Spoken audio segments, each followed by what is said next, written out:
Long awaited. Long awaited. Eileen says my first summit. I'm so excited. Yay, we love seeing first timers, and everybody who's not a first timer, welcome all those first timers here today. Yes, everyone. I love seeing how many have said, this is my 5th summit, my 2nd summit, my 3rd summit. Yeah. We're so excited to be here with you guys on this lovely Saturday morning. Yep, we absolutely. have so much in store.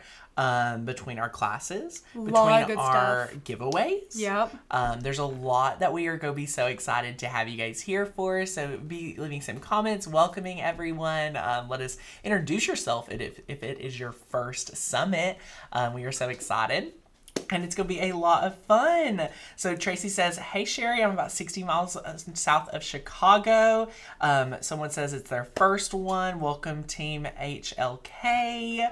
Guys, we are going to have so much fun this summit. So much fun. We have a class list that is to die for, guys, and we can't wait to answer all your questions and give you guys all the knowledge and get you pumped up and ready to make these crafts. Exactly. So we are going to have the best time ever. We have 5 classes today. Yep. We are going to go over them with you guys this morning so that you all can, take a little bit of time to kind of brainstorm what you're going to do with the class list and whatnot. Maybe plan out the ones you want to make today, things like that. Make sure we're all good. Kathy says, this is my first summit. I'm so excited. Welcome, welcome, welcome. Yay. Lauren with our 2nd summit. So this is going to be a lot of fun for you. If it is your first summit, this is the hub for day 1. Mm-hmm. You'll be able to come back to this link after the live stream and go through the entire day 1. Rewatch if you want to. Yeah.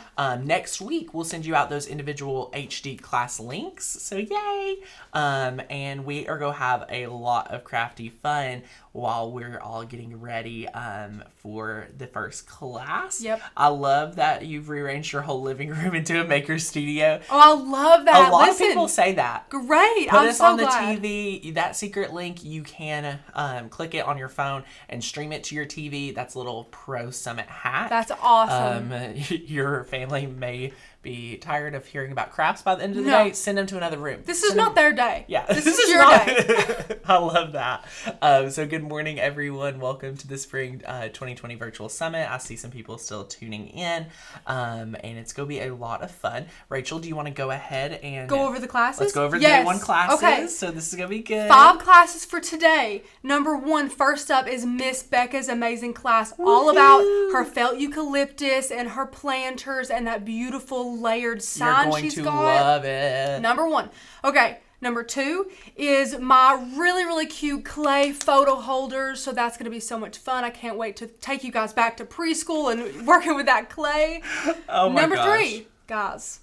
Ooh. Tanner's Frame Masterclass 2.0. This is a big one. You guys will definitely want to stay tuned for that one. You're going to be on the edge of your seat waiting for that one. You're going to learn so much, take tons of notes. Number 4 is some really awesome home decor ideas by Miss not Carly Hall, Lynn Lilly. Lynn Lilly, the hot glue gun queen. Gal.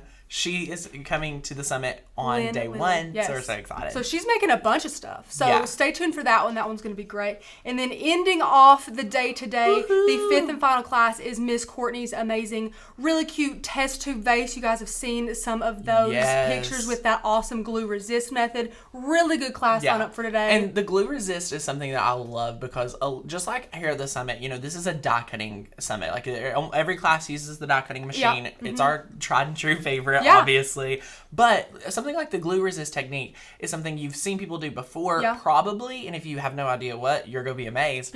But using it with a die cutting machine is like so amazing, and the results turn out awesome. I've never seen it done, so I was really, very fascinated with seeing Courtney do the process. And guys, one of the biggest things that we want to show you guys in all these summits is not as much how to master your die cutting machine, but how to master other craft techniques that you might not otherwise master. Exactly. So we're so excited for this lineup today. Yes. So it's gonna be so good.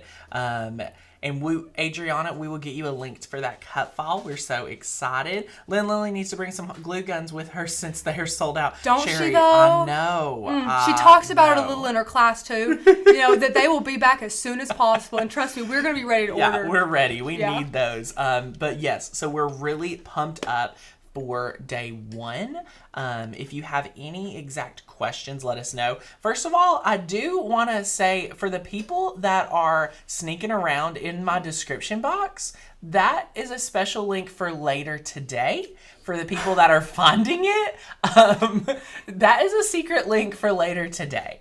But if you want to go peek around, you are more than welcome to. But we have so many classes that, we normally give you guys a little something secret, special. a little secret special offer. And due to all that's going on, there's going to be an extra bonus that isn't even included on this page for you guys that end up taking advantage of that. So if you guys are really excited, Megan says, when are you going to tell us about the new program? We're not going to talk about it now. Listen, that's an amazing ticket holder perk that Tanner will have to address in a bit. We will. We will never address it in the beginning because that is not right, because we need to focus on crafting. So please get your crafts ready. Elaine says she just opened her Summit supply kit. So yay! We are going to be a lot of fun. Kathleen got ahead of herself. Someone already, I think, bought it. So be excited for that. You are going to just be have a little special treat for later on in the day. So keep your questions or suggestions, your thoughts to yourself, and get excited because that'll be fun to chat about. We don't want to, we want to spend the morning getting crafty. Yeah. So diving into those classes. Yes.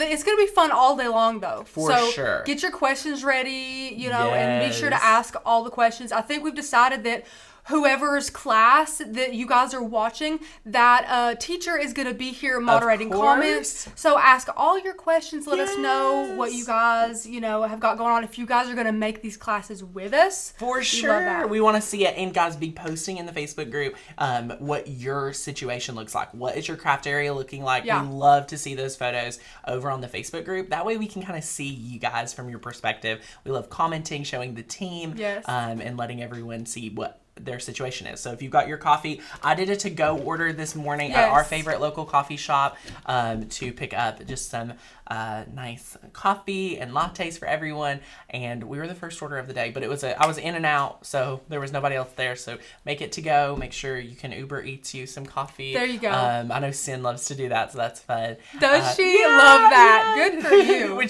when she was working on the ebook for Pro 2, I think she said she ordered like 2 or 3 in one day. You know what? She said she is powering through. That's fun. Good. I love it. And Sin is here. We have our whole customer service team. Customer service as a whole has 4 team members on it.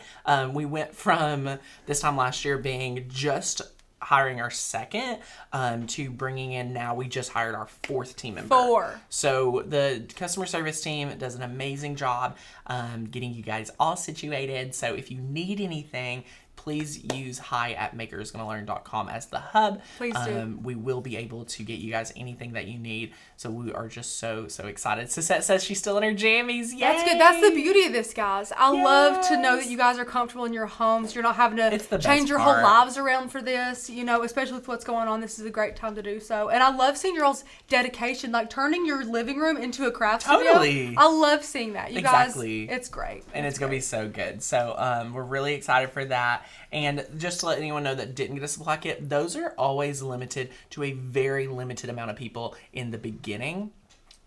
They're only, very limited, and those people had to purchase a ticket like back in October at the last summit. So again, if you all are interested in a supply kit, we'll talk more about that later on in the summit. They're in high demand. They are. When we tell you guys that there's a cutoff for that, make sure you get it within the cutoff, because once they're gone for that summit. And the supply kits are great because we try to put in supplies in there that you guys may not already have. So we don't give like typical stuff. We give, certain colors of vinyl. We gave some clay this time. Benzie donated some felt. So everybody just comes together and we have a lot of fun. So Tracy's in her jammies. Guys, we should have just wore our pajamas to work today. Pajama day. We should have. I love it. Suzette said she loves my stickers. Guys, me and Becca are trying to get Rachel on the sticker game. Me and Blake and Becca are trying to get Rachel on the sticker game. Rachel, you have Tanner thought I was making stickers for my laptop like 20 minutes ago on the clock. And I'm like, wow. Why would I do that? I have 2 more stickers I have to get. I have to put the Maker's Gonna Learn logo on my computer. For sure. And I need to get a Jesus sticker. I do have one, Tanner. I have my little Maker's Gonna Learn sticker in there. I don't have my case covered. But here's Rachel. We need to get you one of your favorite. Like, I think you like. Do you like sweet tea? Yeah. Okay, we could get you a sweet tea one instead of the milkshake. Okay. We could. Birds. We have to get you a bird sticker. Netflix, maybe something about or movies. I love the movies. Oh, you could put your Bitmoji on there. See, Blake, my so Bitmoji. Blake got me this And yet sticker. another thing Tanner forced me into. Rachel made her Bitmoji.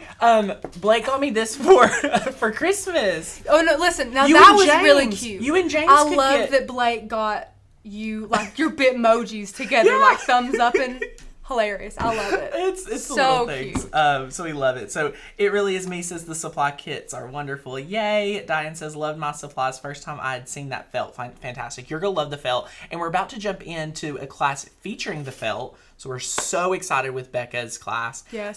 She makes like 3 projects in this class. So you guys need to buckle up and be prepared to take some notes and to just really soak in all this information. There's a lot being taught in this class. And sometimes it's hard to try and fit everything we want to teach you guys into an hour. Yeah. So bear with us if we're, trying to get all that we can into that class. I only give them an hour for one class. So Yeah. that means if we have so much we want to put in there because we want to go above and beyond, that sometimes it may feel like you're wanting to take those notes. So take those notes, and again, you get lifetime access to this. So forever. So we capitalize on that. Yeah, absolutely. So that you all, instead of saying we're going to go like snail slow to make 3 projects in a day, we cram in 5 classes, which is a lot. And then like Rachel said, in some of the classes you got 2 or 3 projects per class. Yeah. So, buckle up and enjoy that ride. It's gonna be good. But it is now about time to jump into the first class. I hope you guys are so excited to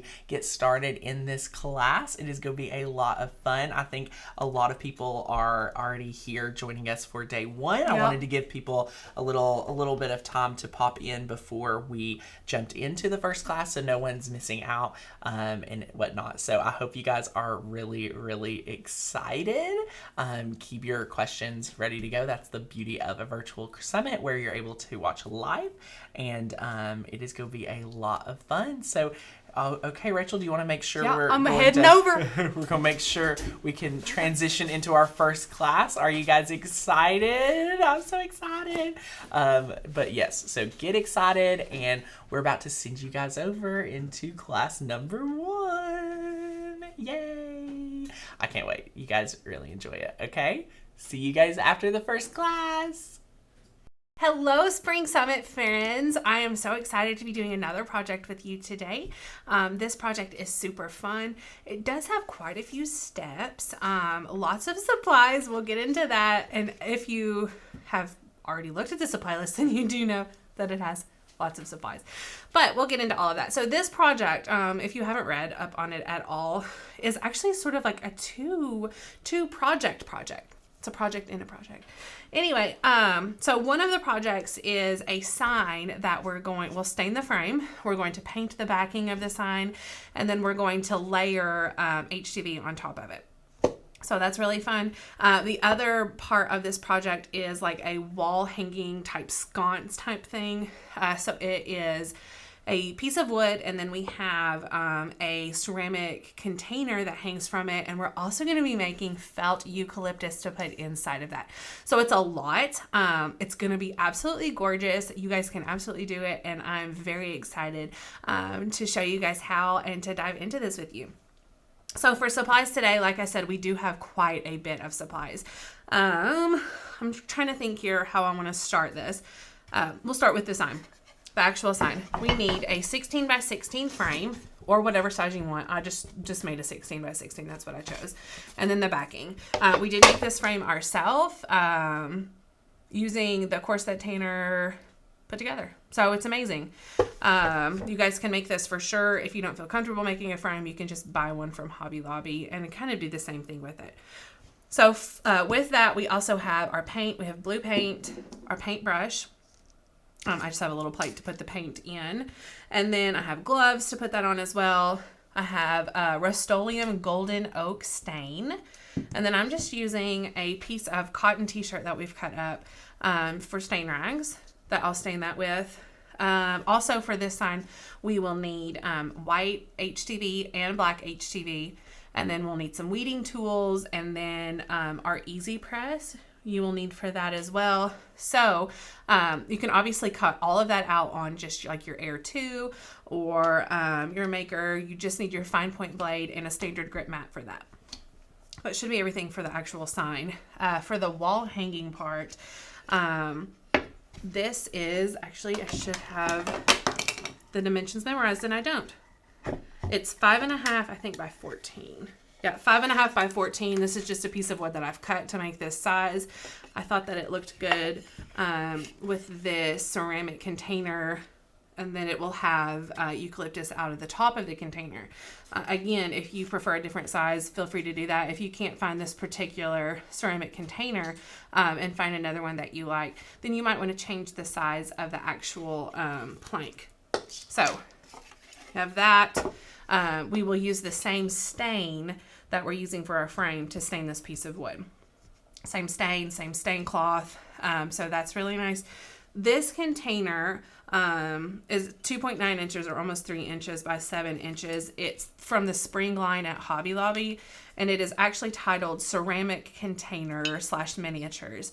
I think full retail price on it was $3.99, so we got it half off. It's very affordable, very nice. And it already has a hole in the back.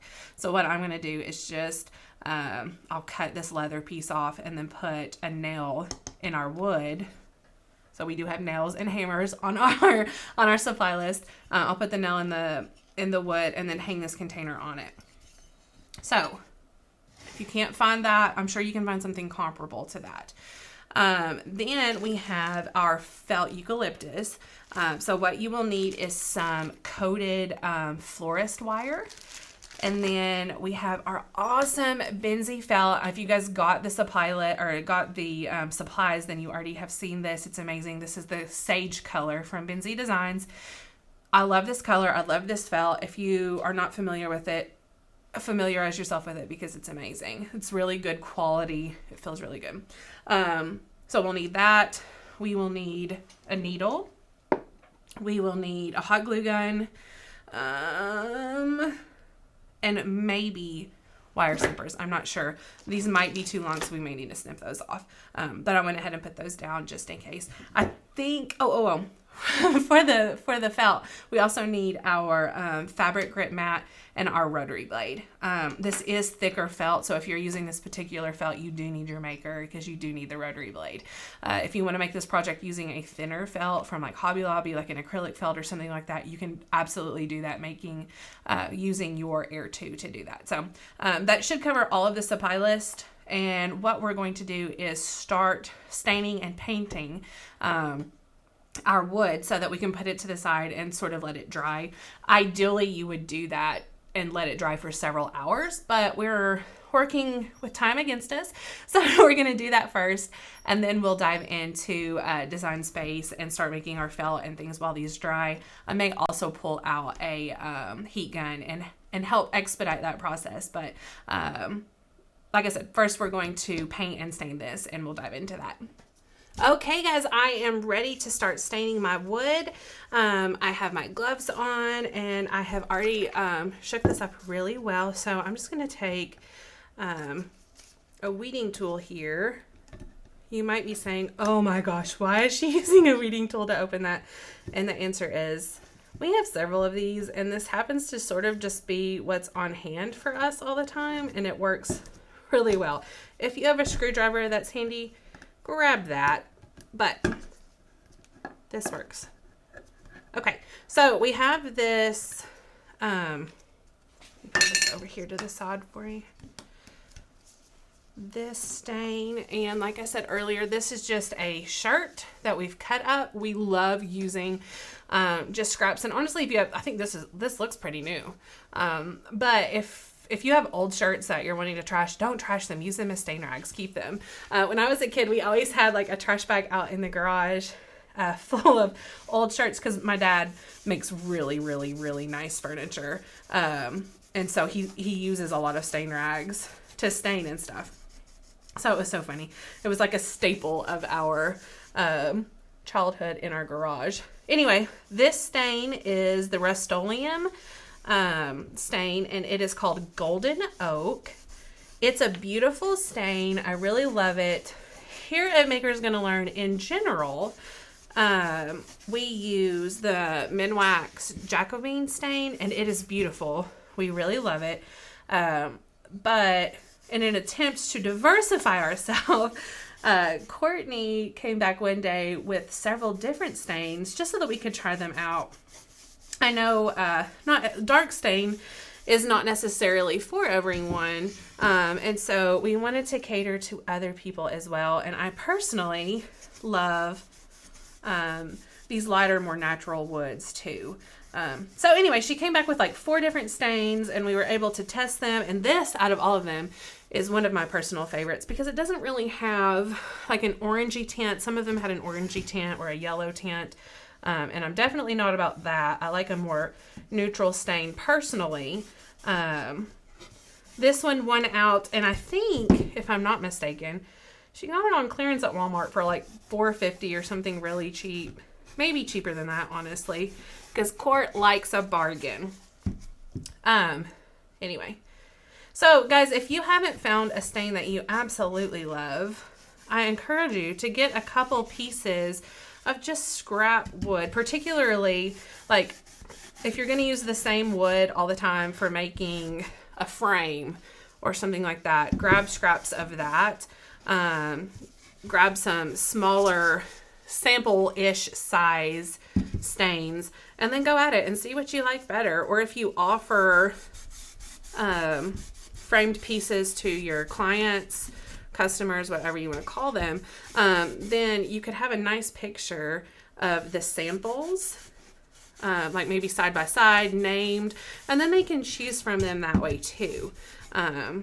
Definitely give more than one option because there are obviously several different opinions about colors. So I'm almost finished with this, and you can see I put a really thin layer on. If you want it to be darker, you can go back and add another layer, but I just wanted it to look really natural. So I just put a tiny bit on my stain rag and then covered it. And now what I'm doing is going back and trying to remove any excess. I don't want it to pool up, anywhere and become sticky. So that's why I'm wiping off the extras. So that's finished. That was really quick. And now we're just going to quickly do this. Okay, so back to making your samples with your stain. I actually wanted to bring that up because if you aren't aware, stains take differently to different woods. So obviously, like a cherry wood has a red finish to it. A walnut wood has more of a dark walnutty finish. And like that. So if you're testing on a piece of wood that you're not going to make your product out of, then it's not going to give you a true idea of what the color looks like. So definitely keep that in mind when you're testing out your stains. I love the grain of this. This looks really cool how it's kind of dark over here. That's neat. And we don't have to do the back of this piece because it's going to be up against the wall. So keep that in mind. You could also paint this piece if you didn't want to stain it. So, well, for that matter, you could paint the frame as well. I guess it just depends on what look you're going for. So again, this is stained, guys, and I'm just going to take a drier part of my stain rag and go over it to remove any extras that might be there. Quick and done, friends. I'm going to put the lid back on this. I will get a hammer in just a minute and hammer it back down. Okay, so that's secure. Now I'm ready. I'm just going to put this behind me, and then I can start painting the backing of the sign. Okay, I had to grab a new pair of gloves because I had stain on the other ones, and I don't want this paint to be tainted by my stain. So what I'm going to do, This is a really, really, really light blue, almost like a kind of French country look. I love this super light blue. And I'm going to be honest, blue is not my favorite color. I normally don't choose blue, but I was really inspired. This project is going to look like tile behind it. Like, that's the point. And I was really inspired by a cobalt blue and white tiled backing that I saw. It was probably on Pinterest, if I'm being honest, because I love Pinterest. But I knew cobalt isn't super farmhouse-ish, and this is more of the vibe. So I went with a lighter blue instead. And this blue that we already have, guys, in my opinion, is too blue. It's not the one that I linked for you guys. I linked a lighter blue. That's why I'm mixing a little bit of white with it to sort of dilute that blue color. I just don't want it that bright. All right, so now I have this mixed to the color that I want, and then I'm just going to apply a good layer of it on my backing. Now, guys, if you're using plywood for your backing like we are, sometimes you get one that it's a little rougher. It's a cheaper plywood. I honestly would recommend not doing that. I know the urge is to spend less on things like this, but in my opinion, not having to really go in and sand down before I start painting is a huge time saver. So in my opinion, really worth the money. But if for some reason you got the cheaper plywood, that's totally fine. Just take a sanding block or a piece of sandpaper or something like that and go in and sand it down to make it nice and smooth before you start painting. You don't want it to look super jaggedy. So guys, this is only going to take one coat. It covers really well. And also we're going to be putting that white HTV on top of it. So you're really going to not see much of the paint behind it anyway. So we're finished with that. Now what we're going to do is go over into Design Space. And I'm going to show you guys how to put the tile together, the tile cut file together for this project. Our fun Holy Spirit, You're Welcome Here cut file on top of that. And then we'll also do the eucalyptus file while we're in there as well. So we're going to head over into Design Space. Okay guys, so we are over in Design Space now. I'm ready to show you guys all of the fun stuff on this project. Guys, this cut file, the Holy Spirit, You're Welcome Here, I think it's so beautiful. I really love it. And actually this was supposed to be released almost at the end of this year, and I talked Court into releasing it just for this project, just for you guys. So feel special. She loved you so much that she allowed me to do that. Anyway, what we have here, obviously you guys know at Maker's Gonna Learn that we love to put in shapes that just represent the size of the project that we're doing, because it helps us visualize really what we're designing and how to design it. So that's what we did. I'm gonna hide this fun little cut file really quick and then just start from scratch with you guys. So I put in a square over from the basic shapes. I went up to the top where you can adjust the width and height, and I typed in 16 because our frame is 16 by 16. Then I'm just going to change the color. By the way, it's hard to find a color, a flat color in Design Space that sort of looks like a naturally finished wood. So I did my best. This looks horrible, but you guys get the idea. Then what I did is put in this blue shape, so this, or the blue square, so that represents our backing that is visible. So the actual backing that I painted is bigger than 11 by 11, but when I attach it to the frame, 11 by 11 is what is actually visible. So that's the space that we're going to be working with. I'm going up to the top to size that to 11 by 11, and then I'll just go pick a nice light blue color to show you all. Now what I'm going to do is select both of those layers and center it, just because I like it to be perfect.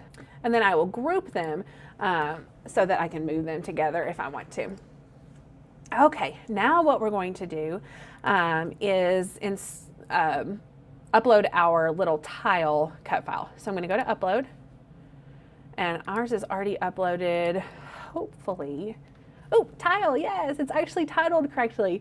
So I typed in tile, and then I can upload this here.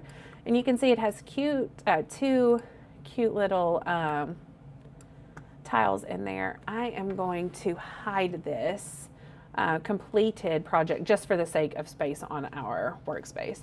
Now I can bring this over and start working with it. You see that it has 2 tiles, and I don't need both tiles. So what I'm going to do is hide the one that I don't need. Over to the right in that panel, I can hide it, and there we go. We have that one left. So now what I want to do, you can choose a couple of different things if you wanted to. You could size this, duplicate it 3 more times, and then have 4 tiles in your square. I wanted them to look smaller, more intricate, so I'm going to end up doing a 3 by 3. So I just have this layer selected. I'm going to copy and paste. So I just use Command C, Command V, or I can highlight the layer that I want to duplicate, right click and press duplicate. So I've got it that way. Or I could have highlighted the layer that I wanted, then gone over into the right hand panel to press duplicate. Any of those ways is absolutely fine. So now what I want to do at this point with these 3 layers is select all 3 of them, and then go to align up at the top and then distribute them horizontally. So this will space them out evenly. I don't know if you saw where it moved or not, so I'm going to do it again so that you get an idea of what it does. For instance, the one on the right is, I'm designating that as my far right point. The one on the left, I'm designating as my far left point. So what I would do again is select all 3 of them, and when I press distribute horizontally, it spaces them out evenly, which is nice. So that's why I did that. Let's make sure I didn't undo anything. Okay, so now you can see up at the top, they're not aligned properly. And what I want to do again is select all 3 of those, press align at the top, and then press align top. So now they're all evenly spaced out, and they're all aligned at the top. So now what I can do is just duplicate this actual, the 3 layers that are together, which is nice. And then I'm going to do it again. So they're all lined up, they're all distributed really nicely. And then what I can do is actually group the 3s so that I can select all of them. It actually looks like they're kind of already distributed well, which is fun. But I'm gonna go through that again anyway, just in case yours weren't, just in case maybe your middle one was over to the right or your left one is over to the bottom or something like that. What I would do is select all 3 of the groups and then press align left or align right. And if they were out of alignment, then it would join them together. And then you can do the same thing. All 3 are selected. Press align and distribute vertically. You see, I don't know if you saw that or not. If when you do the replay, you can go back and rewind it. The one in the middle went down just a little bit just because it was too far up. So guys, these are like perfectly spaced out now. That was super easy to do, but it's really important to do that because you want like the spots or the lines in between that represents the grout. You want that to look really nice and even. So that's why it's important to really line them up and align them properly. Okay, so now that I have that all aligned, I'm going to press group for all of it. So now all of this can be moved together. And then what I will do, it's already selected. I'll go up to the top. I remember that this blue layer is 11 inches. So I have my tile layer selected. I will go up to the top and press 11 so that it sizes it properly. And then I'll bring it over. I'm going to go ahead and change the color of it to white just for visual purposes. Again, you don't have to do any of this, but I have selected all 3 layers and now I'm going to press center so that everything is nice and pretty. And now what I'm going to do is add my Holy Spirit, You're Welcome Here. So I'll just go to upload. All right, so I'm just going to search for this cut file here. There it is. I will select it and press insert images. or image, excuse me, and then just bring it in and size it however I want it. I'm just gonna make it a little bit bigger. I want to make sure that I don't make it too big, because this little tail over here off Holy will make it look a little bit offset. In other words, if I were to center this right now, let me just show you. It centers it from left to right, like the furthest left point, the furthest right point. So Holy makes it kind of out of whack. And you can see now, or the tail of Holy, excuse me, makes it kind of out of whack. So you can see now it kind of looks to the left. So don't pay attention to that when you're centering. Pay attention to the actual body of the text. So keep that in mind when you are sizing. I love this size. That's perfect. We're actually good to go with this. And then all I'm going to do with my eucalyptus is import it like I did with the other ones, but I already have one here, so I'm just going to unhide it. You guys understand now how to upload, I'm sure. This is sort of trial and error. I don't want my eucalyptus. This is like a blue eucalyptus. It's not like silver dollar eucalyptus. So I don't want them to be huge petals. I'm thinking 2.5 inches is actually going to be a good size for my largest one. So that's what I've done. It came in right around 2 inches when I imported. So all I did was select the layer and then go up to the top so that the height is now 2.5. And then it's nice because it automatically sizes the other ones to correspond with that biggest size. So the other thing that I have to say about this is we're going to want to duplicate this specific file a couple of times. Again, guys, this is working with the felt eucalyptus. I'm just doing all of it in Design Space right now to kill two birds with one stone with you guys. And then that way we'll be finished in Design Space. So what I'm going to do is duplicate this layer. I think what I want each of my stems. So you need to decide how many stems of eucalyptus that you want, and then kind of go from there. My starting numbers for the eucalyptus is that I'm going to make 4 small petals, 5 medium petals, and 3 large petals. So what I'm going to do is go in and duplicate this 3 times, and then I'm going to contour out the sizes that I don't need. So this top one, I'll contour out the medium and the large size so that I only have the small. The medium one, I will contour out, let's zoom out here, the small and the large so that I only have the medium. And then this big one, I will contour out the small and the medium so that the large is left. Again, guys, there are so many different ways that you can do all of what I just did. That's just how I've chosen to do it.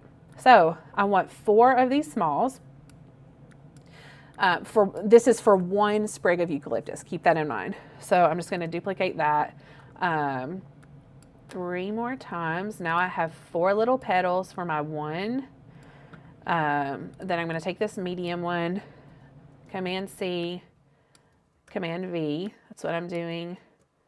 To paste. If you don't like that, if you don't like keyboard commands, then absolutely feel free to right click and duplicate it. I'll do that with my large actually. So I duplicated the medium one so that I have 5, and then I'm going to do the same with the large. I'm going to right click and press duplicate, or I can go up to the top over here in the right hand panel where the layers are and press duplicate there. So guys, this will be good for 1 stem of eucalyptus. I can do a couple of things at this point. If I know I want to make 3 stems, then I could highlight all of these to duplicate. So like that, so it makes all of them twice. Or what I can do is just leave these as is, and after I hit make it, I can select how many copies of that I want to do. So that's probably what I will do. Okay, so now I am ready to hit make it. And before I do that, I'm gonna go and hide the back layers, the brown square and the blue square that represented our frame. So I can hide it or delete it, either one, just because I don't need it printed or cut or whatever. So also, I want to change the color of this so that at this point, my eucalyptus and my Holy Spirit, You Are Welcome Here, are both black, and it will try to cut them on the same mat, and I don't want that. For one is felt, the other is HCV. So that's the main reason. So I'm just going to go in. I can actually just take this eucalyptus and make it green. Just like that, and we'll be ready. Now I'm going to hit make it. It's sorting it to all of my mats, which is really nice. Let me show you really quickly. I'm going to select the green layer, which has my eucalyptus on it. And up at the top, you see where it says project copies. That's where I will increase it. So if I want to make 3 sprigs, I just hit 3. Now, you do need to keep in mind, you can see when I'm hitting my Holy Spirit, You're Welcome Here mat and my tile mat, it also thinks that I want 3 copies of that project. So do not hit 3 until you get down to your eucalyptus. All right, so now we're back at 1. We are using HTV. So technically, like this Holy Spirit, You're Welcome Here definitely needs to be mirrored. You don't have to mirror this one because it's the same front or back, so it doesn't matter. As a rule, you could hit mirror just to get in the habit of mirroring when you're using HTV. But so we have mirrored our Holy Spirit, You're Welcome Here, and we are ready to hit continue. Now we're connecting to our maker. And we're going to select Everyday Iron On because that's what we're using. Think about whether or not you have a new blade in your machine. If it's older, you might consider using more pressure. If not, default is probably pretty good. So we're going to go ahead and load all of our mats and get to cutting. All right, we are ready to load our mat with our white HTV. Make sure that you are loading your HTV shiny side down so that it will cut properly. I'm going to cut off any extra there. This is 11 by 11, so you can keep that in mind when you're cutting.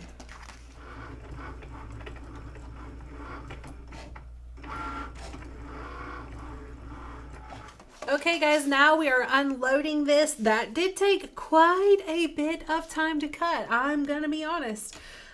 With movie magic, you did not have to sit here for almost 30 minutes and maybe 20. I don't know. I didn't actually time it, but it took quite a bit of time, guys. So keep that in mind. That is one reason, if you don't have a lot of time, it might be better to just do 4 of them or 1 large tile as your background instead of the 9. But I wanted this project to be so good for you guys that I put up with the time. So what we're doing is just weeding off the extras here. Just do it slowly. Doesn't have to be super slow because this, as you guys know, we love 651 vinyl, especially their HTV, and it weeds so easily.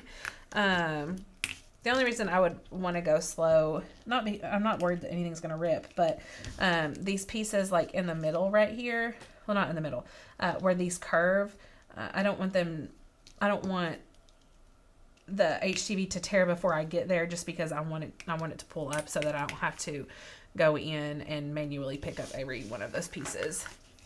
So just food for thought. Think about that when you're pulling up. Okay guys, just finished weeding all of this out. And then obviously you'll have like the little pieces that you'll be weeding out of the centers. If you're like me and it's difficult to see those pieces, then you can definitely reference the design in Design Space so that you know where those pieces are supposed to be weeded. So now we are going to load our black HTV on our mat. Again, shiny side down. I'm going to cut off any extra here. Again, I still have Everyday Iron On selected as my material. And then I'm just going to load the mat and let it cut. Okay, now that this is done cutting, I just unloaded this mat and we're ready to weed it as well. I like to start in a corner where I know that I'm not going to mess up the design to start pulling my project, rather than doing it like over here near maybe a word or letter or picture that I have cut out. So that's just a little tip from me.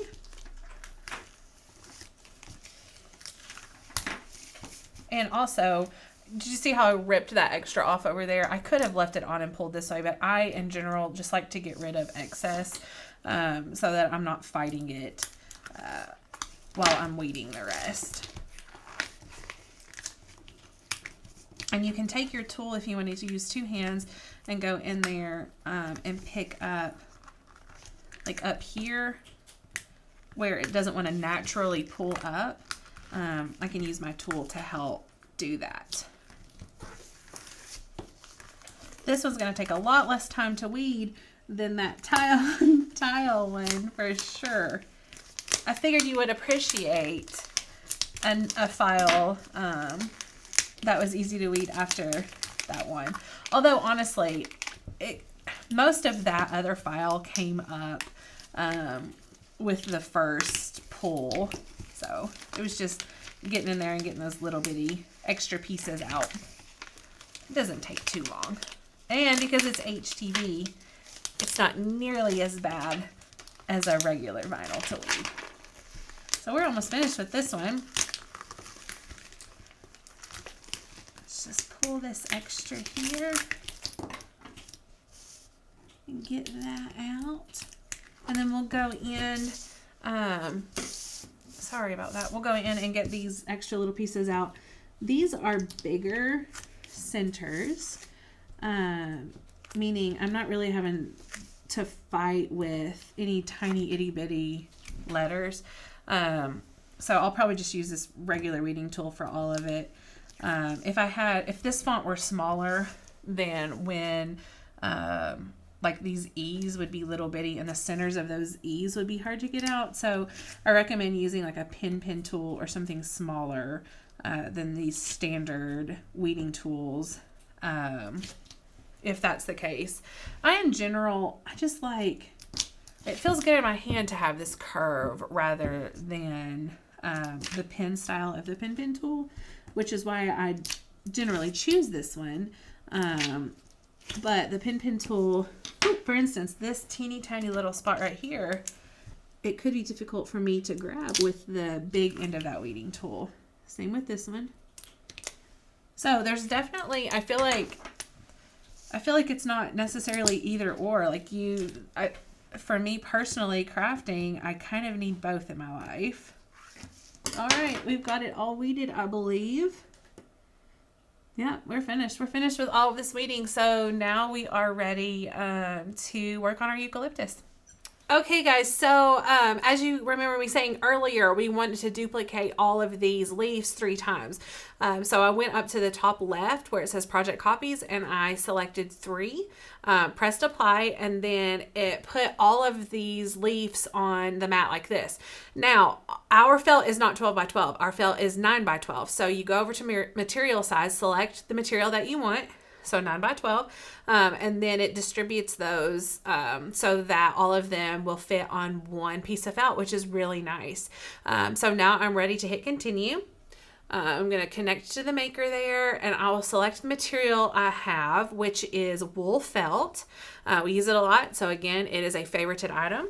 Now I'm going to make sure that my rotary blade is installed, which it's not, so I'm doing that right now. And then I'm gonna do more pressure on this one, just because our rotary blade is a little bit older. And then I will put the felt on the mat and put it in the machine.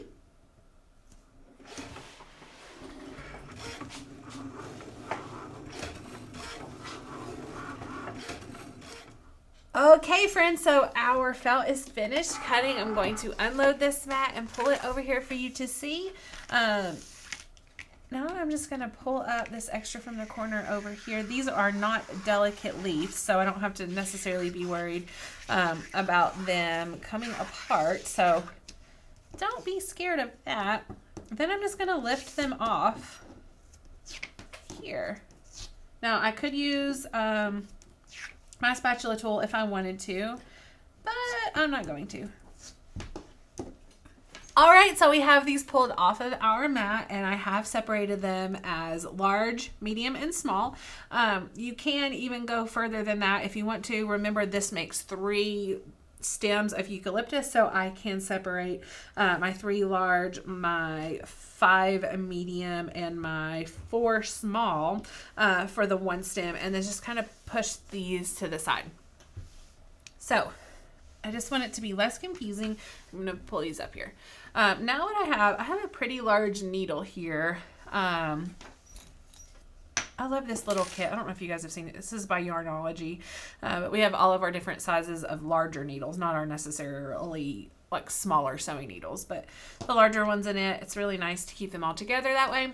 But this is the biggest one that they have because I need to make a hole in my felt that this stem will go through. So this is a coated florist wire stem. It is 18 inches long. We may or may not need the full length, but I would rather have it too long and cut it down than too short and wish it were longer. So that's why I went with this particular length. Now what I'm going to do is just take my needle and poke through the very middle of each of these. I'm going to pull it all the way through so you can see the hole in there now. If you pull the eye all the way through, then the eye is actually bigger than the rest of the needle, so it will just make the hole even bigger, which is what I want. These go in and out really quickly. Super easy. I will say, if you can, don't use a yarn needle specifically. If you're familiar with yarn needles at all, they are flatter ended. And so they will go through these, but not with as much ease as a pointed one like this. So here we go. Almost finished. You can tell this is really easy, guys. You could also, if you wanted to, in Design Space, take a tiny, tiny itty bitty circle and slice it out of your petals if you wanted to. If you wanted Design Space to go ahead and cut this hole out. In my opinion, this is super easy and quick. So this is a better steward of my time than having to wait for my maker to go in and cut an itty bitty tiny hole. Okay, so now that I have all of these holes in my felt, what I want to do is start with my smaller petals or leaves, whatever you want to call them, and start just threading them on there. So I'm going to do all of the smalls. It doesn't matter about like how far you're putting them on together, anything like that yet, because we'll space it once we get them all on there. And you'll notice toward the end here of my piece of wire, I have kind of pulled that coating back. It just makes it easier to get these on there. And you don't have to be very gentle with these, so that is also nice while you're threading on. What I will do when I'm finished with this is go in and just cut the end of this wire off so that it looks pretty again. But it's just makes it easier to get these on. So we're almost finished with this. So for those of you who haven't used felt before, how are you liking it? And for if you're actually crafting along, I personally, if you are crafting along, I don't know how you do it. When I watch videos, I have to like rewind so many times because for some reason I can't take notes and do it at the same time. And I'm such a note taker. That's really important to me. Anyway, if you are crafting along, how are you liking it? Have you used Benzie felt before? If not, how does it compare to other ones? It's really good.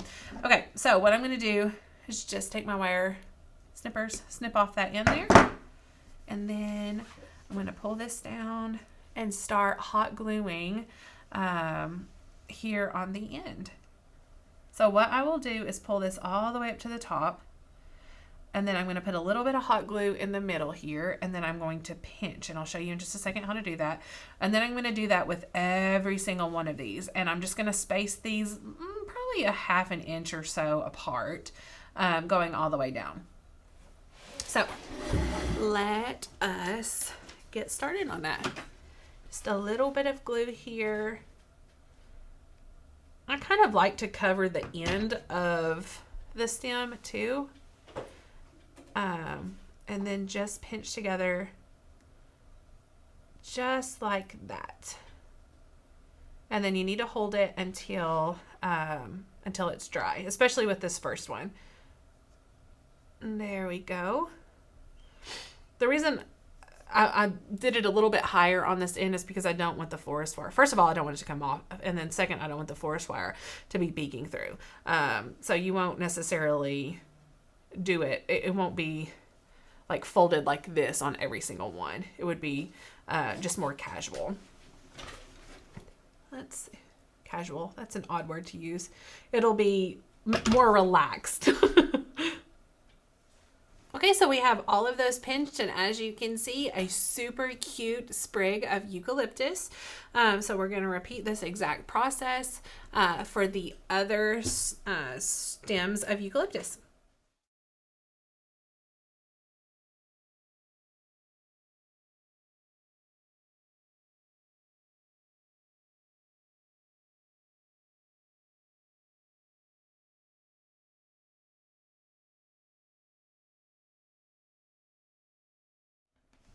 All right, so we have our 3 sprigs of eucalyptus here, and you can see this particular one. This is the first one that we did, and I did them all in the same direction. And then these are rotated a little bit. So there's 2 different ways that you can do them. Whichever you prefer is totally fine, but they're that easy, and we're finished with them. And guys, I did the math really quickly in my head. For these 3 stems, it took 1 9x12 piece of Benzie felt, and then we used 3 of the florist wires, and I think I paid $4.99 for them, but they were 40% off. So there was 18 in there. We'll say they're like 15, 16 cents a piece. We did all 3 of these for under $3. So it's a very affordable, super cute project. And now that we're finished with that, we are ready to put our HTV on our sign, assemble everything, and we're almost finished. Okay, so now we are ready to put this HTV on our painted wood. It's actually good and dry. I don't even need to do the heat gun on it. So I'm just going to put this sort of in the middle. Traditionally, what I would like to do is put the frame on the backing, or vice versa, whichever, and then center this in what is showing. But because this is the same size as what is showing, the transfer tape pulls up from the sides, and you can't get to it. So I just need to center it really good here, grab my easy press, and then we will press it on. All right, so we have our easy press heated up. Traditionally, the rule of thumb is to do it at 300. For some reason, here lately, I've had to do it at 350 on the second one. So definitely just test it out. The nice thing is that you are moving, because it's an easy press, you're moving it around. So if you see that it is maybe too much heat, not enough heat, whatever, then you can always adjust it. You want to look for bubbles for sure. And then sort of move on when you're done with that. Now, the reason that I'm using this baby press instead of a big one is that my wood seems a little bowed. And so it's not going to be a flat surface. So I feel like I would have to, I would use, the regular easy press, and then still have to go back in with this small one to hit any spots that were missed. So I'm just eliminating the middleman and going straight for this little baby one.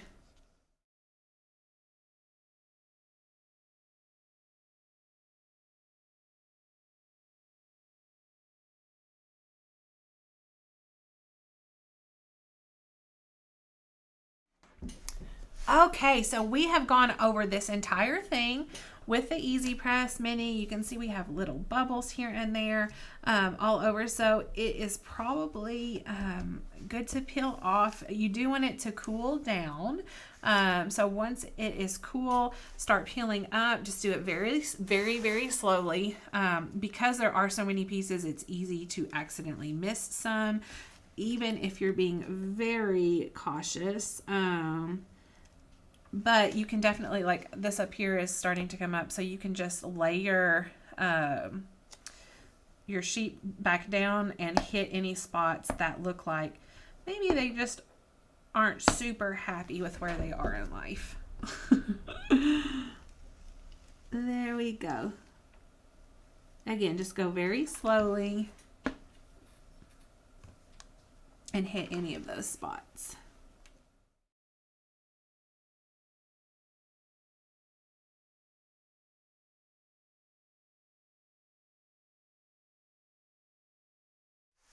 Okay, so we got that transfer sheet off. Now what I'm going to do is put this on my frame.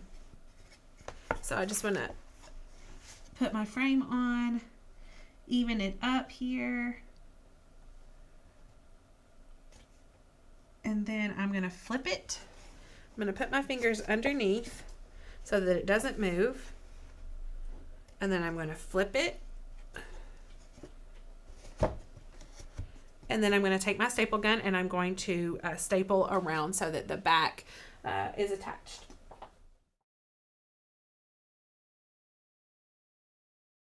Okay, so now we're going to flip that over. It is attached. It's good.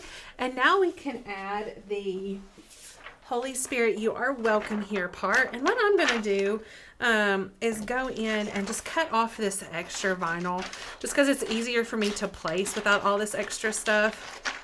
And even though it's see-through transfer paper, for some reason it messes with my head when I am trying to even it out, center it how I really want it. So I'm just going to trim that off there and then place it here in the middle. That looks good. So now I'm going to do is just take, first I'm going to put this Teflon sheet over here. And then I'm going to take my Easy Press and go in and put this down. So guys, the reason that I'm using the Teflon sheet, obviously, if I had left that plastic or the transfer plastic all the way around, I wouldn't have needed it necessarily if it were big enough. But because it is clear, sometimes it's hard to see where it is and where it isn't. And if I didn't have this Teflon sheet, if I accidentally hit the HTV that was down already with my iron, it would, or with my Easy Press, excuse me, then it would melt for sure and I would be not happy. We would have a craft fail, craft disaster. So we really love these Teflon sheets. This is a Cricut brand Teflon sheet. You can get them on Amazon for a whole lot cheaper. Or even like the cooking section of like, I don't know if Walmart might have them or not, but some of the bigger home stores that have cooking sections would have them. So let's check and see if we have bubbles all over. I believe we do. So I'm just going to go ahead and peel up here on our transfer sheet slowly. See a place I need to hit already.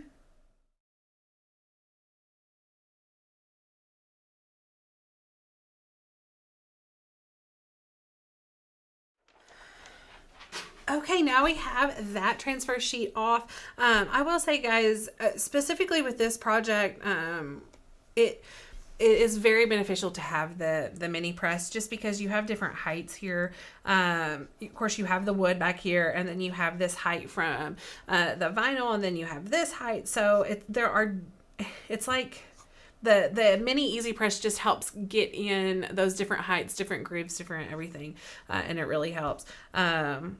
Even with that, it was a process to just pull up gently, look and see if anything had not adhered, lay it back down, iron it back out, and just back and forth. It's not, I'm honestly have never done a project like this where I heated it all and pulled it off without any issues. So, and issues being having to lay it back down and reheat it. But it's finished. This part is finished. Yay! And now all we have left to do is put the little eucalyptus holder together and put our eucalyptus in it. Okay, now we are ready to put this ceramic container on our piece of wood. So all I'm going to do is go in, you could definitely unknot this and salvage it. I was going to cut it, but if you want to keep that, you can. And then it has this little hole, like I said earlier. So I'm going to place it in here and kind of get an idea of the height that I want. And then I'm going to take a Sharpie or pen or something like that. And try to mark in here where it is. Okay, so I've got this little hole, and now all I need to do is make sure that it's in the center of my board. So that's the height that I want it for sure. This is 5.5, so half of 5.5 is 2 3/4. So I just need to make sure that my hole lines up there. Now I'm going to take this tiny little nail, just put it in here and hammer it right in. And I can hang my little ceramic container from it. Now all I need to do is put my eucalyptus in it.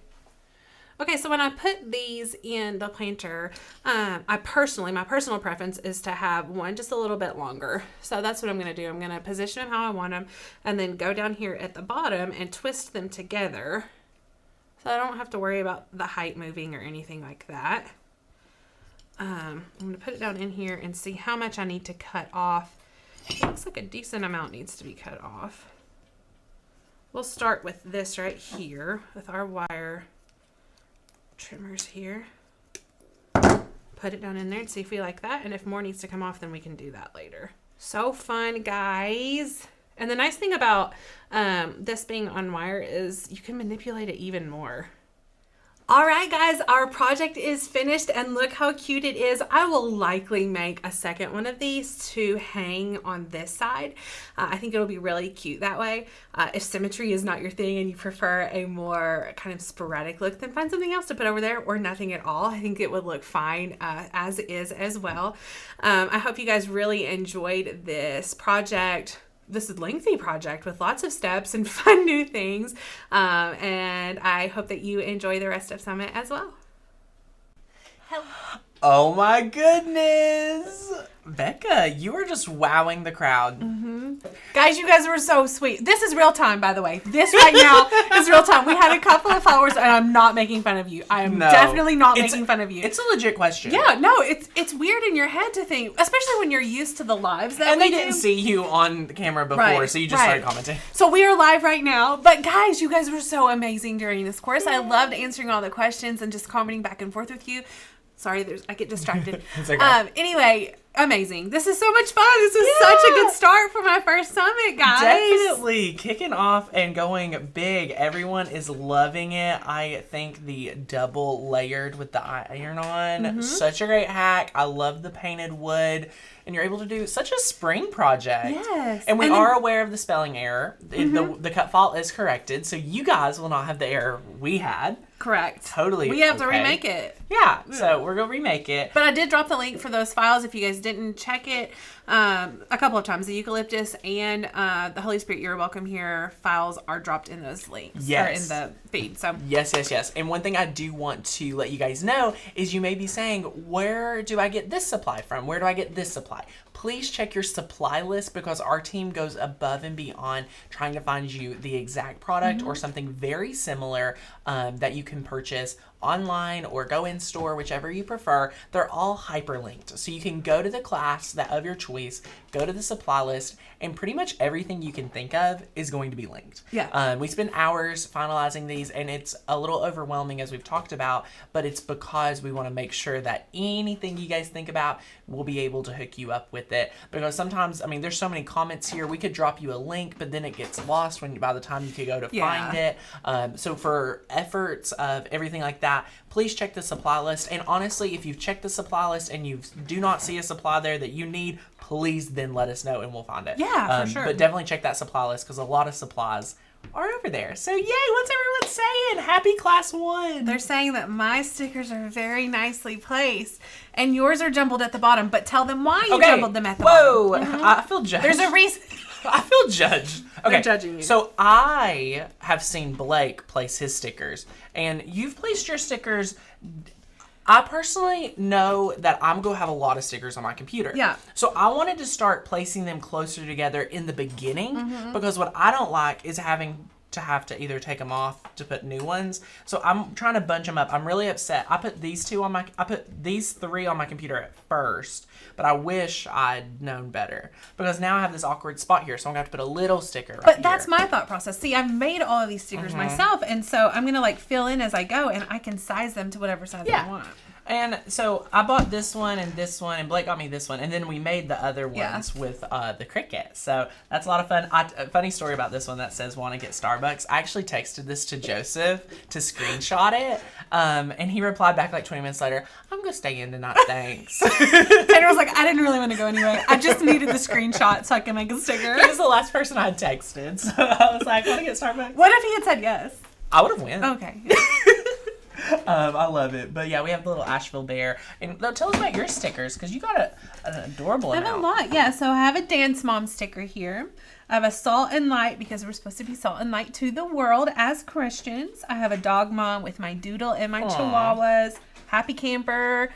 Is that's your camper? Yeah, so yeah, I just created this. I love like that. completely custom. Even with the little tulip lights up there. That's adorable. Little acorns because my last name is Oaks, and my children with their monograms are my little acorns. Chick-fil-A because Chick-fil-A. Iced coffee because iced coffee. Baseball Mom, and then Birkenstocks because what you don't know is I wear Birkenstocks almost every day of my life. You don't get to see the feet, but yes. Oh, and Maker's Gonna Learn. How did I forget? I love it. Maker's Gonna Learn. Okay, we've got a great question from Cheryl. My Cricut Air won't cut that felt. I don't have the maker. That's true. It is a thick felt, and that fine point blade is whittle. So you have to just substitute the Benzie felt for paper thin Cricut felt. It will cut amazing. Yeah. Now, if you do want to use the Benzie felt because it is amazing, get that cut file, size it to what you want, and then make a template out of cardstock using your Air 2. And then you can put the template on the Benzie felt, trace it out, or however you want to do that. You could use like a dissolving. Yeah, there's a dissolving marker that you could use. There's also like a chalk pen that's very low profile. Yeah. You can cut So around. trace it out on your felt, hand cut them out. It doesn't take that long to do that. So there's totally that hack. Yeah, Sin says I'm pretty sure Tanner would always say yes to Starbucks. Yes! He would. I love it. But okay, guys, so that was class number 1. Our next class of the day, Rachel is going to be diving in to working with clay with a lot of you guys. And you may be thinking, Tanner, I don't know about working with clay. It's a lot of fun. It's cute. Oh it's my gosh. adorable. And adding in the Cricut element to this is what is going to take this project up so many notches. So you're able to make some really awesome things. She has all the tips in store for you about sealing, about, baking, everything that you need. Yeah, I didn't know there was a specific sealer for it. I had no idea. Yeah, it's its own ecosystem, and it is so good. So we're really excited for that. And our third class after this one will be our awesome Frame 2.0 class. But the Frame 2.0 class complements so well with our new program that we are so excited to talk about. So if you all want to know more about that before we jump into our frame course after the second class, go ahead and give us a yes in the comments to learn more about Design, Make, Sell. It has been the highest requested program for us to develop. So we're so excited to talk about it. And it's something that we have been toying with the idea for probably over a year, and to be able to finalize everything. So we're not going to spill all the details, but give us a yes in the comments if you all would like to know that. Rachel, any other comments, questions that we need to address? I'm trying to see if there's any. Could I use the blade for cutting bonded fabric to cut Benzie on my Explorer Air 2? I'm not 100% sure. Feel free to test it. In our recommendation, that felt is so thick, we would not want to do that. So could you use the deep cut blade with the Air 2? Yes, your deep cut blade does work with Air 2. So yay. I think you're talking about felt though, which is the same answer. Yeah, it's the same answer. You cannot use deep cut blade with cutting felt. It will not work. Promise you. Save you from the craft felt. Oh my goodness, yes. Okay, guys, we are so excited to be sharing it with you guys. So we love it. Will you show us how to use the saw for the frame? Mama Disney, we are bringing the saw on the craft table for my class that will be coming up after this next class. There's a lot of yeses. We're so excited to share You're more. going to be a power tool woman after this. Yes. Oh my goodness. Okay, guys, we are not going to share now, but I'm keeping you on the edge of your seat. We'll be breaking it down right after Rachel's class. And someone said they need to get some coffee. A couple people have said A couple people need a little break. So we're going to put you guys, it's 11:15 now. Let's go ahead and give you guys, Rachel, 10 or 15 minute break. Let's do 11:25. Okay, we'll do 10-minute break. 11:25, we are going to be back here with your next class. So 10-minute coffee break. Go warm up that Keurig. Get you something. Go to the you an iced bathroom. coffee. Yeah. Go to the bathroom. 10-minute break, and we'll see you back here real soon. If you want, there is the link to Design Make Sale, so you can start checking it out. But we'll give you guys all the details and the special Summit bonus details after Rachel's class. So when we come back, we won't be back here. We're jumping straight in to Miss Rachel's class. So see you guys very soon. See you.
guys, it is Rachel here for another Spring Summit video.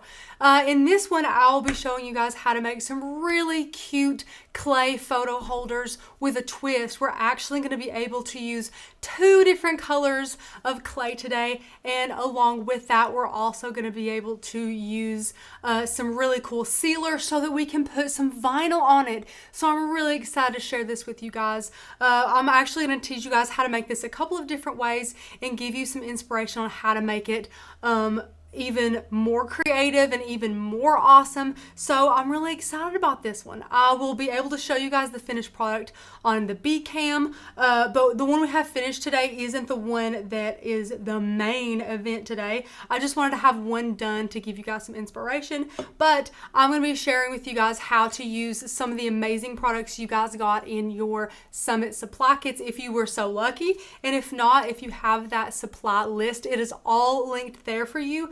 But we just have some really fun things to work with today. Really, the tools that we'll be using most are our hands today and molding this clay and getting it to be the consistency that we want.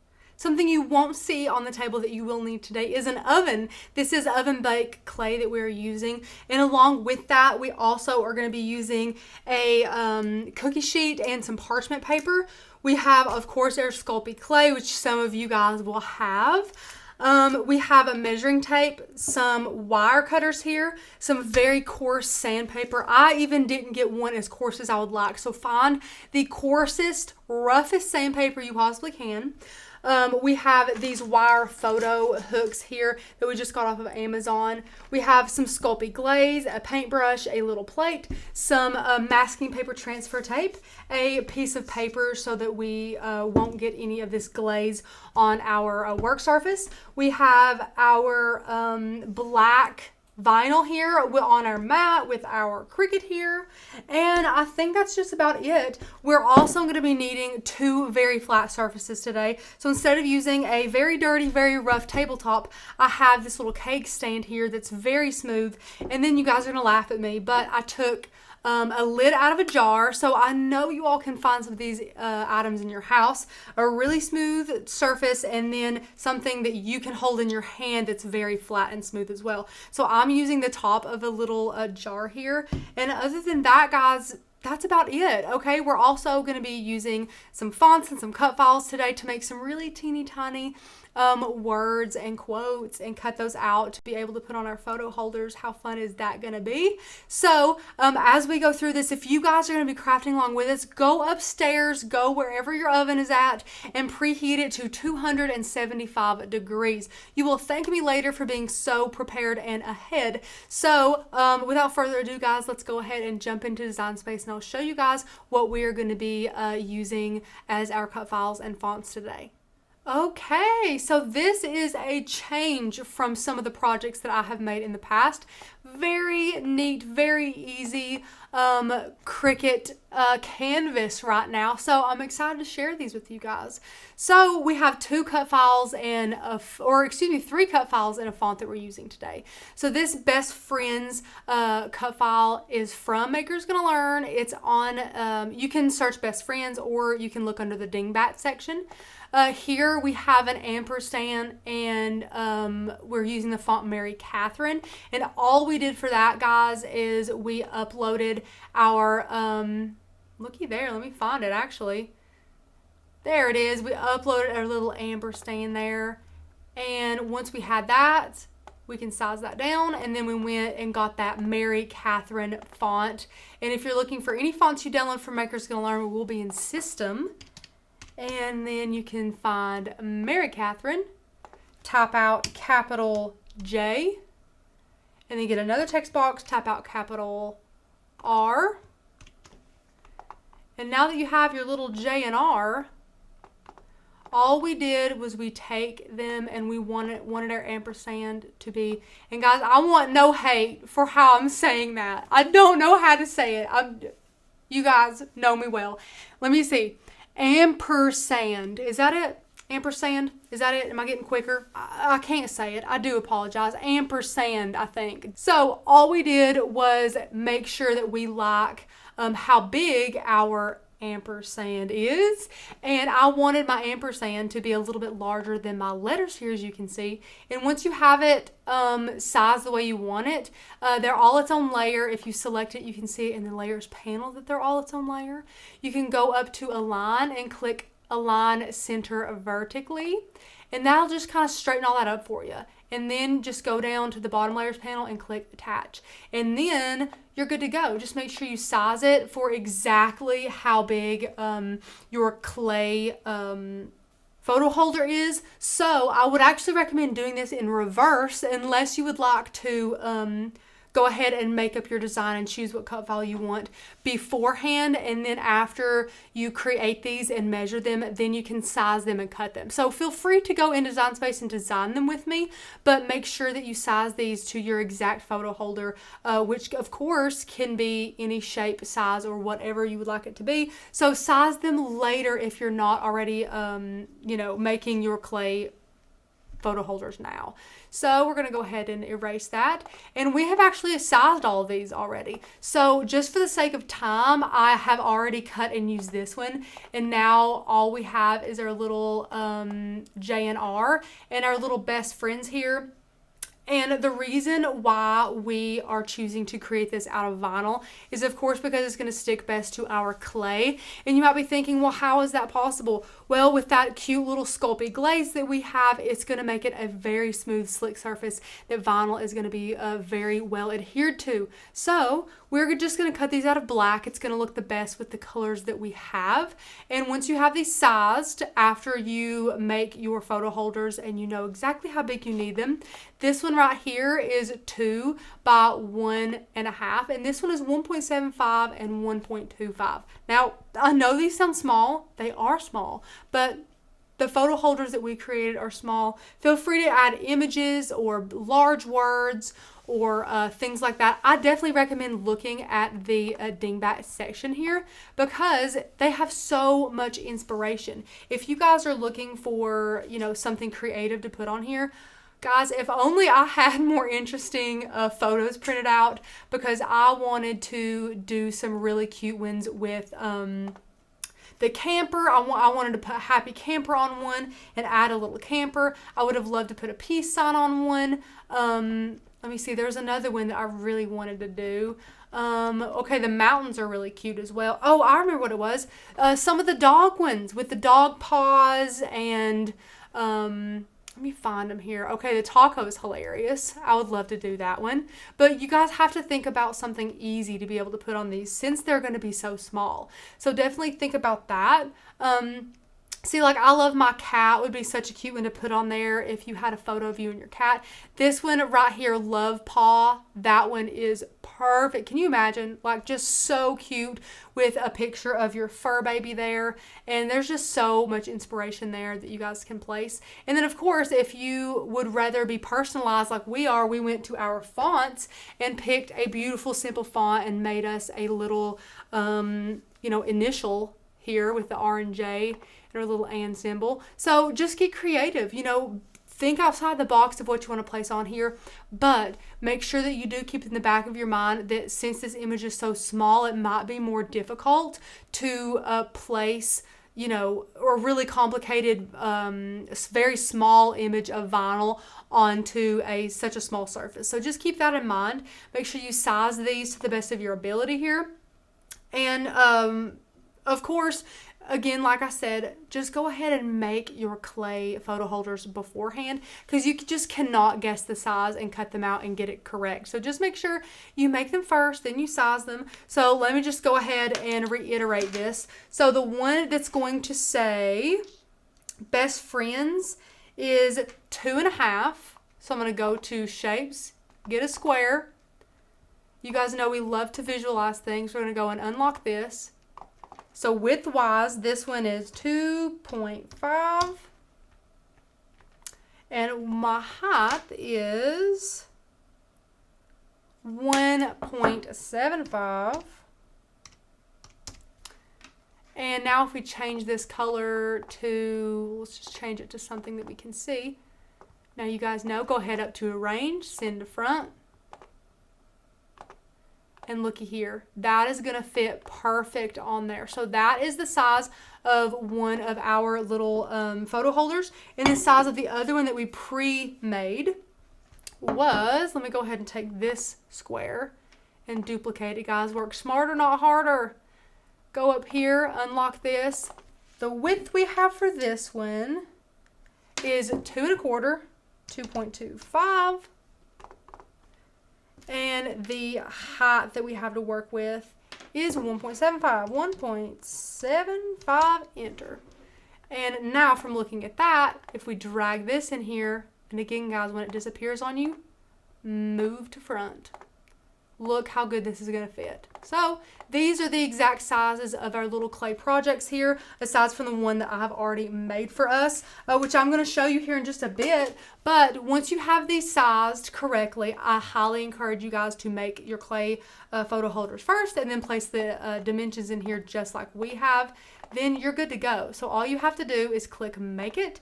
And just make sure that you have your vinyl on your mat here, and we do. And it is black. We're going to cut this out of black, so we're going to hit continue. No need to mirror or anything like that. And we're just going to be using the regular vinyl setting today, and we're going to give that more pressure. So now we're just going to head over and load in our mat, and I'll show you guys the photo holder that I have finished. All right, so here is our, we have our vinyl on our mat. I'm just going to go ahead and place this into the maker and let this cut out. And it shouldn't take very long at all. And then I wanted to show you guys the one that I had finished for you all. So again, I wish I had better photos, but this is the one that I made.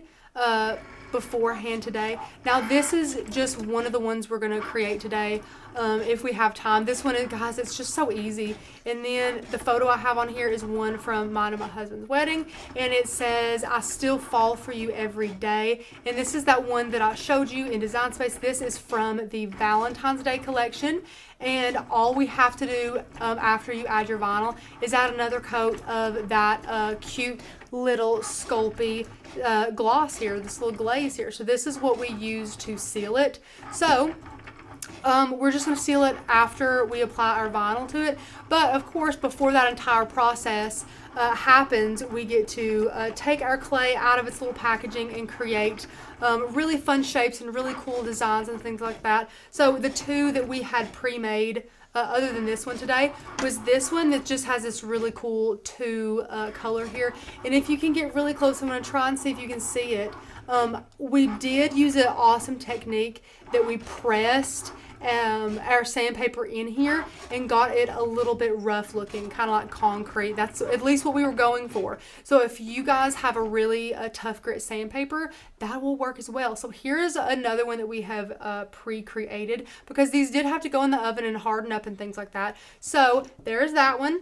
And then finally, we made this cool guy. Now, if you guys joined us for one of our past summits, I did teach you guys how to make some really cute marble clay dishes, and I wanted to teach you guys a different skill. I didn't want to just marble it for you guys, but feel free to use that technique that I showed you in order to marble it. But I just thought this really cool, neat pattern was really cool. So these are the ones that we're going to try and recreate today. And again, do it however you want to. I love to just teach you guys how and let you guys just take it and run with it. So we're going to be using black vinyl for these guys. We have our pretty coral vinyl for this. In a perfect world, you could do them all different colors. You know, you could add white and black and things like that. So we're just going to do black today. So we're going to go ahead and unload this. And guys, you're going to call me crazy. You're going to call me crazy. I did all this prep and I'm looking at it right here, and I don't like it. I want to do white. So I'm going to be nuts and remove this vinyl and get white vinyl and cut it and place it on here and cut it again. Guys, I'm crazy, okay? But I'm telling you, I just wanted it to be white. I mean, I just think white is going to pop off of these more than black will. So I'm going to recut it, and maybe I'll let one be white and one be black, but we'll see. So all you have to do if you're recutting it is just reload your mat and repress that flashing Cricut button, because it will just, as long as you have one mat, it'll just recut the same thing. So I really think that I want these to be white. So this is the black, and this is what it'll look like. I just think that white here will just pop off of these colors more. You guys probably think I'm crazy, but that's what I want to do. I could cut it out of the video and try and act like I wasn't using black vinyl, but I didn't want to. I wanted to tell you guys that me being a crafter, working full time to craft, I just went on a whim and wanted to cut it out of black, and then after I cut it, decided that I didn't want it to be black. There's no reason for you guys to potentially finish a craft you don't love just because of something like this. So a little bit of wasted vinyl, and when I say a little bit, I do mean like a little bit, like just a tiny bit of vinyl wasted for an end product that I think is going to look much better. So just, you know, learn from my mistakes, guys. I think that white's going to pop off of this way better. So I'm going to go ahead and set this to the side and wait on my white to get finished cutting, which is already at 80%, so it'll be done in no time. Guys, it's already done. So I'm going to move those over, unload my mat, and here is what we're working with now. I have my scraper tool, my weeder tool, and my True Control knife here. So what I'm going to do first is I'm going to burnish. So you always want to burnish your vinyl here. I'm going to burnish it. Then I'm going to cut the excess off. Cut that. Cut that. And I'm going to cut in the middle. I can see the middle. You guys probably can't, but I totally can. So cut that. Remove the excess. Burnish again for good measure. Why not? Now you can just take your weeder tool here, start in a corner, and guys, keep a close eye on this. You do not want to start peeling up things that you do not mean to peel up. So just be careful. And that one peeled up perfect. And now we'll just start in this corner of this one and peel it up as well. Whoop, and see I'm peeling up a little and sign there. There we go, beautiful. So now guys, you could do it this way or you could do it the easy way and get your pen tool and then remove the rest of it with your pen tool. So that's exactly what I'm gonna do. Get in here with my pen tool and get all this out. Guys, this is a good move, moving to white vinyl. You know, I gotta tell you, even as long as I've been doing this, sometimes you just have that gut feeling. Sometimes it's in the middle of a summit that you're filming, but hey, you just get that gut feeling, you just want to do it a different color. So, I am glad that I chose to do white. Now, guys, all you gotta do is take your masking paper transfer tape and cut you off a little bit. Some people like to rip it. I'm not a ripper, okay? I just don't do it. And now you can place this down. Looky there, burnish. Now we're gonna flip the mat over and remove this from the back this way. And now I'm just gonna rip it down the middle, right where I had previously ripped it. Burnish from the back. And then you can actually trim off some of this excess if you want to, or you can wait till afterwards when you're applying this down, which we will do. So now that these are prepped and good to go, you can go ahead and set these to the side. And now, guys, we can start the fun. So I'm gonna go ahead and take a block of my Sculpey clay, and this is turquoise, I'm pretty sure. Let me actually check. Turquoise, teal. Okay, so it's teal. Excuse me. I was close. So what the key is to working with clay, guys, is to make it warm, okay? It's so hard to work with cold clay. So that is why whenever you, start dabbling in clay and working with clay, they encourage you to make sure you warm it up as you use it. So that's what we're going to do, is we're going to warm it up. And once you have it relatively warm, you can go ahead and set it to the side. We're going to set it on our little cake pan there. And I'm just going to go ahead and warm up the same color because as you can see, I'm getting a little bit on my hands. But have no fear, it does not stay there. It doesn't dye your hands or anything like that. Just remove jewelry and things like that, and then you are going to be good to go. So I'm just going to be using the same color here and kind of kneading this a bit and warming it up. And then I'll set it to the side and then go wash my hands and then do my gray. Because as you can see, I don't want to start mixing up my gray with this blue on my hands. That's just not cute, you know? So just go ahead and knead this and work with it. And then, guys, we just get to get creative and choose how we want to create our, photo holder. So I'm going to show you 2 different ways, and it's going to be super fun. And now I'm going to set this to the side and go wash up. Now I'm going to open up our gray. And this is elephant gray. And we're going to be opening up 2 blocks of this as well. So we have our other one there. Now we're just going to, again, warm this up in our hands. And then I'm not going to be showing you guys how to work with it today. But this one that I did show you all that was finished, this one right here, was made using a different type of Sculpey clay. So it was actually made using the Primo Accents from Sculpey, and this is, what color is this? Oh, it's gray granite. So no wonder it's so cool to work with. It's gray granite, and this is what it looks like. It's so neat. So if you guys would rather use, that or anything like that, feel free. We're just gonna warm this clay up a bit, and then we're gonna lay it on the cake pan next to our blue here. We're going to open up our other one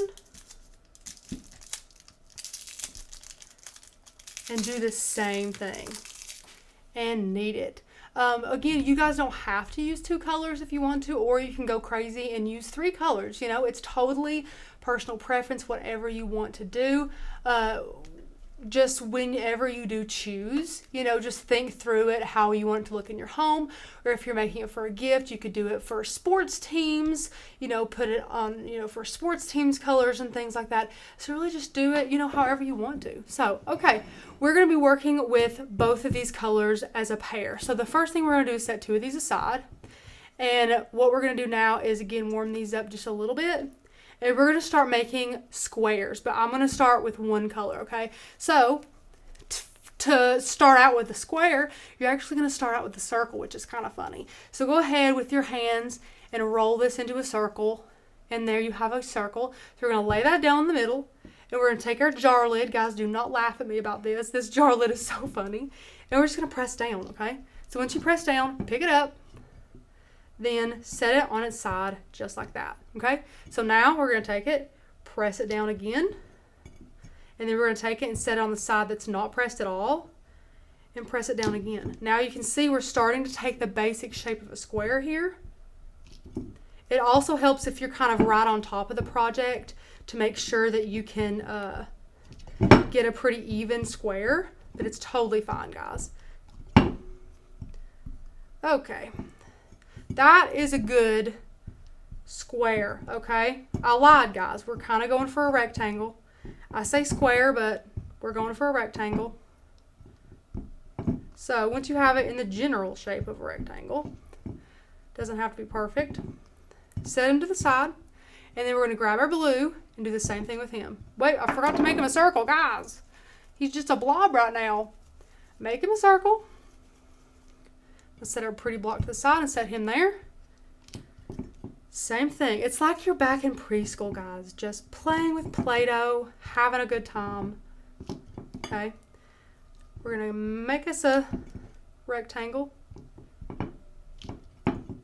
Guys, I'm not even joking. I was looking on Amazon for products, like flat products that I could tell you all to buy. And then I thought, come on, Rachel, just look for something in the studio, and they've got some flat things in their home they can use to make some squares. So I decided just to go with my gut and, find something in the studio and hope that you guys could find some good flat things to make squares with in your home. So just keep working with this till you get it. And once you have them kind of the same shape, which these are relatively the same shape, so I'm happy with them, you're actually going to go ahead and stack them on top of each other, okay? And now you're going to mush it, okay? Mush it a little, then you're going to set it up here. Then you're going to press it down. Try to press it down pretty evenly. And then you're going to pick it up, set it to the side, press the side. And guys, this is kind of like those clay ring dishes. No two are going to look alike, regardless of, how much you work with them. It's just they're just not going to look the same. And that's a good thing. You want these to be unique in every way, shape, and form, and they most definitely are. So once you get them kind of cohesive, all it's about is forming the shape that you desire. So I really already like the shape that it's becoming. So just go with it, Shape it however you'd like. And I'm sure your all's ovens are good and preheated, which is what I like to hear. Go ahead, keep shaping it. This is looking pretty good, so I'm just gonna kind of even it out a little bit.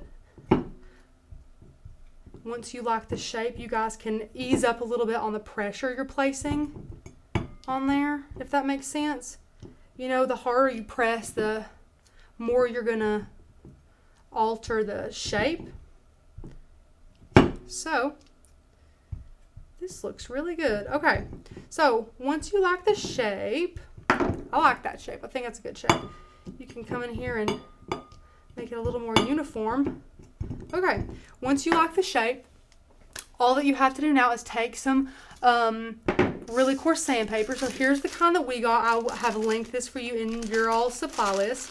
But I recommend something coarser. So this is very coarse sandpaper. You can't tell. Well, you can kind of tell. So all we're going to do now is lay this on top of it and press it with your fingers, okay? Not too hard. And then you'll be able to reveal that kind of sunken in, sandy kind of look. It's just a really cool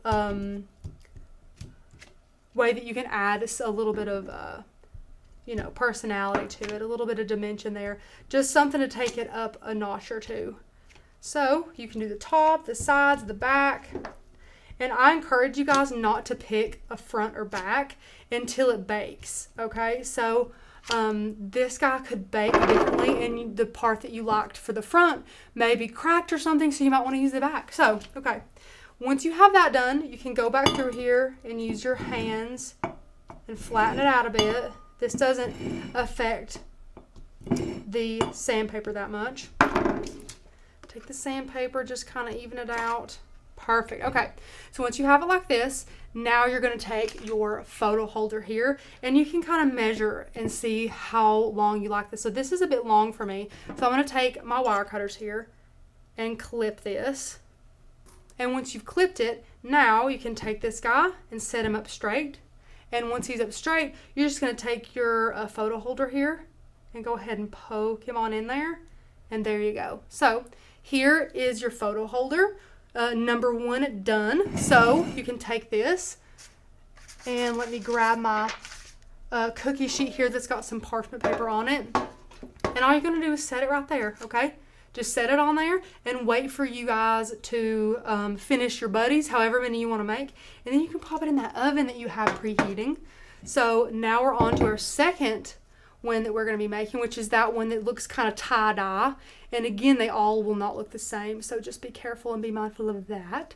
So this one, we're actually going to do it completely differently. So you're going to roll out a log here and hold it there. Roll out another log, and you want these logs to be relatively the same size. Perfect. So you're going to pinch and tear and pinch and tear. Okay, so we have 3 pieces. They're relatively the same size. Do the same thing with the gray. Pinch and tear, pinch and tear. So now that we have this, we're going to make them into little balls. Okay. And then we're going to set them down and take our lid and smush them. Okay. It doesn't really matter how big they are at this point. So there's our blue one. And then we have another blue one here. And don't stress out as well if they're not all the same,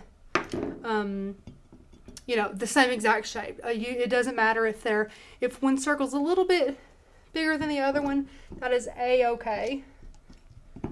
Okay, there's all of our blue ones. Now we're going to work on our gray ones. And I just love doing this, guys. It's so much fun.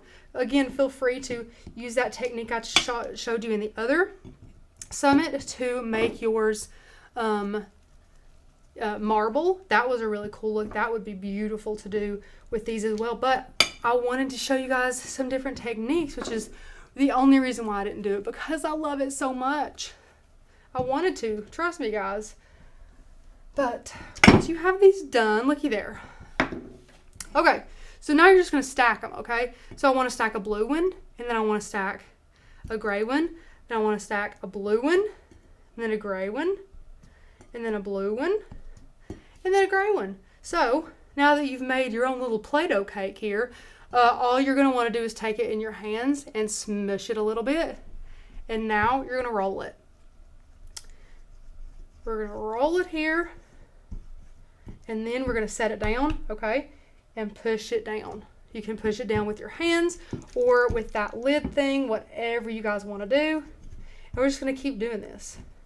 We're going to keep pushing it and rolling it until we really start to like the pattern, and then we'll start to build out our square. So now we're going to take it, push it down, peel it up, set it on a side, and now we're going to start working on our square. I say square, guys, but you know I mean rectangle. I don't know what's wrong with me with my words today, but you know what I mean. So we're getting there. We're getting to a shape I'm really liking here.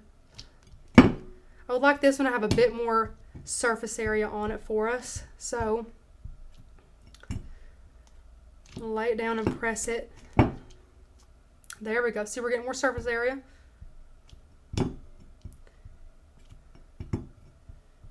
This is a cool look, guys. Okay. Look how cool this is. Love it. You guys can keep manipulating it until you, of course, really like it. this one again, if you want to press it with sandpaper, you can. We're just going to press the front on this one. And look how cool that is. Okay, so once you have it to the shape that you like, again, this is a really cool shape. And of course, you need it to stand on its head to hold a photo. So if you need to do some maneuver in there, you totally can. Next, just like last time, take one of these guys, measure it out, see how you like it. And once you trim it, you can go ahead and insert that right in the center there. Just like so. And look at that, guys. That's another one. So I'm going to go ahead and set that back on our pan. And guys, I just wanted to tell you as well, to make this one, all that we did, you guys are going to die. All that we did was take this block right here, roll it into a ball, press it down with this, and then I sat that wheel. It was basically, just a wheel. I sat it up just like this, and then just pushed my thumbs down a little bit to get this little lip right here for it to stand on. And then that's exactly how I did that one. So if you wanted to do that one, of course, that's fine too. But it was just so easy. I didn't want to demonstrate it for you guys. So now, guys, go ahead and take your pan with your cute little photo holders on here and place them in the oven and set a timer for 20 minutes. Now, after that timer is over, go ahead and take them out and allow them to completely cool for about 30 minutes to an hour. And then we're going to pick back up on some ones that we have already created and finish this awesome process. Alrighty, so here's one that came out of the oven, completely cooled, and there is no sealer on it yet or anything like that. So that's how it came out of the oven.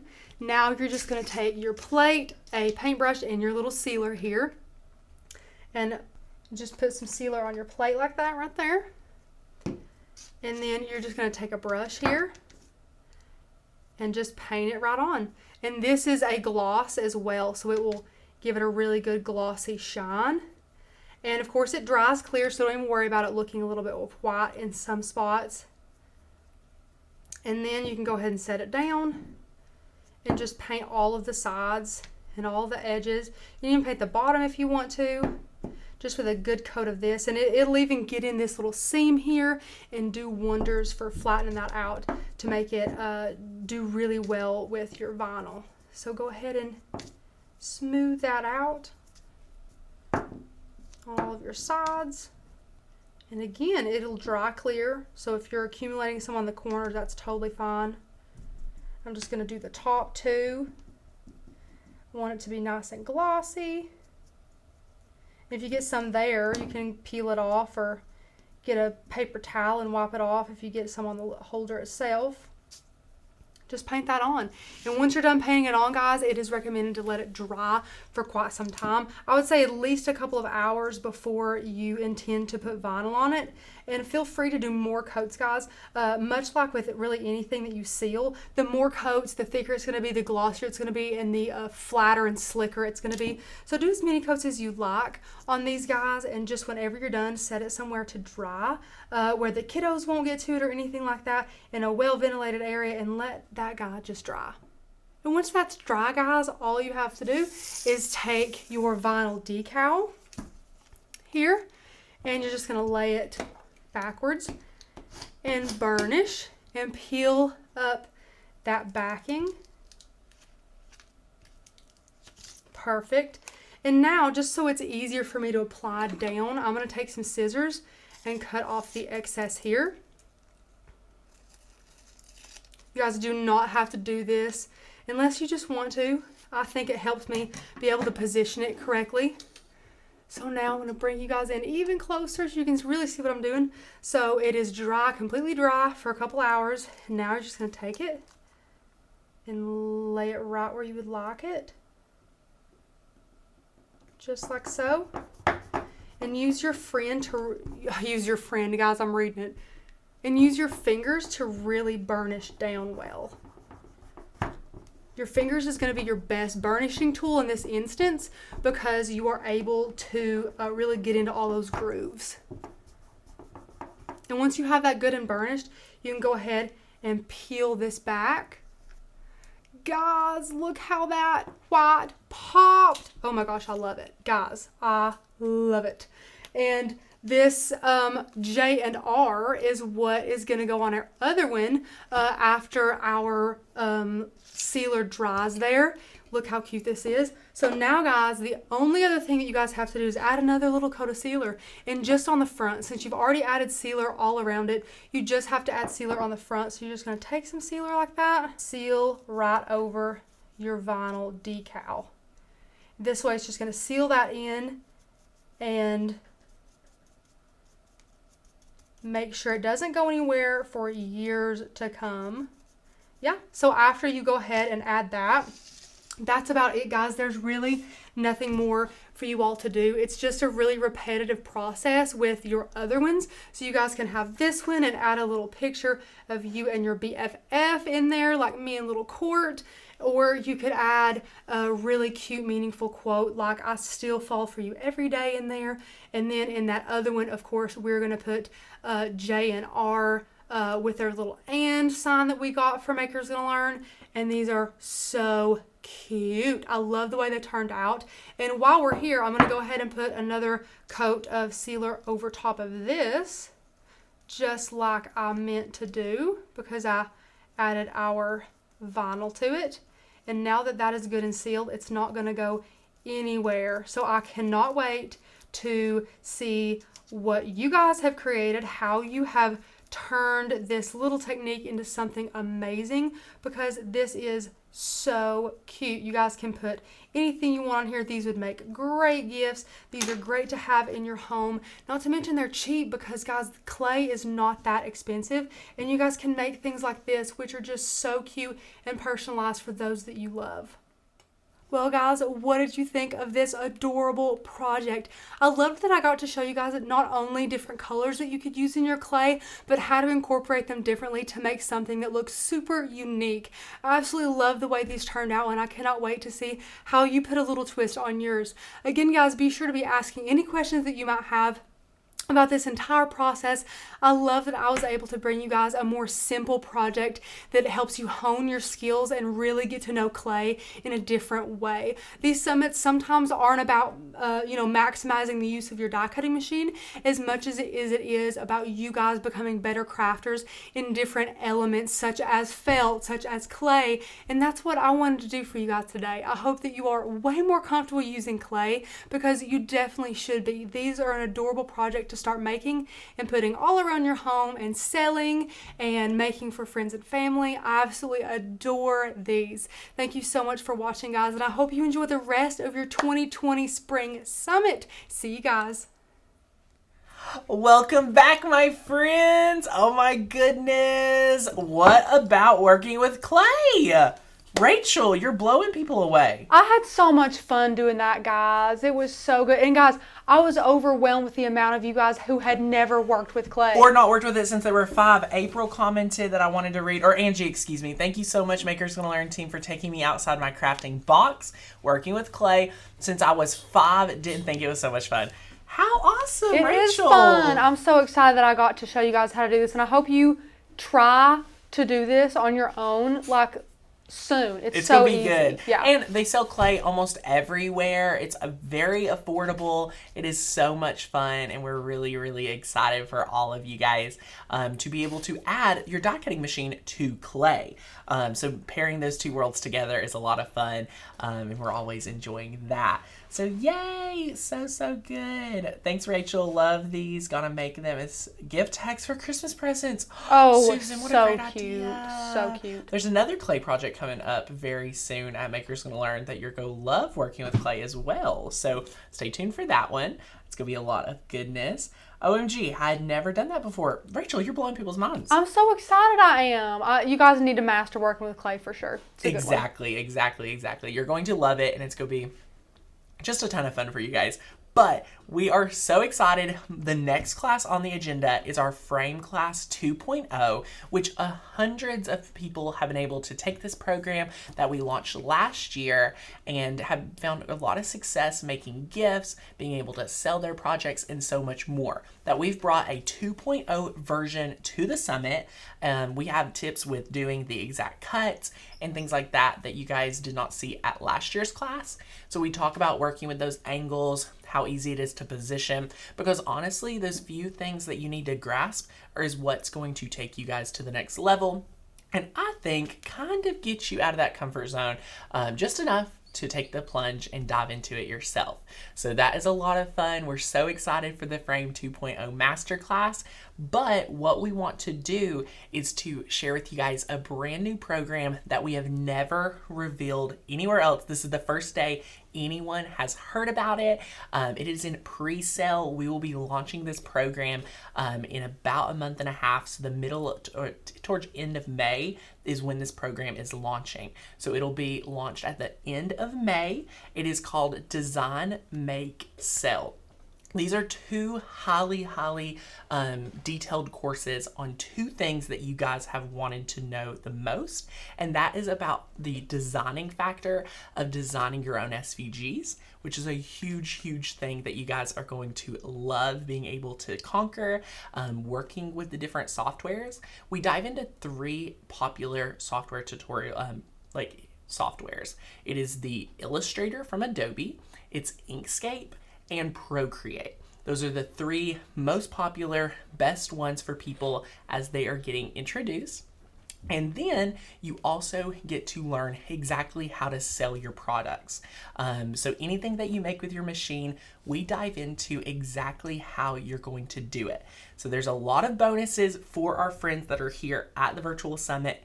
And guys, with everything going on, we were debating whether or not to still release this on this weekend, but we've added a few things for you guys to be able to do so. First of all, for the first 75 people, we have 160 people here with us now. The first 75 people that say yes to our intermediate or professional level, our advanced or professional level, will be able to get both workbooks, not only the digital version, but the physical version mailed to you guys. We wanted to go ahead and take that out of the way for you all so you don't even have to worry about it. So we're going to have those printed and mailed directly to you because we're going to bind them for you and it's going to be so good. So Rachel, will you share that screen and I'll dive into exactly what Design, Make, Sell is? I will, absolutely. And there is a question up there whenever you are ready to address that. Is the $40 off the already discounted price? Mary, let's go ahead and break down. I'll get there in 1 second, but the $40 off is what you get in additional to being a Summit member. So the process that you'll see on the website is the pre-sale launch prices, what everyone else will be able to get in at when we launch this here in a few weeks. But what you're getting for being here at the Summit is an additional $40 off using the coupon code, which is Summit, SUMMIT. So anyway, this is finally how to master designing and selling your own unique products. You're going to quickly become a graphic design wizard with the tools and skills to sell anything you make. Are you tired of never finding the unique SVG that you need to make for a project? Are you ready to master the skills required to make your own SVGs? And we're talking, guys, you see artwork in store, you see different things, and you want to be able to design something very unique. We're going to kind of teach you guys exactly how you're going to be able to do that. So it's going to be a lot of fun. If you need to get serious about creating a business with your die cutting machine, definitely this is going to be the program for you to level up everything you need to be able to do that in 2020. We're going to be doing it with you, and it is going to be a lot of fun. Procreate is for your iOS app, like your iPad. So if you struggled with making your craft shows profitable, we have a whole module that is specific for our friends that want to master selling with craft shows, because we know selling with craft shows is a lot different than selling on Etsy and Facebook and different things like that. Oh, it sure is. So we're really excited. And we have a question up there as well, Tanner, that says, would you say this new program is more geared to those that sell? So it's geared to anyone that wants to sell or design. It is going to be, whether you want to design or sell, this program is for you, because what we find is that people, that want to design are usually wanting to make unique products that they can easily do custom projects for clients and things like that. So you're definitely going to love this program, whether you're more into the design concept or the selling process. They usually will end up complementing each other. Megan said, already bought it. So excited. Yay. We're so excited. I see Rebecca's already grabbed it. We had another friend that grabbed it as soon as she jumped on this morning before we even got to talk about it. Thank you so much. She knows. She knows what's She up. knows. She knows. So again, there's only going to be 75 available for you all to get in and be able to have us mail you a physical workbook. So that's the bonus that isn't not even listed here. That is for Summit members only. So look at everything you're going to learn from the design component. So you get the basics. So we're going to break down all the basics of what a SVG is, personal versus commercial, how to upload and use different SVGs, and then how to contour, slice, and weld SVGs. So much fun, and it is going to be a really great. And then for the software related ones, we're going to break down again the 3 different softwares. So Inkscape, Illustrator, and Procreate. That is going to be there for you guys to walk you guys through. And this is letting you choose which program you want to work with. Inkscape is perfect for anyone that does not want to make a financial commitment to, Illustrator. Illustrator is a monthly membership now, so you can get Illustrator for like less than $10 to $20, maybe $30 a month with the cloud. Procreate is an app that you're able to do, and it is going to be really awesome. And Procreate is if you're a hand lettering artist or, anything that you are wanting to design your own hand lettering, we really love Procreate for that. So get excited to walk with us on that. We're going to talk about designing with basic shapes. There's 3 design projects we are going to conquer that in those 3 design projects, you are going to be able to go ahead and take advantage of with the basic shapes. So you're going to learn how to design a cupcake, a flower, and a tray. And then what we are going to be really excited about is converting. So converting different files from PNGs into SVGs, turning your drawings into SVGs, how to add colors, and creating multi-layer SVGs. So down here under advanced techniques, we're going to conquer 6. How to fill a font for Cricut pens, which is a huge question we get. Using font glyphs. How to add score lines, creating drop shadows, tracing over a photograph, and digital drawing. So we are getting a lot of questions. We are going to address those here in a moment. Let's go ahead and finish breaking down what you're going to get. Then we'll get to the pricing, and then we'll be able to talk towards the bonuses. We are, for the first time ever, offering a payment plan option for anyone that needs this program, but would like to kind of separate the cost out over a few payments. The only thing is your coupon code SUMMIT for that additional $40 off, you will not be able to use that coupon code on. We cannot make it work for the payment plan option, or it would mess up your payments, unfortunately. So right here with selling, which is so good, we're going to help you get started. We're going to help you pick a niche. We're going to discuss what products you need to make and sell. We're going to dive into the cheap or quality route, because there's 2 different routes selling. You can either go cheap and do a lot, or you can do quality and not have to make as much. And who would not want to learn how to go quality with their business? The art of selling is diving into where and how to sell your products, setting up an Etsy shop, discussing shameless self-promotion, and being able to price your products accordingly. We have someone saying, is this for advanced people only?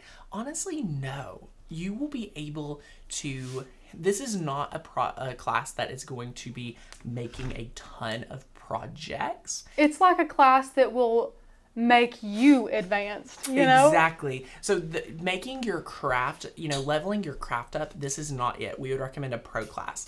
But if you want to learn how to design cut files to make very amazing projects, and then being able to do all of the awesome behind the scenes with the marketing and the craft shows, this is go be perfect. So if you feel confident in your crafts and you want to be able to get confident in everything else, definitely what you would want to be looking at. So right here, you have the marketing of creating graphics, scheduling content, custom projects versus, having a signature line of offerings, how to keep your customers around, the actual fulfillment and how that would want to feel and look.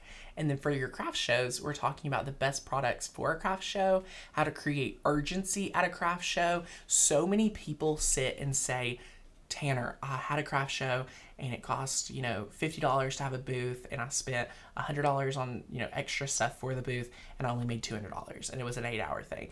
I will teach you how to create the urgency at a craft show to actually get your products sold. That is something we definitely want to make sure we do for you guys. We're going to talk about craft show styling, the tech behind craft shows, and then how to create loyal craft show customers. So right here, you can see your get started with pre-sale pricing, choosing the plan that works best for you. You will see there's 3 levels. For the first time ever, we've brought you 3 different levels. And this right here is your intermediate, where you get the 5 design modules and the 4 selling modules. The advanced will include your 5 design modules, your 4 selling modules, and your design workbook, as well as your selling workbook.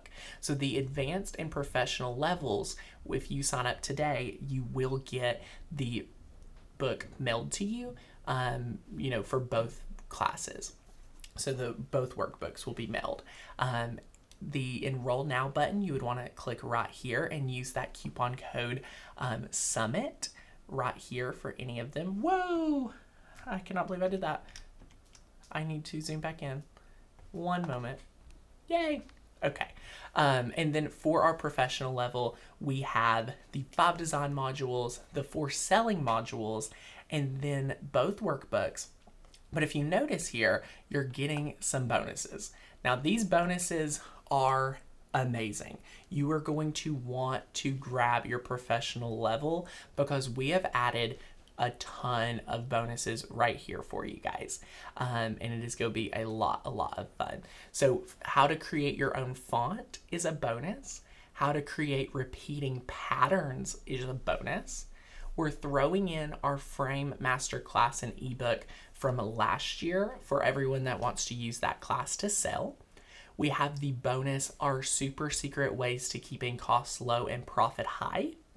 And then this one is one that we're really excited about, and it's breaking down exactly how to take amazing photos of your craft projects. So that bonus right there alone is worth $197. We've got the $47 value bonus. We have the creating your own font valued at $197, and the pattern creation module valued at $147. So the professional level is definitely your bang for your buck when it comes to adding in everything. We're not leaving anything out for this tier.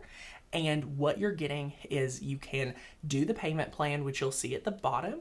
Again, you cannot use the coupon code SUMMIT for that. People are saying, when are the 3 payments taken out?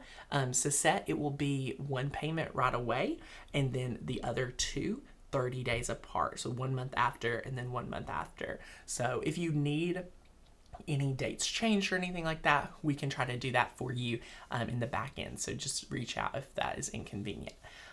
So yay! If you guys have any credits, be sure to, make sure you have your coupon code with that credit and take advantage of that. So we're so excited to offer this to you, but let me kind of dive into our bonuses. So again, there is urgency so that you all are able to be able to go ahead and get these mailed to you, as well as your coupon code SUMMIT. So yay! This course is not active. It will be launching towards the end of May. So this is your pre-sale special offer. These prices will go up after they launch. But again, this is just now available to our summit attendees. So Yes, we're and that's so excited. to answer Ms. Sherry's question as well. These courses are not going to be offered to only summit attendees, but today they are. You guys Yes. get the sneak peek. We're trying to lock you guys in. Yeah, it's one of those amazing bonuses for being a summit ticket holder. You guys get to see awesome sneak peeks of stuff. Exactly. Lori just signed up for Design Makes Sell. Yay! Congratulations. So what you're getting with the intermediate, from the advanced tier up, this is what you're getting. So for our advanced tier, you're getting the workbook. Each module will have action steps for you guys to take, and it is going to be really awesome. So that is the design ebook and then the sell ebook. So both of these are going to allow you to have action steps with each module, and it'll be awesome. For anyone that needs to use their maker material credit, be sure to look back for an email from us or email hi@makersgonnalearn.com, and they'll be able to send you that special discount code for you guys. So yay! Now for the professional tier, this is where the good bonuses are getting crazy. So you do get the workbooks. In addition, you're getting the font creation course. So learning how to create your own font. Developing your own font, it takes knowledge, and the truth is most will fail because the foundation of doing this is crucial. So you'll be able to not want to miss out on this bonus by learning how to create your own font. And if you have, your own hand lettering or anything like that, you are going to absolutely love. Next up, a bonus is your pattern creation, creating repeating patterns to do print and cuts, sublimation, and so much more you'll be able to do with the pattern creation, and it's a lot of fun. Now, if you guys were not here, a lot of people said, Rachel, it's their first summit. Right, yeah. This course right here is huge. This is our frame class, and we've been able to see a ton of people being able to make money with their machine before, especially with the frame class. So we've tied this in for our professional level friends, complimentary, and you get that bonus 26-page ebook that we've been working so hard to be able to release as well. Yeah, I mean, that frame class, Tanner, has been popular ever since it Right? came out. It's And my favorite. I think the biggest part is because once you want to build a business and sell what you make, you want to keep your cost low so you can keep your return on your investment high. So the more you can make and do yourself, the better. So knowing how to make those frames just kind of unlocks a whole new, area of potential for the people who want to sell what they make, which is great. Exactly. So it is going to be amazing. So you can go ahead and grab that. And then the photo tips. So we are bringing our highly requested class on taking finished photos for you guys to be able to use to sell on Etsy or anything like that. We're really just wanting a very introductory class to what skills you need to take appealing photos to list on your websites, on your social media, or anything like Etsy or Facebook. So we'll be able to break that down. And we have a few little tips and things that we use around the studio that are amazing to take those photos and level them up. So here you go, guys. The bottom line is you get 9 modules that are going to take you through step by step the entire process of designing and selling with creating your own business using your die cutting machine. Depending on the tier you go with, you'll get lots of bonuses to help you that will complement with the course. This is the exact blueprint you'll need to follow today to be able to not only design your own files, but also be able to start selling them right away. So learn at your own pace in the comfort of your own home today. This is 100% based online, and in these time ages, we need to be at home. And honestly, if you have this upcoming time, you are going to definitely want to take advantage of it because this is a great time. People are going to be online more than ever, browsing the web, wanting to purchase things. So if you had a goal in 2020 to be selling online, this is an amazing time. Our members of Makers Gonna Learn have for quite some time been able to be selling what they are doing. We can see Tammy has been able to do custom projects and so much more.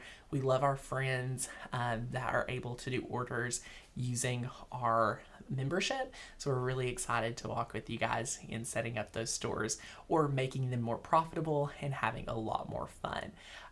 Rebecca says, will this course cover how to make a font that will engrave or write solid instead of an outline. Rebecca, yes, we did go over that in the module lineup, and you are going to love, love, love this. Diane, if you'll email hi@makersgonnalearn.com, we will make sure you get situated right away, so you're on that list of the 75. So please be sure to go ahead and take advantage of that. Rachel has dropped the link. It is the first link down below. And what you will want to do, Miss Shirley, is use the your coupon code for the maker box first, and then we will probably have to manually refund you that $40 due to the fact that we only can allow one coupon code per purchase. I wish we could allow more. But Mary bought the pro level. Congratulations, Mary. We're so excited. We're so excited for you guys. And again, here are the 3 different tiers for you guys to take advantage of. For the first time ever, we do have the payment plan option, but here's the deal. You cannot use the coupon code. That is not allowed. So for you guys enrolling and paying it now, you will be able to use the amazing coupon code SUMMIT to give you guys $40 off. So we are so excited. Miss Carol says, great design work on the new program. Love the visuals. Yes, I think this page right here is a great representation of how amazing the program is going to be. And you guys get an amazing workbook and so much more. So we cannot wait to have you take a lot of fun and dive into it. I'm talking to my hubby about it for sure. Tracy, I highly recommend. You'll have a lot of fun learning along with us, but you'll also be able to start selling, and that's what you all want to be able to do for sure. So this is going to be just an amazing, amazing program for all of us. Not just start selling, but have success with selling, because a lot of people can try and sell, you know? I mean, right. But it's hard to have all the skill set between knowing how to do everything yourself, plus, you know, how to price things and how to take photos and things like that. It all has to come together, to make you super successful. So yeah, we definitely want to help you guys and make sure that you all are set up for success with this. And oh my goodness, y'all, I did not even list this out. I don't know how this, can I have the main camera for a second? Yeah, I'm switch it. I totally don't know why this was not added. My fault 100%.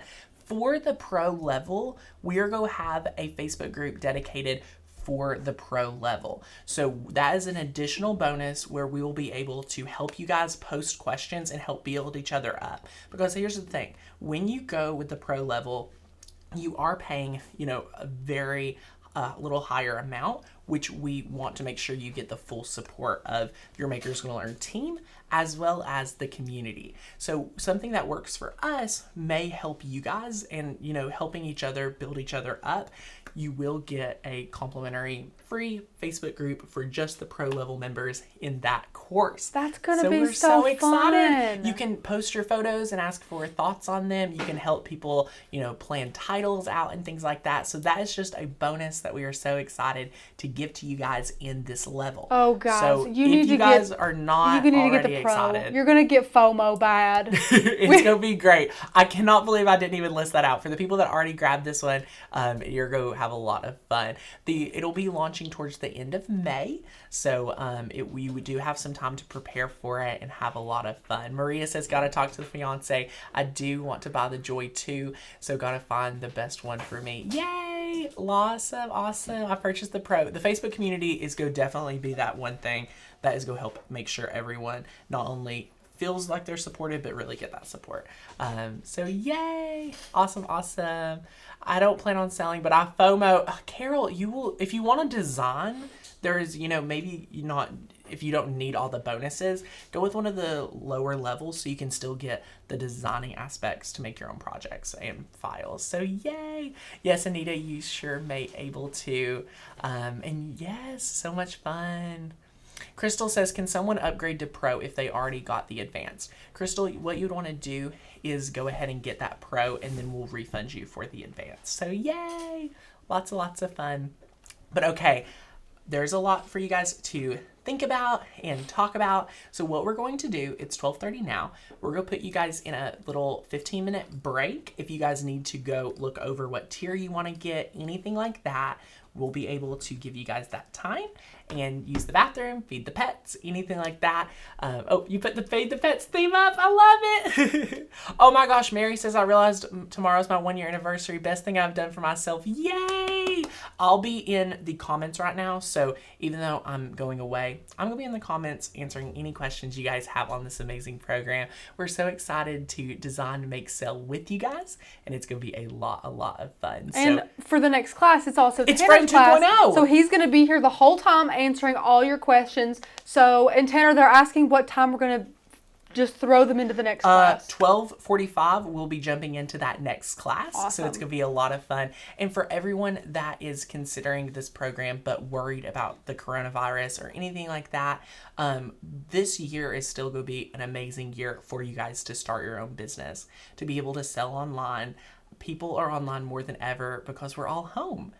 So that gives everyone a unique opportunity to kind of be able to be at home, creating income for themselves and being able to make a difference and, you know, help support their family. So we're really excited to walk with you guys on this program. It's going to be a lot of fun. And yes, Procreate is an awesome app. So we're excited to give you guys those tips and tricks, especially with working with so many designers on designing thousands of cut files for Makers Gonna Learn. So yay, everyone's grabbing it. Woohoo! Awesome. We're so excited. But enjoy your break and I'll see you in Frame 2.0 at 12:45. See you then.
Hello everyone, welcome to our Frame Masterclass 2.0. In today's class, we are going to be creating 2 different versions of our amazing frames. Now, our first one over here is definitely going to get you guys out of your comfort zone and be able to build something so amazing and something you have never probably made before, but we cannot wait to see what you guys end up doing with this idea.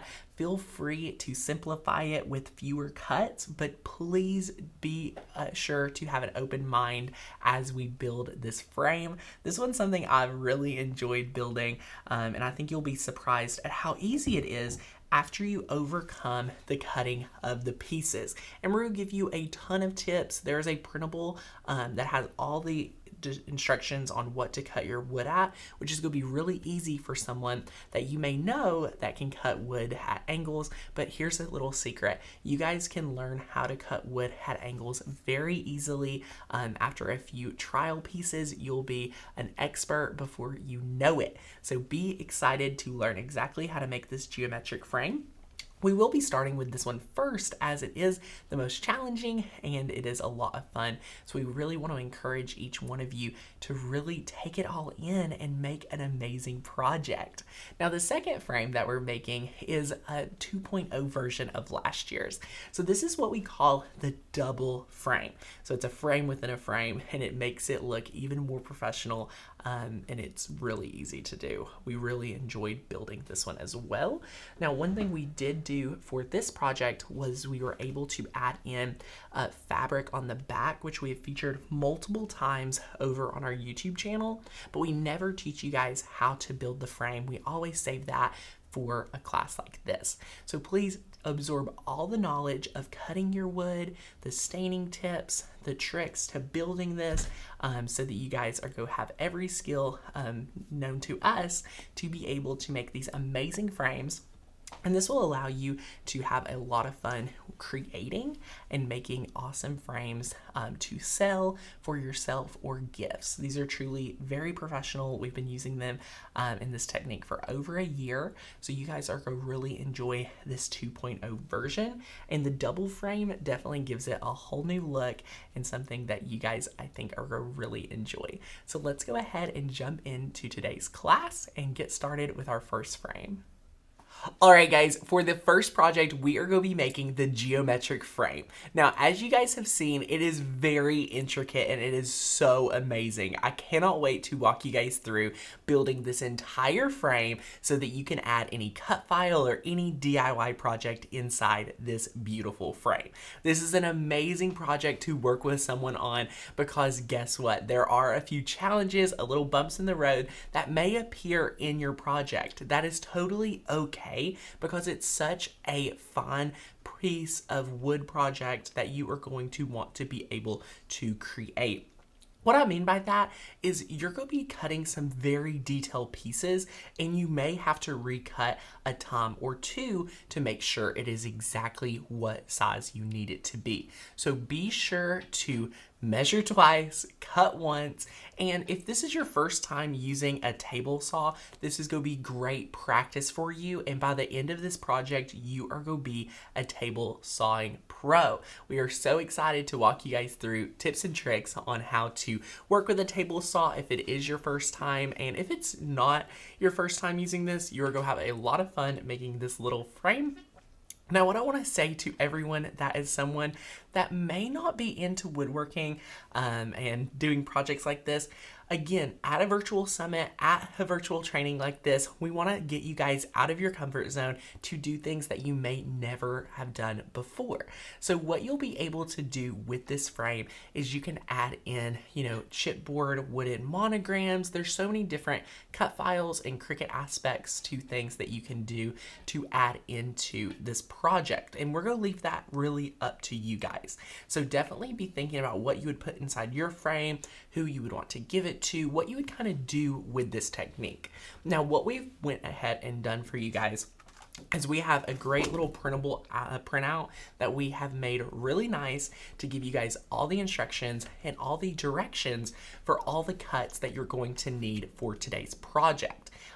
which is really handy because even after you've watched this video, you're not going to remember me spouting out random measurements. So I would highly recommend referencing that sheet just so you know. So let's go ahead and take a look at some of the supplies you're going to need for this first geometric frame. First of all, you're going to need 5/8 inch wooden dowels. You're going to need a few of these. Again, you may want to buy extra of this because this is what you'll be cutting on the table saw, and you do want to have room for a few mistakes. So I would recommend maybe 3 or 4 of these just to be giving you a little wiggle room. Next up, we are going to need our staining gloves and stain of our choice. We'll be using a paintbrush and cloth today. For building it, and after we've added our wooden nails, we have some plastic wood or wood putty, and your little spatula tool to glue in some of the smaller pieces. This is my number one item of the day. So if you are looking for a craft life hack that is going to change your life, this DAP Rapid Fuse all-purpose adhesive, it says it sets in 30 seconds and bonds to virtually everything. This is the truest statement I've ever seen on a glue bottle. I would argue that it will actually set in less than 30 seconds from everything I've ever glued together with this glue. So glue is not that cheap. It's about $6, but this bottle will last you forever, and we're going to use it on today's project in addition to our air nailer. So this is our Ryobi air nailer. This right here I love because it is battery powered, so you just charge the battery, you don't have to deal with any cords. It's honestly amazing. And then you're also going to need some sanding paper. I have 220 sanding paper and 120 for a sanding block. And then you're also going to need a Strong Grip mat.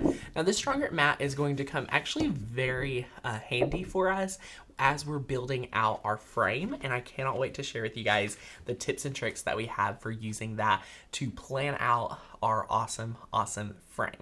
So if you guys are excited, let's go ahead and take a look at the table saw and kind of work through some of the cuts that you're going to want to be able to do with your wooden dowels.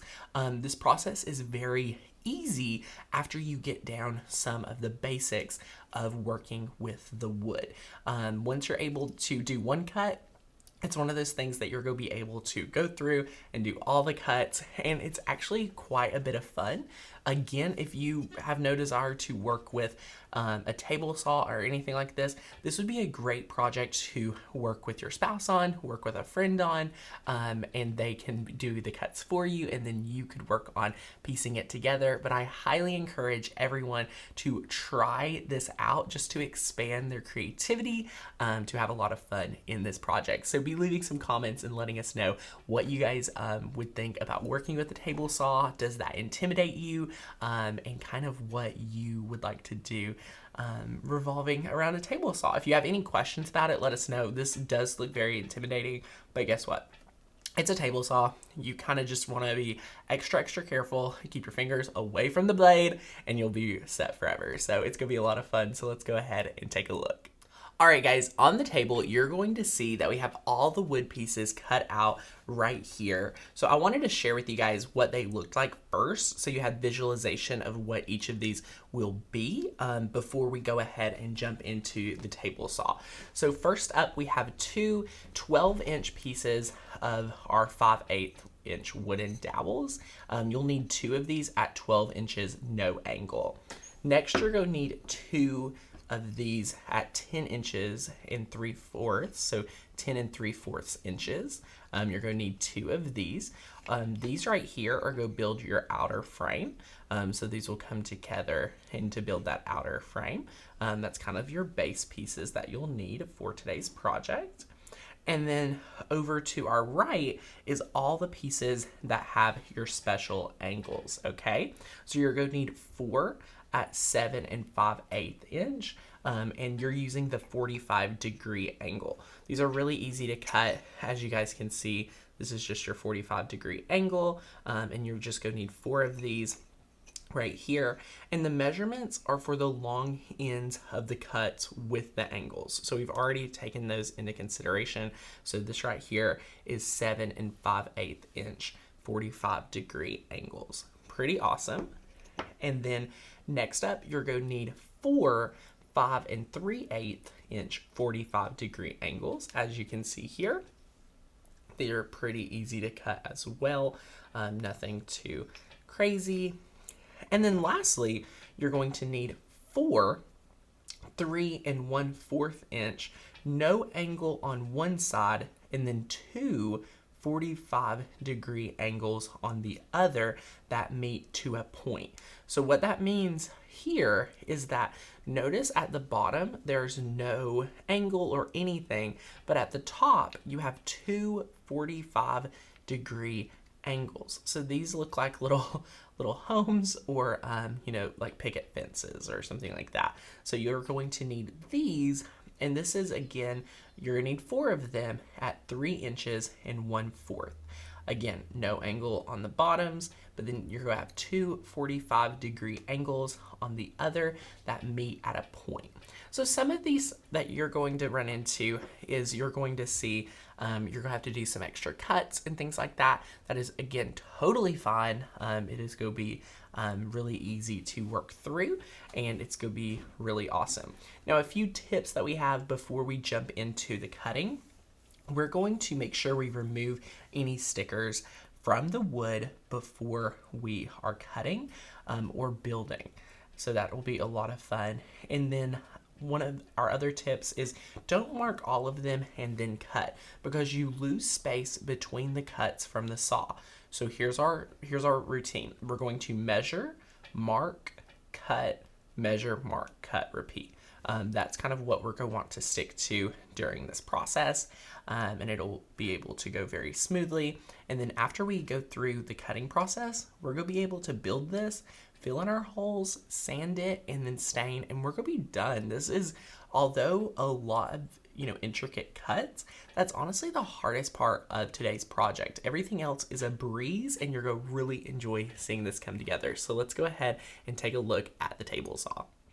All right, guys, so we're at the table saw. What I wanted to really share with you guys is where to find and position your angles. So the first cuts that you're going to have that are angles are 45-degree angles. So what you need to do is go ahead and open this up, and you just want to unscrew this little piece right here, and then you lift up and you can drag over to a 45-degree angle. So this right here is at a 45-degree angle. You'll see it snap right into place at the 45-inch mark, and then you can tighten this up just to make sure it's going to stay in place. Okay, so now we'll be able to cut our first 45-degree angle really easily. All right, guys, so we've been able to position it at the 45-degree angle. Now we're just going to simply cut it. You're going to want to very carefully just hold your piece of wood, and then as you bring your saw down, then you can press the button on the side, and you'll see we have our laser turned on for precision. And then what we're going to do is just turn the blade on.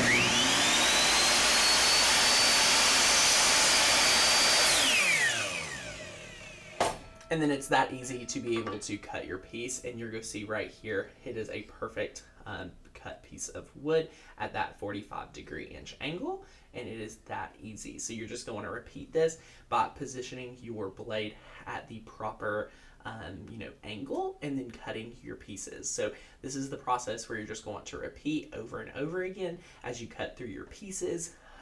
You'll want to cut just as we did, not too slow, not too fast, to get these perfect, beautiful cuts every single time.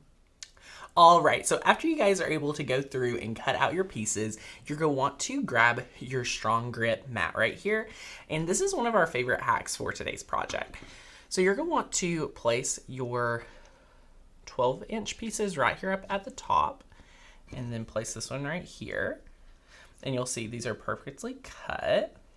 And then you're going to bring in your next size down, which would be your 10 3/4 inch pieces. And you're going to position them right here. So after you position these down, now you're going to want to be able to make sure all your wood pieces are lining up. Looks really good. So now you're going to want to go to the next size, and all you're going to do is kind of start playing with these to see how they're positioned in. Just like this, it will take a little bit of time to feel your way through the wood. And again, you just want to make sure all your wood pieces are lining up. This is a great thing to do as you're cutting the wood, so you can be just making sure everything is cut properly. And the mat kind of just keeps everything in place, and it's already a perfect 12 by 12 anyway, so it's pretty useful. So just like that. And now what we're going to do is add in these pieces to create another wood piece in the middle. And look at how easy this goes together. It's kind of like a little puzzle.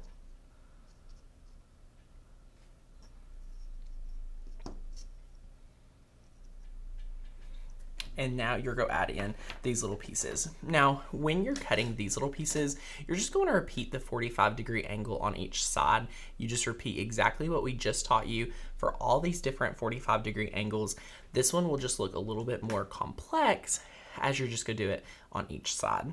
And that's so that these pieces fit perfectly right in here. And if there's a little wiggle room, you'll see that there's some space right here. That's totally normal as you're filling it out due to the fact that we haven't glued it all together. So everything will be just a tad bit tighter, which is going to be really great as we build this out. This is just where you're going to want to make sure that your pieces are cut pretty exact, just like so. So you'll see this will be a lot tighter, and then it'll be able to fit in really well. So now that you see your frame is right here, what you're going to want to do is start with the outer side, and you're going to want to start using your air nailer to build these and nail these together.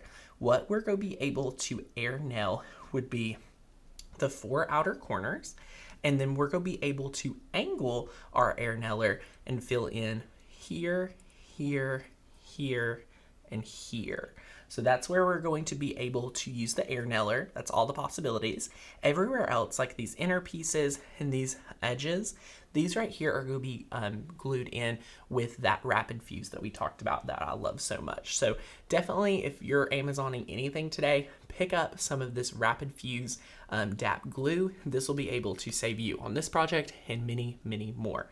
I do not recommend hot glue for this, as it is not going to give you near as great results and last as long as you would need to. And again, this is a great project to be able to make and sell and have a lot of fun in the process. So let's go ahead and start nailing this together. All right, guys, so any pieces that we're not going to be able to air nail, we're going to actually remove just for time's sake. And we're going to set that to the side so we can glue this in next. But now what we're going to do is we're going to be able to take a piece just like this. We've already air nailed this one right here. So you're going to want to take it and you're going to want to position it. Now, what our tips here are to be extremely careful. You're going to want to hold your piece of wood in place like so, while nothing is super close to where the air nailer will be. So I'm going to hold it with my left hand, and then I'm going to come in with my right hand, which is holding the air nailer. You position your air nailer down. You'll see that a light will turn on. That means it's ready to go. You apply a little pressure and then staple. And just like so, you have your air nail. I did say staple. I think you guys know what I mean, but it's the nailer. It reminds me quite a bit of stapling, but it is nice and strong and sturdy. Now, one thing here is I do not use any wood glue in addition to the staples, just because it's never been necessary for my projects. Feel free to add that if you do choose. So now we'll add in this next piece. We're going to position it in right here. All right, so now we've just been able to add in this next piece, and we're just going to repeat the process. I'm holding it with the left hand and then applying pressure. I'm going to bring the air nailer in and then push down just like so, and you're going to want to nail. It's that easy, and we're going to now turn it over once again to this side, and we're going to be able to do that same exact process right here to finish it off. So just like so, you're going to take it, press down, and nail. Ta-da! Now you have your outer edge perfect. Okay, guys, we are going to actually glue in the rest of the pieces. I know earlier in the class, we probably mentioned that we were going to be stapling these pieces in, but after really, testing it both ways, we want to recommend to you guys to focus in on a really sturdy glue like this Rapid Fuse to glue these pieces in, just to help you guys with the best success. Angling your air nailer and things is very possible and not terribly hard, but we want to make sure you guys get the best success with this project at the fastest. So that's why after testing both ways, we realized that this glue right here is really sturdy and you're going to be able to have great success with it just like we are right now. So you're just going to go through. As you can see, I'm not adding a ton of glue here, guys. You're just going to need enough right here, and you're going to be blown away with the results. I highly speak heavily of this glue. We're not paid to say this. This is just truly our personal favorite super glue, and it's been really amazing for us, and we think it's going to be really awesome for you as well. And look at how fast it's going. You're not having to worry about any angles or anything like that. So now just your main base needs to be air nailed. So again, that comes in really handy. And now we're going to add in our smaller pieces. So I'm just repeating the same process, working our way around. I like being able to build the frame as we cut the pieces. That's a great tip, just because now that you've played around with it so much, you can see exactly where each piece is supposed to go very easily.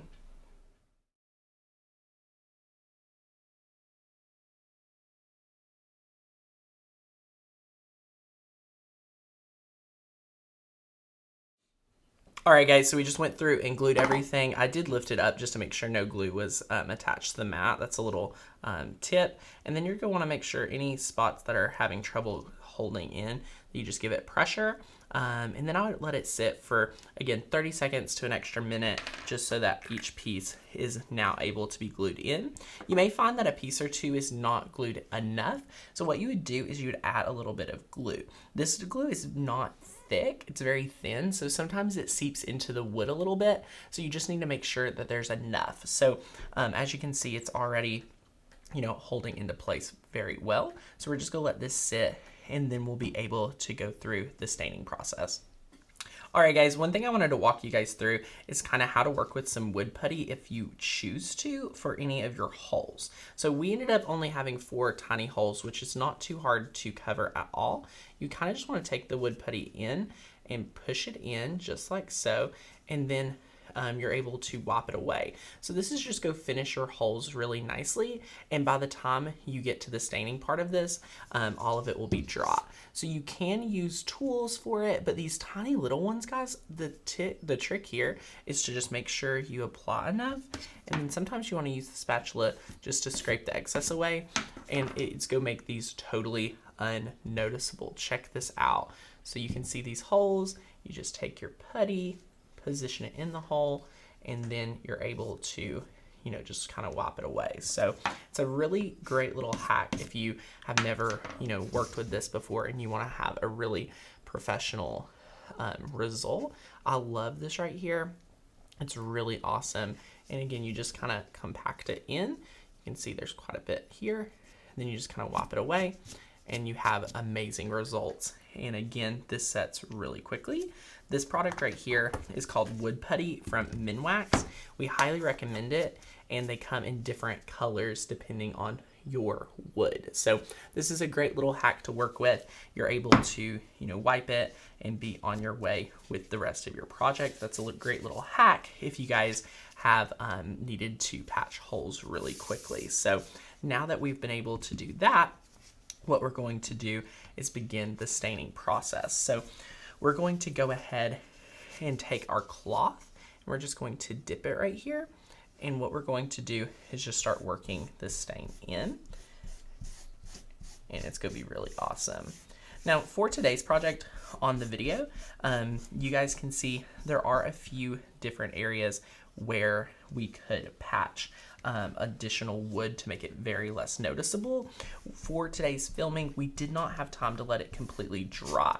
So you'll see in the finished photos that that one is, there's no holes or any gaps right here, but we just wanted to be able to film it perfectly for you today and kind of give you all the tips and tricks. So as you guys can see, the stain goes really well. And to get in all the nooks and crannies, we will be using a paintbrush. So that will be really handy. But the cloth is really good as well. So you can kind of mix the two here to go in the edges, to fill everything in.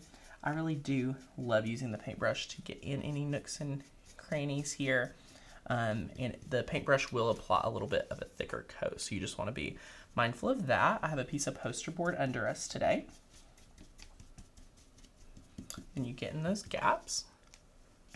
So just like so.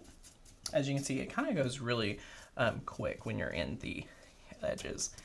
And right here, when you are dealing with different sides of the wood and things like that, I recommend going with a thicker coat just so that everything is getting coated, and then just kind of even it out just like you would be painting.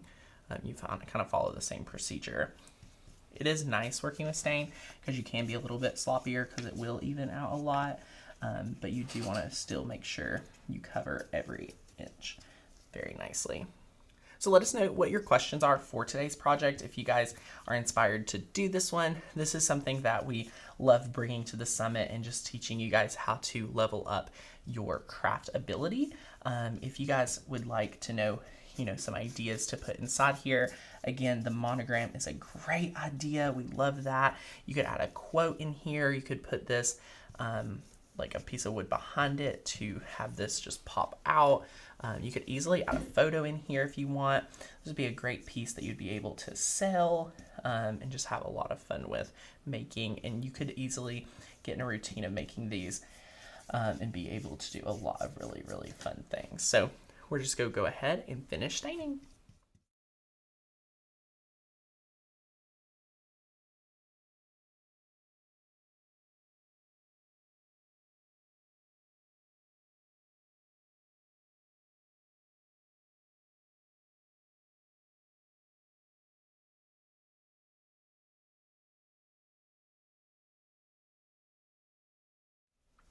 Alright guys, now that you've been able to stain your entire frame, what you're going to want to do is go ahead, wash out your paintbrush, put the lid on your stain, and you're going to want to let this sit and dry for probably a few hours. Just make sure everything is nice and dry before you move on and add anything to this. So I hope you guys enjoyed learning how to make your very own geometric frame. Is this not amazing? Check it out. We are obsessed with how this looks.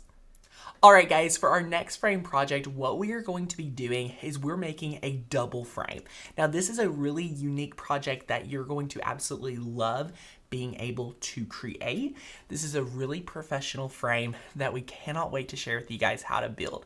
If you loved our traditional frame class that we taught at the Spring Summit last year, this one right here is going to be one of your new favorites because with a little bit additional cutting, you're going to have a really amazing project. So let me share with you exactly what you're going to need. So what we have right here is our traditional wood pieces that we use to cut for our traditional frame.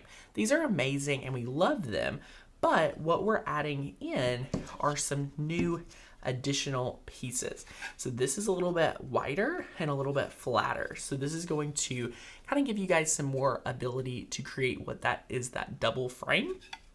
So all it is adding a frame inside your existing frame. So again, just like the geometric frame project, we have all the dimensions, all the wood you need linked for you guys to be able to take to your home improvement store, let them help you gather your wood and get you on your way really easily. So that is the number one thing you're going to need today, and that is going to be in your supply list for the exact types of wood you'll want. Now, one thing we do want to let you guys know is to make sure to pick the same finish for both of these frames, because when you are able to stain, you're going to see that stain takes wood vary differently depending on the finish. So just make sure when you're picking these up that you have the same finish on your wood to match your sizes and pieces that you will need. In addition to your wood, we're going to be using our Jacobean again today, and we're going to use our just our rubber gloves, and then we're going to be also using our stapler, our air nailer. We have the baby easy press today for today's project, and just as you've seen us teach sometimes on YouTube lives, what we have to go inside today's frame is one of the Maker's Gonna Learn cut files. And then what we were able to do was the spray adhesive technique. So we were able to paint our 1/4 inch sanded plywood. We were able to paint it white. So after you're able to spray your adhesive onto the piece of wood, you're able to lay down your flour sack towel, and it gives a really professional finish. So what we'll also be giving you guys tips on is being able to use the mini easy press to make sure that your heat transfer vinyl is going to stay on the frame. Now obviously that's not the main course for today's project. It's really to teach you guys how to build these frames. As you guys know, these are cornerstone pieces of Maker's Gonna Learn. So if you guys are here, you're going to be able to see how to build these frames, and trust me, we'll be using this frame technique for years to come here at Maker's Gonna Learn. So be sure to come back and rewatch this episode from the summit, because you're going to want to be able to reference these double frames as we reference them all over the YouTube channel, and you're only able to find how to create them right here in today's course. So let's go ahead and get started by talking about what pieces of wood we're cutting and what you'll want to make your cuts at, and all the details. Let's jump into it. All right, guys, so what you're going to be using today is your 1 inch thick by 2 inch piece of wood. So that's just 1 inch thick by 2 inches wide. Actually, both of these pieces are 2 inches wide, but you'll see with these other complementing pieces that we've not worked with before, these are only 1/2 inch thick. So that's the only difference between these two pieces of wood. And as you guys can see, here's a nice comparison. And just our 1 inch thick is what we've traditionally used over the past year, but we're adding in this 1/2 inch thick wood to make that double frame to give a nice little added bonus. So let's go through what you're actually going to cut these at. So for our 1 inch by 2 inch pieces, what we're going to cut these at is 2 pieces of wood at 20 inches long, and then 2 pieces of wood at 18.5 inches. Okay? And then for our 1/2 inch thick pieces of wood, what we're going to do is cut 2 pieces at 18.5 and then 2 pieces at 15.5. So that's all you're going to want to do. As you saw in the earlier class, you are not going to want to have any angle on this. So be sure when you're cutting to move that back to the 0. That means you're going to get a perfectly straight cut on each side, and it's going to be great. Again, our favorite tips for working with a table saw, a circular saw, any saws: measure twice, cut once for every single piece, and then make sure you turn on the little laser on your different saws, just because that's going to help you see exactly where that blade is going to cut every single time. After you're able to cut your wood, what you're going to want to do is grab your sanding block, and our favorite tip for this is to just go through the wood, feel it out. If there's any pieces that you want to sand off on the edges, go ahead and do that. But the main reason why you need to do this is just to be able to sand out these edges. So I just like to take it and just sand these edges and make sure there's no, pieces of wood dangling, and it's just going to be able to give a little bit more finished project. So you're just going to repeat this to all the pieces of wood, just like so. You can sand it just like this. You can use sanding paper or a sanding block.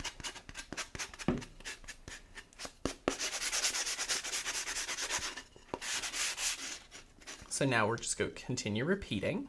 And sometimes I do like to do the piece of wood just because sometimes they have little dangly pieces that will get hung if you do not sand them from the cloth of your staining, which sometimes can be very frustrating and annoying. So if you want to eliminate that, if you're using a staining cloth, definitely just go through and sand your piece.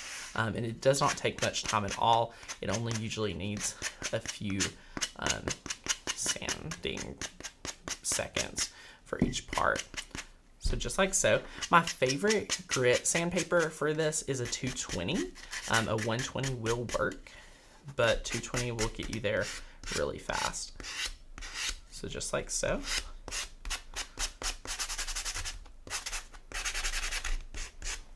And as you can see, it's very smooth now, so that's really handy. So we're just gonna go through and sand the rest of our pieces. All right, guys, after you're able to sand through, now you're gonna wanna put on your gloves. And we highly recommend using these for stain because let me tell you, stain does not wanna come off your hands whatsoever. So I like to put it on before I even open my stain just to protect my hands the most. And you can pick these up at Walmart, you can pick these up on Amazon, anywhere you need to go, you'll be able to pick these up. And now we're just going to open up our stain right here. And you're going to be able to take it. Sometimes you may need to stir your stain. If you do, go ahead and do that. But what we're going to do is move some of these pieces to the side. And now we're just going to take one piece at a time, and we're going to take our staining cloth. Again, this is like a cut up t-shirt or something similar to it. And then you just want to go with it. Some people have asked me before, Tanner, can I use a flour sack towel? The reason why we don't use those are so thin. You would actually have to use a lot of it to get a nice even coat. So recycled t-shirts, cotton fabric, different things like that tend to work really well for us. And again, for these pieces of wood, make sure you remove any labels off the wood, anything like that. We know we like to leave those on there sometimes if they stay in the garage or something, so you know exactly what type it is and you're not questioning. But before you start staining, be sure to do that. And usually in the sanding process, I will notice if there's any more pieces on there. If you want to use a sander, that will definitely speed up that process, with your wood, but sometimes just light sandpaper will also do really well. And then as you can see, you'll sometimes have spots like this. Just take a dry part of your cloth and even that out for the optimal drying time. And now it'll be nice and even for you. And look at how fast it is to stain one piece of your wood. So again, guys, let us know if you have any questions on the actual sizes. We have those listed on our printout for this class that you get for taking this one. This is one of those classes we throw in just because we know how much value, this class is. A lot of times people pay almost the price of a summit ticket to get this these different frame class trainings. So we're so excited to include this as one of the 10 amazing classes you're able to take during a summit, which is a lot of fun. So if you guys have never, taken advantage and built some of the frames, we highly recommend you to take full advantage and build these frames, whether you're building along with us during the summit weekend or you are waiting and just soaking it all in. We definitely want to see your frames. So if this is going to be your first frame project, let us know in the comments. If you have become a frame veteran from last year, let us know as well. And always get your edges. And look at this, we're 2 pieces down. So we're just going to continue through staining all of our pieces of wood.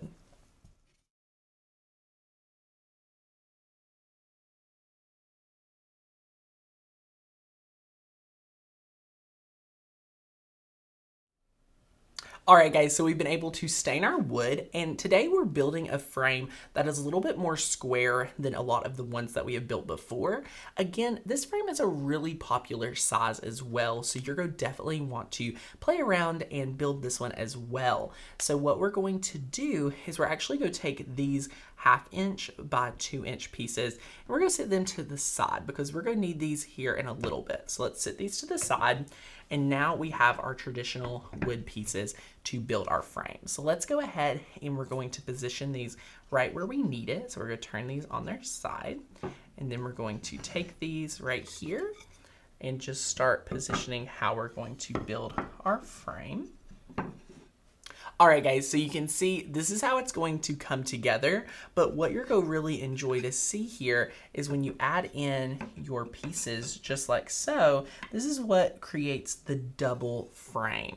So you just add in these pieces here, and then you add in your side pieces, and this will actually be what creates your double frame. Who is so excited to see this come together? All we have to do now is staple it in, and I am so excited to have this. So it looks like we're losing some focus. There's nothing for the camera to focus on, but check this out right here. Now what we're going to use to build this and put it all together is the Ryobi Airstrike Technology Air Nailer. This is really awesome. We love, love, love this. Again, it's part of the Ryobi One family. So one battery with all the different tools. You guys can see in here we have 1.5 inch nails. Very important, and we highly recommend that size for almost every project, especially building these frames.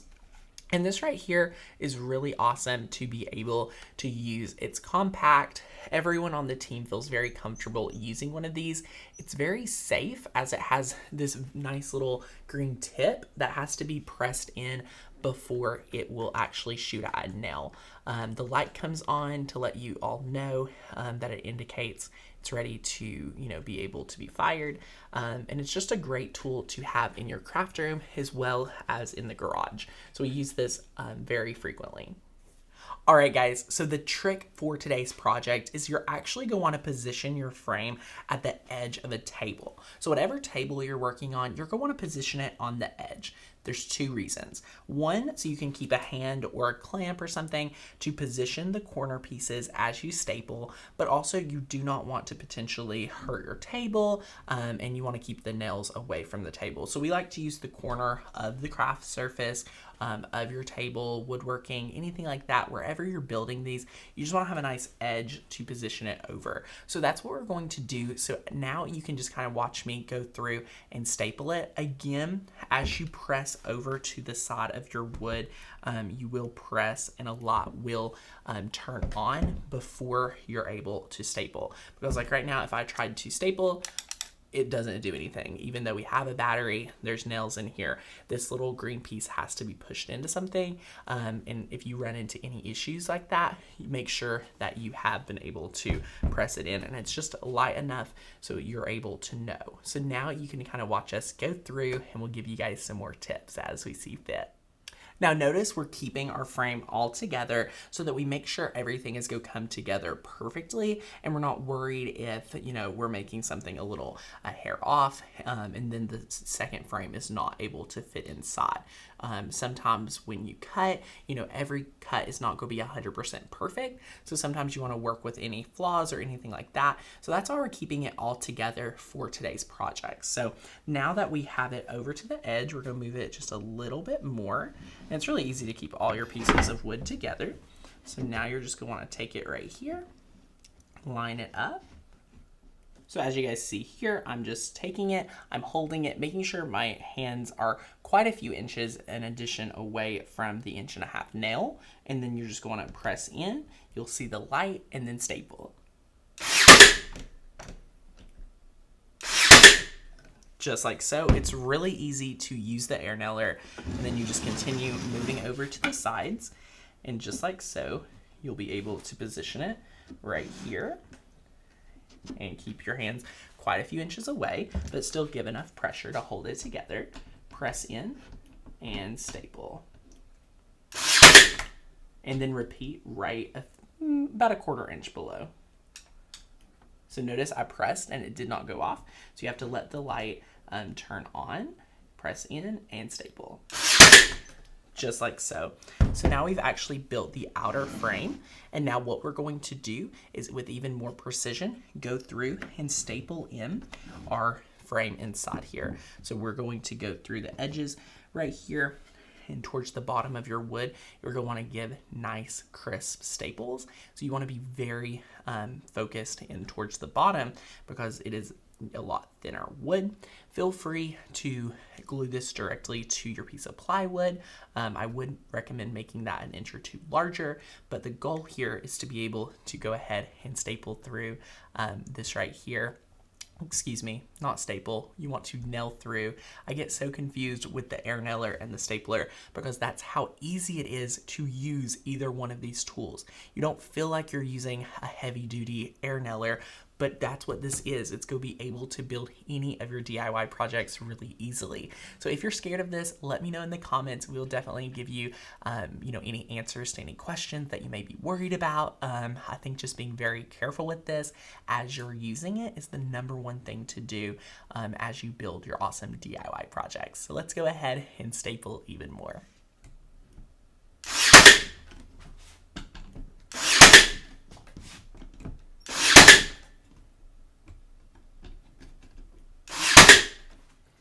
All right, guys, we are able to air nail all over this frame. And does it not look amazing? I absolutely love the double frame look. Now, what we're going to do next is we're actually going to take a second and we're going to apply the plywood to the back of the frame, and then we're going to actually iron on. So while we're not going ahead and ironing on our awesome piece that we have laid out here is a very great tip for you guys. So you may think, oh, let's go ahead and iron on the plywood while the stain dries, for example. The reason why we don't want to do that is because it's a lot easier to line this up after the plywood is actually in the frame. You don't want to have to be worrying about that ahead of time. So we're going to peel this off real quick. As you guys can see, it goes on and off very easy. And we're going to take this right here, put it in the back, just like so. You can position this, find the sweet spot on it. Now, this is a great time to ask any questions you may have on the fabric. We absolutely love using the fabric on plywood because it gives such a professional finish. You can use any colors. If you are wanting to do a project with a certain color that you think paint wouldn't do well with, because you want to use HTV on it, or there's colors that you just know stain, like with a stain would not go well, the fabric is a great hack. We love this for Christmas colors, we love this for fall colors, and it's just always really awesome. So what we're going to do now is we're going to lay this flat down on the table. We're going to go to our second camera and I'll share with you guys my favorite stapler and some great tips. So right here is our favorite arrow fastener nail gun. Guys, I bought this at Walmart years ago. I was actually doing a partnership with Arrow Fastener many years ago. They do not pay me to promote this one, but out of all the different ones I've used, this ended up being my favorite. It's great for people that are beginning to work with staple guns before, that need a nice light one. I feel like it's the best one that will get you the staple without a lot of pressure. That was one of my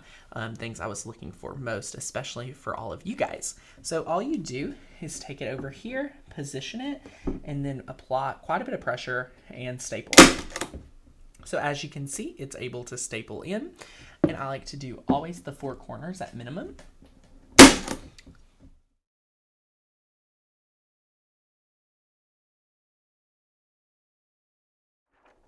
All right, guys, I'm leaving this right here so it stays focused for our project. It will lose focus as soon as there's not something to focus in on. So I'm gonna go ahead and lay this down and see right here how easy it is to position this now that you've already been able to attach it. It's so easy to be able to go through and position this. And now you wanna look at it, you can hold it up and say, do I need to move it to the left? Do I need to move it to the right? And reposition it if you need. But again, for the staples, make sure you have one in each corner. And then after that, I like to put them right here. And then you can add in some extras if you feel like you need it. Be sure to not get any larger staples than the 2 wood combined. So I like to kind of take the 2 wood pieces together and kind of see which type of staple I need, because sometimes it might surprise you at how long your staples are or how short they are. So be mindful of that, play around with it. What you don't want is staples to come through any piece of your wood. So now that you've been able to do this, we're preheating our mini easy press to the 2nd level. We highly recommend the mini easy press for any ironing on wood pieces. It's really impressive at how well this is go on. So now you're going to take a look at your project one last time before we apply it down. So we're just going to peel this up and we're going to move it up just a tiny bit. We're going to reposition it. make sure we're happy with it. And then if you guys want to, you can pull out a tape measure and, you know, really make sure that you have about the same space at the top and bottom. So we have about 2 inches right here at the top, and we have right at 2 inches right here at the bottom, and that's a great indicator that your project is good to go. And do you all not love this cut file? I absolutely love it. We were able to cut this. This is for Makers Gonna Learn. I cannot wait to add this project to my kitchen. It's gonna be really nice. Now we did preheat the mini easy press to the 2nd level, so it's about 350 degrees. We find that that works really well. And then with the double coating, you can actively move it, and you can kind of start seeing that it is able to start applying your project down. If you do not have one of these mini easy presses, you can use a regular easy press, but my tip would be to use an easy press mat underneath your wood, just in case it's bowed just a tiny bit. That will help you quite a bit. So be sure to, you know, really enjoy that. So just like so, we're gonna be able to work through here and apply it down. So one thing with working with the fabric, it's a lot easier to get quick wins and success with this than ironing on wood. And that's why we're able to use that higher setting, because this is cotton, you know, with the flour sack. So you're able to quickly apply your heat transfer vinyl onto this fabric. And even though we did use spray adhesive, none of the spray adhesive ever comes through, which was one of our worries when we were first developing this project. And as you can see, it turns out really nice. So now what you're able to do is to let this cool. The indicator that lets you guys know this is actually applied to the fabric is there's air bubbles that come through, because it's now adhered to the fabric and not still sticky on your transfer tape. So you're now able to take this and peel it up.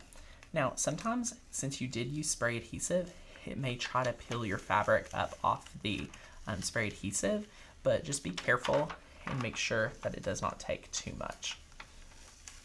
But it is fabric, so it's totally fine. And look at how great this has went on.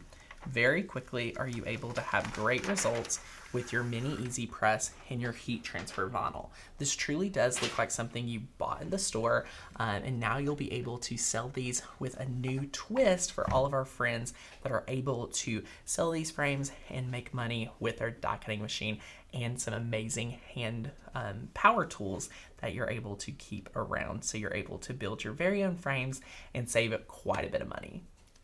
All right, guys, what did you think of today's class? We had so much fun being able to build both of these frames.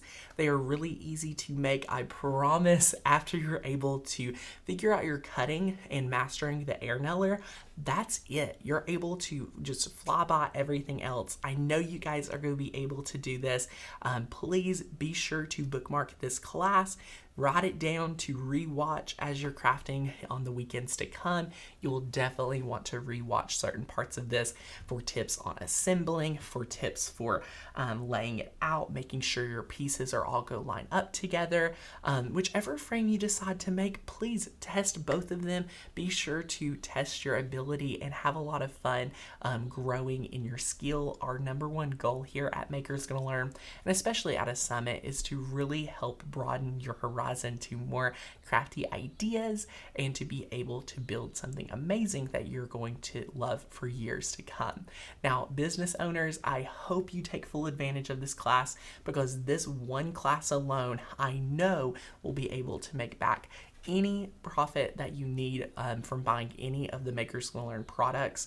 A lot of people say that selling these frames by themselves has paid for their membership, pays for a summit passport, pays for any advanced courses that you would want.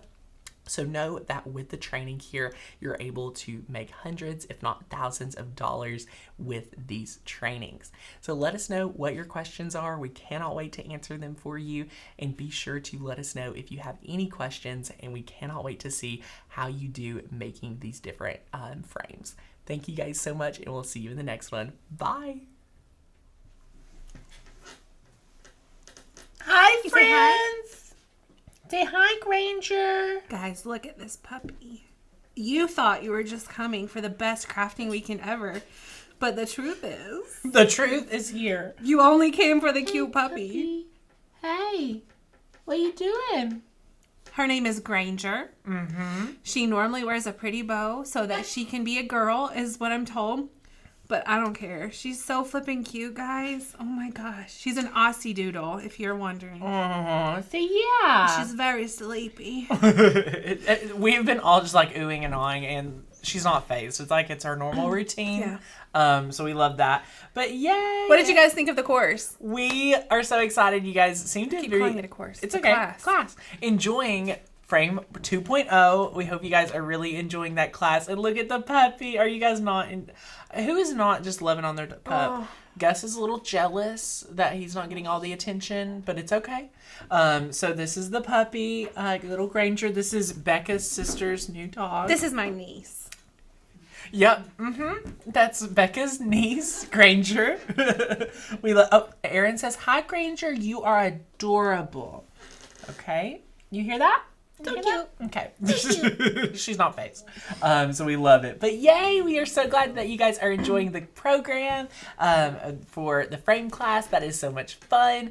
Guys, talk about something that you could easily, really hone your skill on, be able to make frames, do custom orders, everything like that. And we cannot wait to talk about it in our brand new Design Make Sell program. So many of you guys are grabbing that seat. If you're still on the fence about signing up for Design Make Sell, you do want to be making that decision and grabbing those different levels, whichever tier you would like, as soon as possible, because we are getting close to capacity for the limited time letting us mail you those workbooks. And guys, you will want to have us mail you the workbooks because we're going to make sure they're like to our standards, and then we're going to get everyone one just like the one we pick. So we're going to talk to a few different printing services and make a really good one, so you're not having to waste your printer ink and having to bind it yourself. It'll come already situated, and who doesn't want a little gift on their doorstep? Right.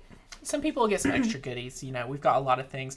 We're going through the studio today as well, just cleaning and organizing. So that's going to be a lot of fun, having a nice clean space. So that's awesome. And yay, Anita says, grab the professional level for the new course. Can't wait for that to open. We're so excited. Rebecca, how much would you charge for these projects as you made them?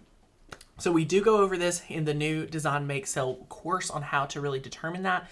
But my quick way of breaking it down just for everyone, cost of material plus desired hourly rate equals how much you would charge for that. So however much your material cost is times however many hours at your desired hourly rate. Amazing way to quickly determine what you need to be selling that at minimum. So for example, $10 an hour. I'm saying random numbers. $10 an hour, 3 hours, $30 plus supplies being $15. At minimum, you would want to sell that for $45.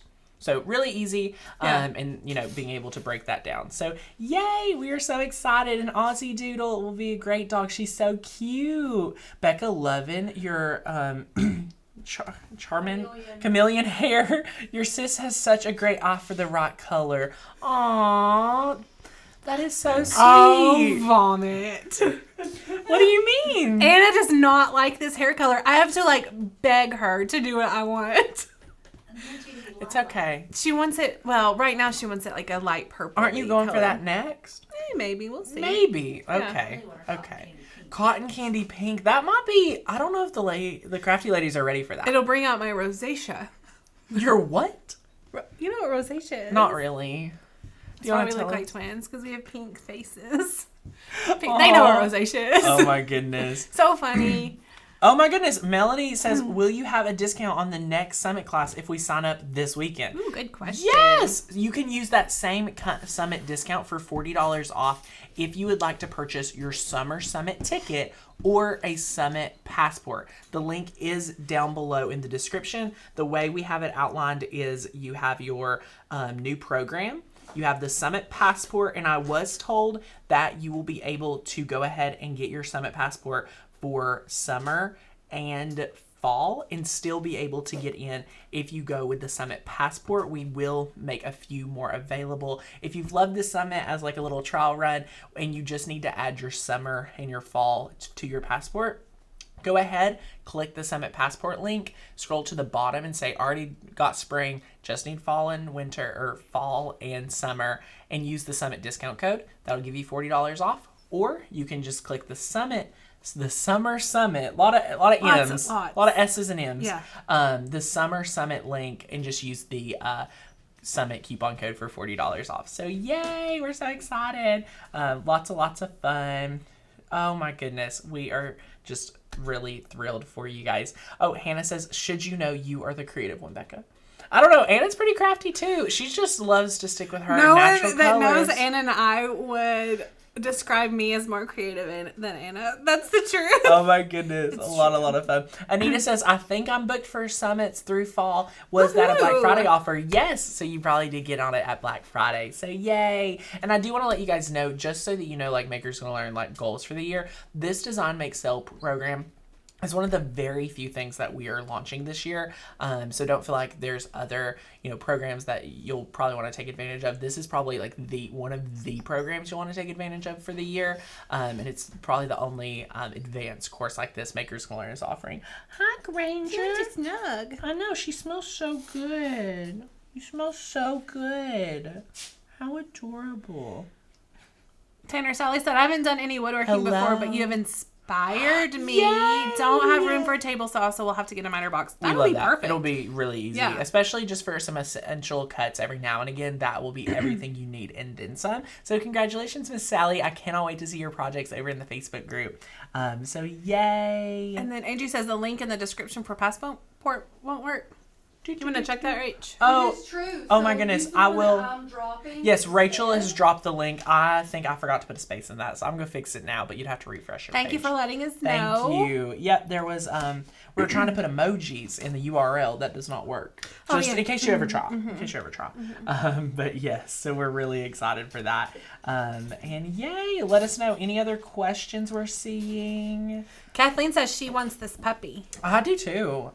Granger, you want to be here with me? We're giving away the puppy. I'm kidding. No, but we were going to do a giveaway. We are going to do a giveaway. Yes. Oh my goodness. So we need to pick someone for a giveaway because we have a special giveaway, which, as you guys know, for participating live, we love to give you guys a little bonus giveaways. So we are giving away a Cricut Joy to someone tomorrow. That is just over the entire summit.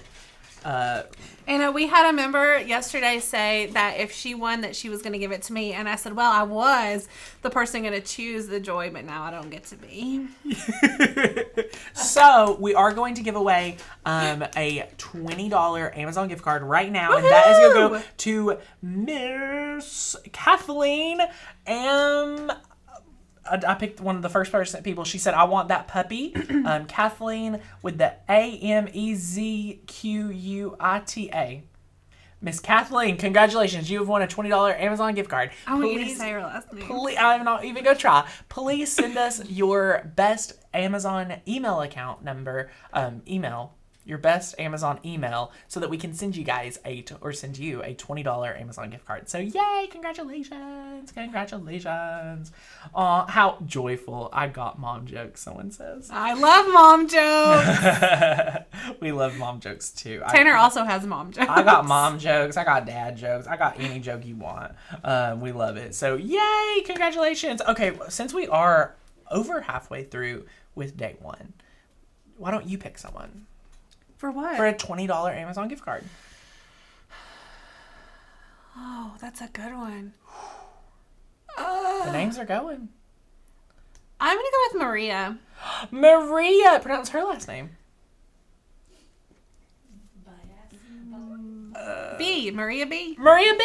You have also won a $20 Amazon gift card. Please email hi@makersgonnalearn.com with the best Amazon email address so that we can send you an Amazon gift card. So yay, thank you guys so much for congratulating everyone for their giveaway winners.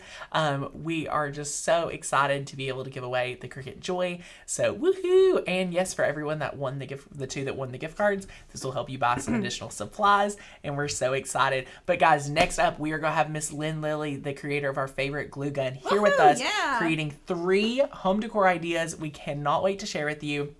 Guys, she is not here live with us, but we will be here answering your questions and trying to answer as much as possible. If there's ever any questions we can't answer, we will reach out and get you guys those answers. So we'll be really excited. But I think you're going to have a lot of fun shifting it up and having one of our very fun friends tuning in. So I hope you guys are excited for that. Again, while that class is going on, if you guys have not went ahead and picked what tier you would like for your Design, Make, Sell program, go ahead. I dropped that link.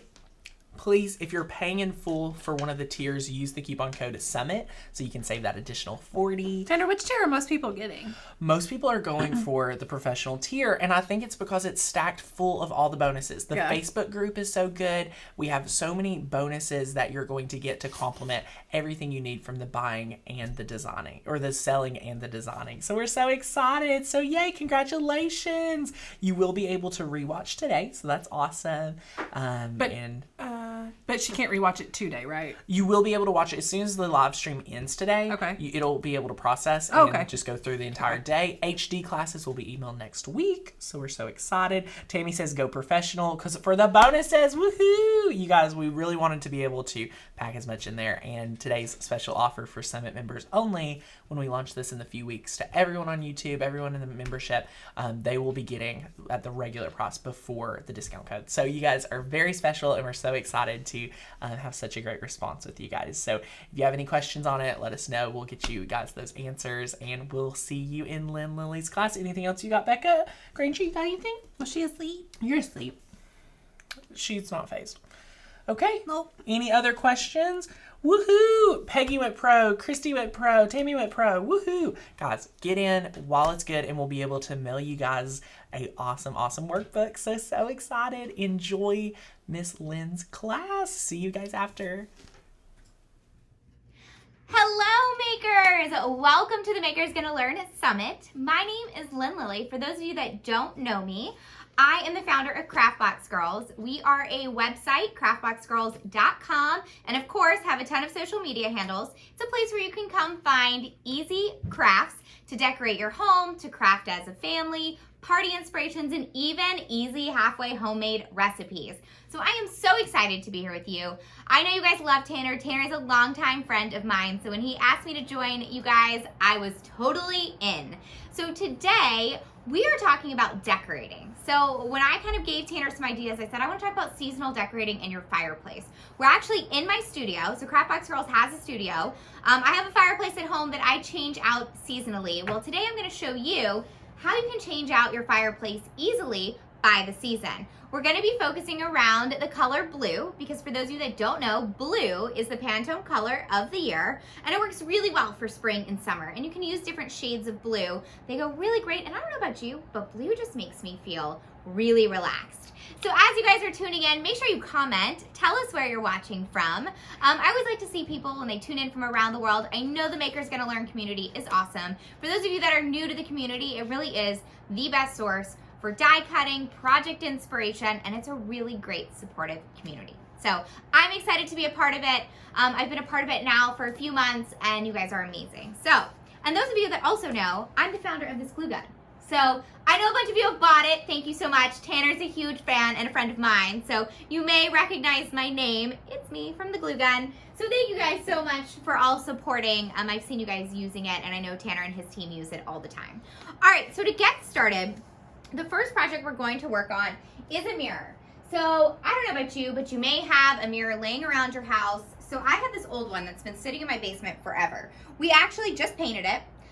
So picked a shade of blue that's kind of an in-between, and it reminds me a little bit of a nautical feel, which makes me feel relaxed, and I want to get out of the house and go on vacation, hopefully one day. But we're going to use a mirror, and we're going to create a message decal that's going to go on that mirror. So what I like about this is you can either use permanent or you can use a removable vinyl. If you're going to use removable, you can change it out seasonally. So in Design Space, I went ahead and just did something super simple. I typed out the word love because I feel like we all need a lot of love right now, and a lot of our families are spending a lot of close time together. So this is a good reminder to love one another. So I sized it to be the full size of my 12 by 12 mat. I'm using the Cricut Maker today, but you can do this using any of the Explore machines as well. I'm a huge fan of Cricut Joy that just came out. But for these projects, we're going a little bit larger, so it makes sense to either use your Explore or your Maker. So what I did was I sized it to be my entire mat. I'm going to go ahead and click Make It. We'll have these files available for you as well, so you guys can hop into Design Space and completely replicate this project. And of course, I want you to share it in the community group so I can see what you guys are making. It's gonna be on regular vinyl, so I'm just gonna hit continue. I've got my machine already on. It's gonna find my Maker. So those of you that know, you can run a Maker on Bluetooth or you can plug it in. I've got mine plugged in. I'm going to set my material. I believe the material we are using, so I'm using the permanent premium vinyl, but again, if you want to switch it out, you can use removable as well.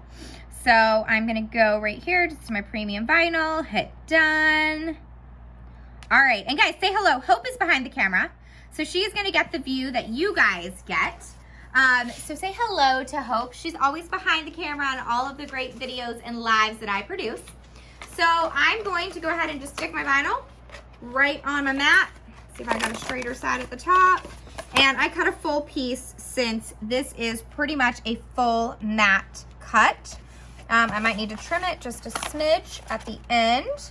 And you can choose whatever color works well for you. I thought this cool gray really complemented the blues really well, and kind of again gives me that relaxing feel, because I don't know about you guys, but I think we all need a little relax a little bit, huh? Okay, so making sure it's on my mat, and I'm gonna go ahead and cut this through my machine.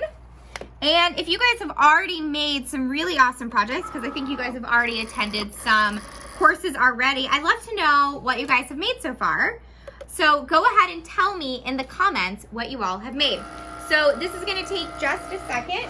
I'm gonna show you what it looks like while it's cutting, or after it's cut. So while that guy cuts, check this out. We're going to use transfer tape to put it on our mirror. So I'm gonna go ahead and I'm using standard transfer tape from Cricut. There are a bunch of different brands of transfer tape you are welcome to use.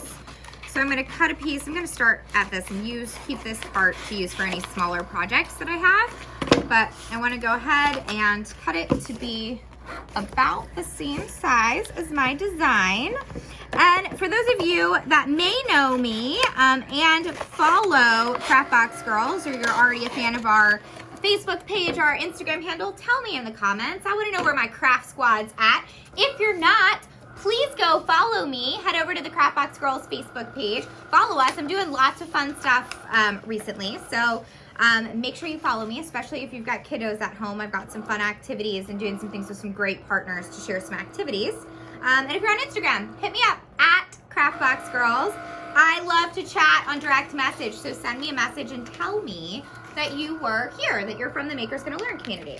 Okay, so I'm gonna go ahead and just put my transfer right down over here. Okay, and then I'm gonna go ahead and add a little muscle to it so that my transfer tape will pick it up. You guys also say hello to Rosanna. She is also behind the camera. You'll see her in a few minutes. She's gonna help hand me some stuff for the other projects that we're doing. We're gonna be doing a total of 3 projects today. And then we're gonna finish off by actually decorating the fireplace behind me.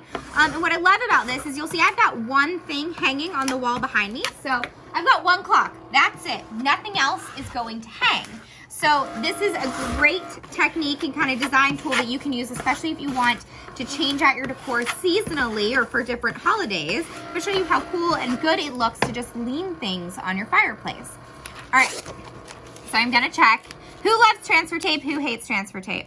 You know, I kind of have a love-hate relationship with transfer tape, because sometimes I feel like it picks up super fast, and then other times it doesn't, and I gotta put a lot of muscle into it, guys. This is my workout for the day. Tell me, do you love or do you hate transfer tape? I love how it keeps your design in place and allows you to transfer it really easily and look really good once it gets on the surface, but I hate this part. This is the part that I hate, because it always takes just a minute to get it picked up, right? All right, so we got one little corner right there. All right, so, and just when you have it, you lose it, right? Okay. Hope, you love or you hate transfer tape? You know I love transfer tape. Hope does love transfer tape. She is a lover of transfer. She's way better at transfer tape than I am. All right, so I'm pulling my design off of the backing here so you guys can see it. Just like that. All right, so now what we're going to do, I've got this one cut. It weeds super easy. Just in case you guys want to see how it weeds, I'll pull this up so you can, I'm going to set this here. The last thing you want to do is get something stuck to this. I can't tell you how many craft fails I've had where I've done that and then have got something else attached to it and it's just been a disaster, right, Hope? Right. We've had that disaster so many times. All right, and so I'm going to save the second one to use on a different project, but you guys can see how easy it weeds. I like this design because it's super simple. So especially if you're a beginner with Cricut, this is a really easy project to start with. I don't think you have to do super complex projects to create things that have impact. You can be super simple and be a beginner crafter and create something really awesome that has impact. And that's kind of what we're all about at CraftBox Girls, inspiring people that want to be crafty and think they're maybe not with easy projects. So you guys can see kind of how it goes, gets to this. All right, so I am going to pull this mirror. I'm gonna give, Rosanna, let me give that to you. I'm gonna set this back here. We're gonna pull this mirror up so you guys can see it, and we're going to go ahead and transfer, actually, yeah, let's slide that guy just a smidge. Thank you, team. Uh-oh, got that, Hope? Hope's got a camera in one hand and a design in another. Okay, all right, so you guys see it. Make sure you clean your mirror so you don't have any debris on it. You can measure, but let me tell you guys, I call willy-nilly. That's like such an old term, but I like to eyeball things. So I would like to see from your perspective. Oh, can we see Hope in the mirror? We can see the tape on the ceiling. Oh, yeah, we got tape on the ceiling, guys. Welcome to CraftBox Girls Studio. We got things all over the place. It's a hot mess in here. All right, so from your perspective, Rosanna and Hope, because you have a better perspective than I do you think it looks like it's in the center? You need to come down a little. Come down a little bit? What you think? Yeah? Yeah, just a smidge. I think you're Pretty good? pretty good. All right. I'm an eyeballer. You could really measure, you really should probably measure this, but you guys, no. Okay. You want to make sure that it lays flat. That's the other thing too, right? So you don't want to have any wrinkles. All right. I think we're flat, right? So yeah, look, this mirror is going to give you a look into all the madness that you don't normally see behind the camera. So I'm just now going back over my design with this guy, my scraper. Ooh, you hear that? It's pushing out those bubbles, those air bubbles. All right.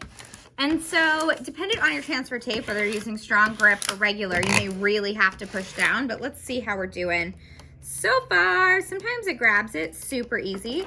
Sometimes it doesn't, but let's see. When you're doing your transfer tape, guys, you probably know this, but don't pull it up to pull it off because it will pull your design up. You want to go ahead and fold it back and almost slide it back so that you're not pulling the design up. All right, we're looking good so far. All right, guys, if you're liking this so far, please let me know in the comments. We like your feedback. All right, you're holding it. All right, Rosanna's helping me from behind this. Yep. So my mirror doesn't come flying off the table because Lord knows, guys, I don't need 7 years of bad luck. All right, get this guy off. I'm putting my muscles in. Thanks, Rosanna. All right, guys, I am loving how this is going to look. Now, if you do see some bubbles, we can always go back through, smooth those out. You can always take a teeny tiny pinhole if you see a really big bubble and just dot it with that pinhole. Dot a little, poke it with the pinhole and it should pop out, but try and smooth them out first using your scraper or your finger.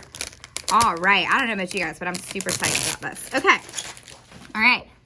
So you can use your fingers, smooth out any of those bubbles that you see, and then you can always wash over this with Windex or any wipes that you need, especially because my handprints are all on it, but we'll worry about those later. All right, check it out. I'm gonna go this way. You're about to see everyone behind. Oh, Rosanna! You guys want to see the other side of the studio? Can you see it over there? It's a hot mess. Can you see it? Yeah. You see my flamingo over there? All right, guys, we're gonna set this down. We're gonna come back to this when we're ready to build and decorate the fireplace. Okay, next, we are going to make letter blocks. All right, Rosanna, can I give you, I don't need this anymore, right? Nope. I need the stuff for the blocks. So we're going to make a block sign with my last name. So I told you guys my name is Lynn Lily, but guess what? That's not my married name. My married name is Lynn Posner, which is not nearly as fun as Lynn Lily. So I still go by Lynn Lily, but we are the Posner family. I named my daughter Lily, so just to trip everyone up, everyone thinks, who doesn't know me very well, doesn't know I have a married name, they think her name is Lily Lily. I'm not that crazy, but sometimes I'll let people think that just to mess with them. So we are the Posner family, and we are going to cut our name out on, have you guys ever used, this is one of the fun facts of using the Maker, have you ever used this guy? So this is the natural wood veneer. This is what it looks like right here. It's kind of thin, and we're gonna actually cut out my name in letters. So very simple block letters, but I'm gonna go ahead and put this guy right on my mat. 2 sheets come in that pack. I'm just gonna smooth this guy on. I'm going to have to switch out the blade for it. It's gonna ask me to do that, but I'm gonna hit finish here. I'm gonna go back to my projects in Design Space, and I'm gonna pull this up because I already kind of sized it the way I need it. I've got 3-inch blocks that I'm using that we're gonna show you. I'm gonna show you how to file paper in a second, which is pretty cool. And then I size my letters to fit appropriately on each of those blocks. All right, thank you, thank you, thank you. Let's make it. All right, so it is on here. We need to hit continue. It's gonna ask us to switch the blade out once we get ready to cut. So we'll do that in just a second. We're gonna browse our materials. We're gonna go to wood. So the Maker is the only machine that can cut wood. It's got enough power. We are using natural wood veneer. So click done. All right, all right. So we are going to put this guy in here. Ooh, can I see him? All right, thank you, Hope. Is it, I can't see it. Is it in straight? Okay, so we're gonna feed him in. I'm gonna move this so we don't knock that off the table. Okay, and we're going to switch out our blade. We're going to use the deep cut knife blade. We're going to put this guy right in here. Put him right in the little gasket there. There we go. Okay, and he's in. Now it will try to detect the blade. So if you do have the wrong blade in, it will not let you make this cut. So see, it says detecting the tool over here. Real quick, sorry, Hope, I'm making you switch. So it knew I had the right tool in. If I didn't, because when I did this the first time to practice cut it, I didn't, I had forgot to switch the blade. And it told me I did not have the right blade in there, would not let me proceed. So it's got that kind of safety net for you in it. So while this is cutting, we're gonna talk about the blocks. So this is really fun. So I'm gonna start on the back of one of these so you guys can see. I'm, again, still working in my blue palette, but I'm using different shades and hues of blue. So I've got some decorative paper, and I've got these 3-inch blocks. You can get them at any craft store. These ones are from Foundations Decor, an online store. And I painted them white. So they come as a natural wood, but I wanted them white. So we painted them white, and I've got some Mod Podge. So what I'm going to do is I am just going to Mod Podge on this sheet of paper here. I always like to put a little on and then a little on the back. This is a double-sided, so you could choose to use each side, or you could vary it up if you want. I don't want to get too crazy with too many patterns. I'm more focused on doing different hues of blue. I'm going to go ahead and put that on right there, smooth it out. Doesn't have to be perfect, all right? So you let that dry. Have you guys ever heard of a paper file? So this is a paper file. Have you ever filed paper before? It looks like it could be really good to file your nails. It might, but it is really for paper. So once that dries, head over to this. I've got another side already done. You don't have to double side this. This is just for my demo portion. You'll see that it makes, you want to kind of do it at an angle and go down. It makes your paper one with your wood. So it gives you a more rustic look, and it files that paper down. And then you can kind of do the corners if you want to kind of round off the corners. You can, and you can file it as little or as much as you want. So you can keep filing to kind of weed away some of that white paint we have on. But you can see your paper becomes one with the wood versus how it is over here, right? Where you can kind of see those edges and they're maybe still flapping off a little bit. You usually should wait for it to dry, but I'm gonna try it anyways. Yep, so you can see how it pulls that paper off the edges. until you get to that corner. So you get all the way. And you can do it as much or as little, but you can see how this becomes one with the wood. It's a really cool way to finish off any of your projects that you do with paper and Mod Podge on wood.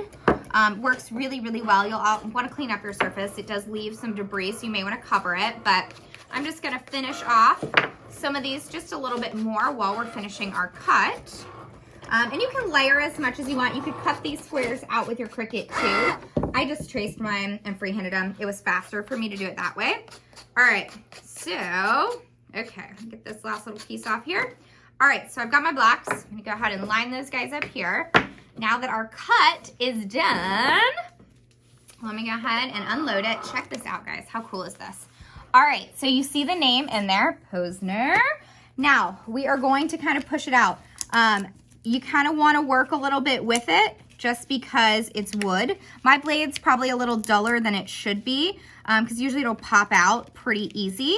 But I have another set already popped out there for you, but I just want to kind of show you how easy it pops out. And then we want to pop out the center. And it's really thin wood, but it's pretty cool.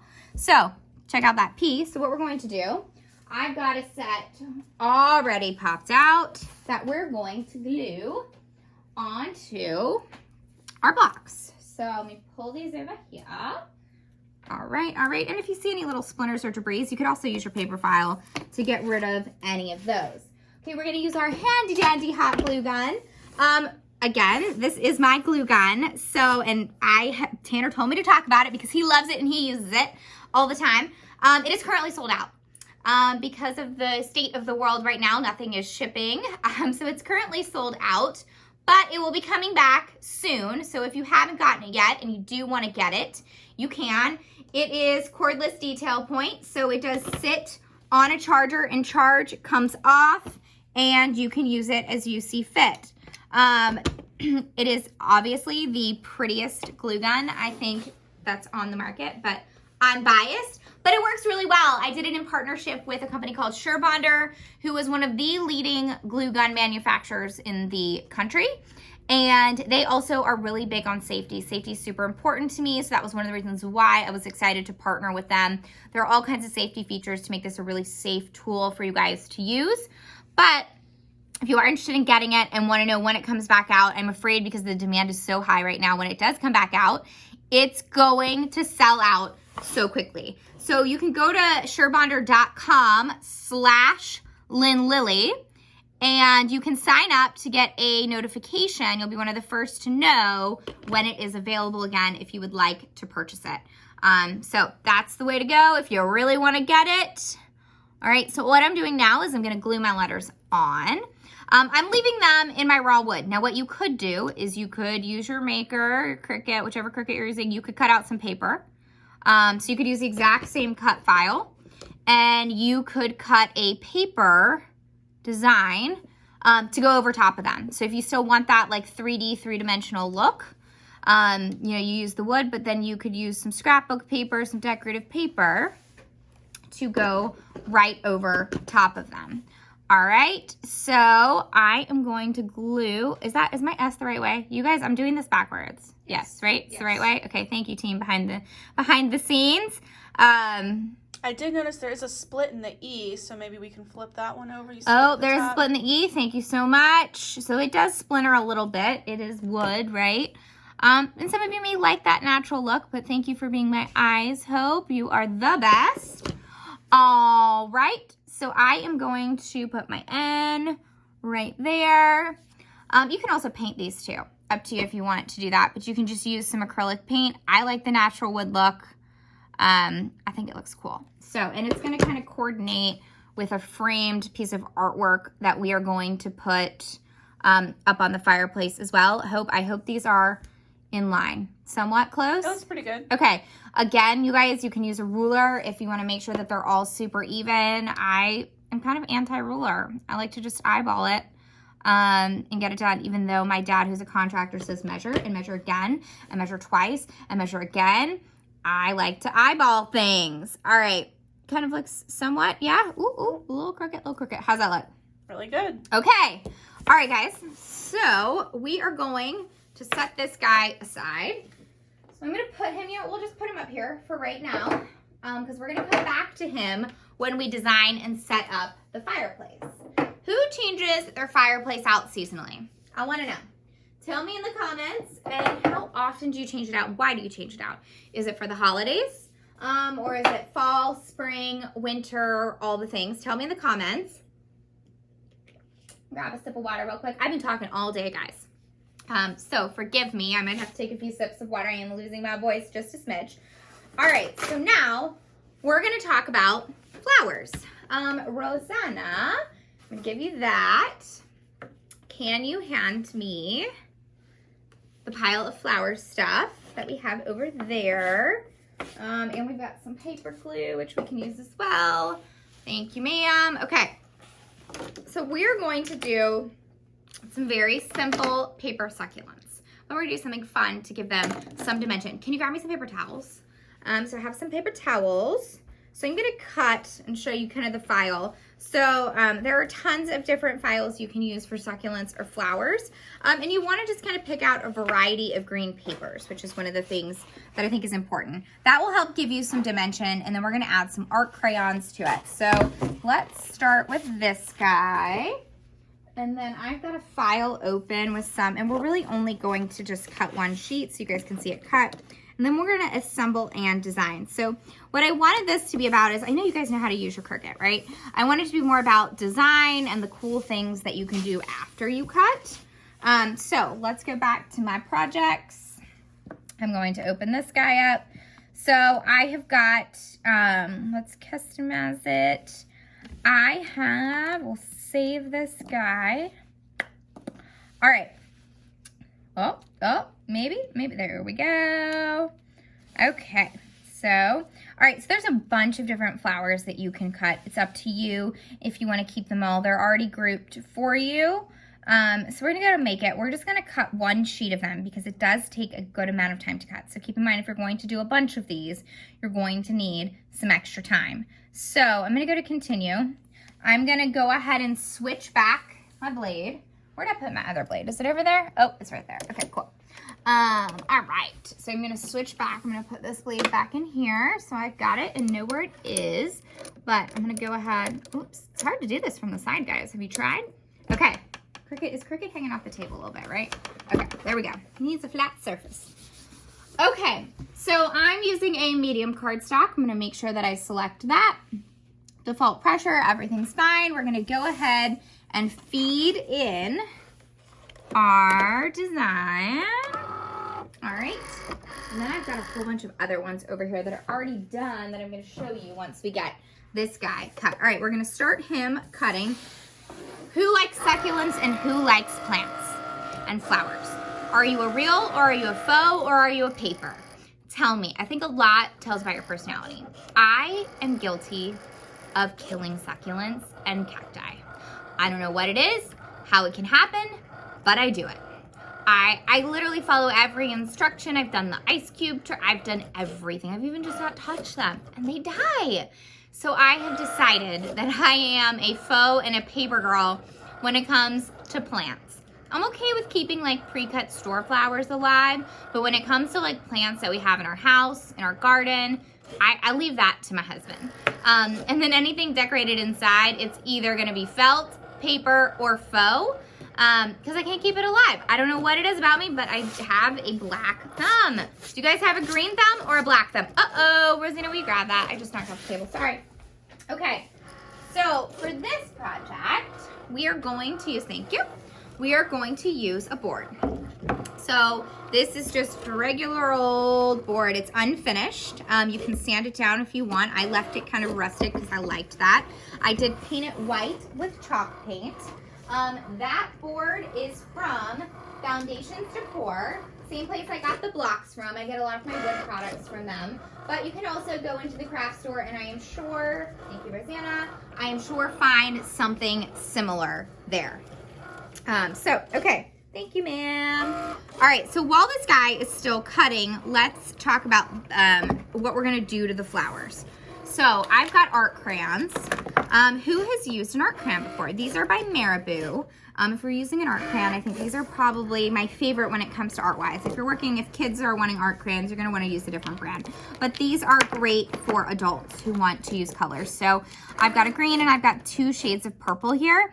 Now you could color directly on the paper, or we've got these flat top brushes that we add the color to and then lightly dust and brush them on.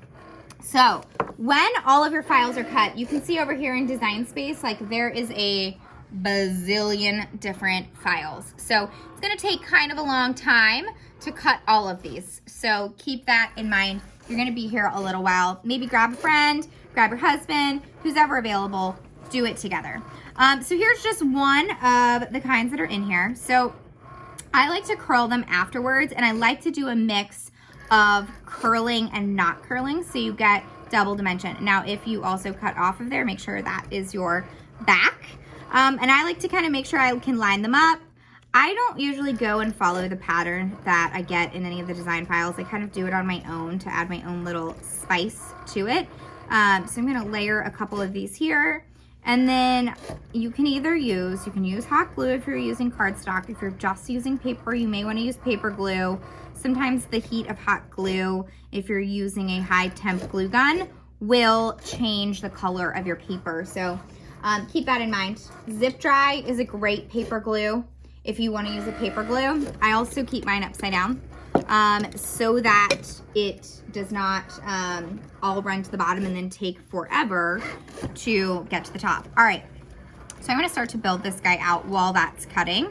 I'm gonna just do a drop of glue for each layer as I go. So one little drop, I'm gonna kind of seal him the way I want him. And you can see that this paper is dual textured. So if you didn't cut off the edge like I did on some of those, you can kind of reverse and play with the texture.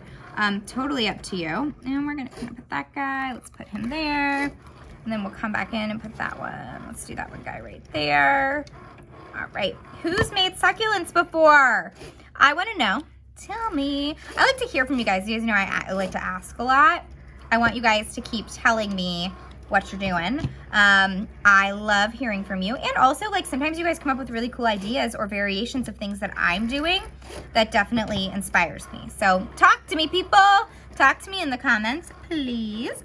All right, so I'm gonna go ahead and finish that last layer. Now you can come back in and do anything that you want in the center. I think, do we have a small center piece, Rosanna, or did I lose that piece? Do we see it anywhere? I thought I had my little circular piece. Hold on, we're looking for it. We're looking for it. Maybe I dropped it. Oh, I did. It's right here. Okay. So this is one of the other pieces. We're gonna go ahead and put that in the center in a second. But check out this. We're gonna unload the mat. So this is just the first of the many. Once it's done, it'll prompt me to go ahead and go and cut the rest. So you'll wanna go ahead and weed all of those, and then you get all of the individual pieces. So we're gonna roll this guy. So you want to roll carefully when you're rolling with paper. If you've done rolled flowers before, you know, with felt, you can kind of roll pretty fast. You want to be a little bit careful when you're using paper because it's a little bit more delicate. And since you're getting a close-up of my hands, don't mind my hands. I truly have crafter hands. I try and get my nails done, as you can see, but then I always have paint and glue and things hanging off my hands. Who else has crafter hands?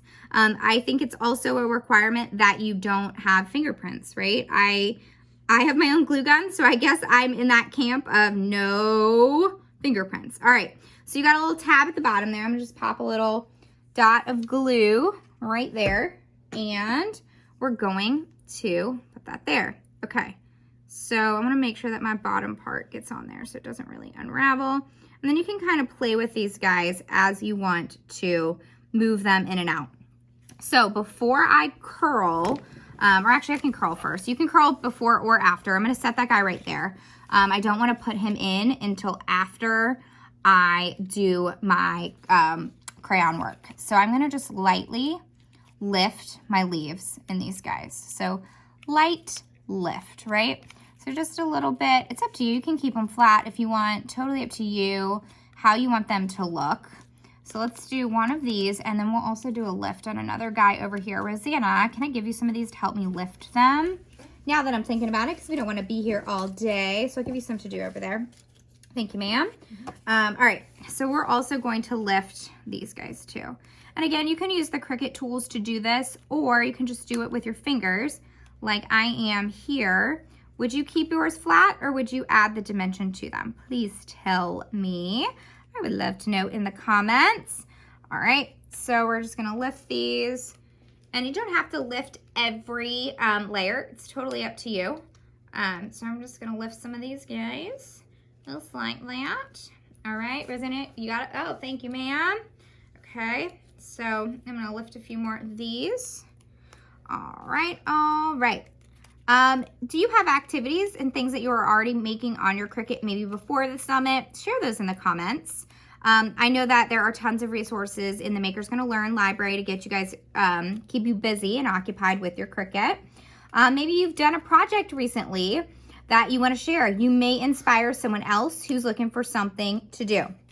Okay, so now I've got 2 of these done. I'm gonna leave a few of them here more for Rosanna if she gets those done. We don't need all of them lifted. We can kind of go back and forth between which ones we want to do.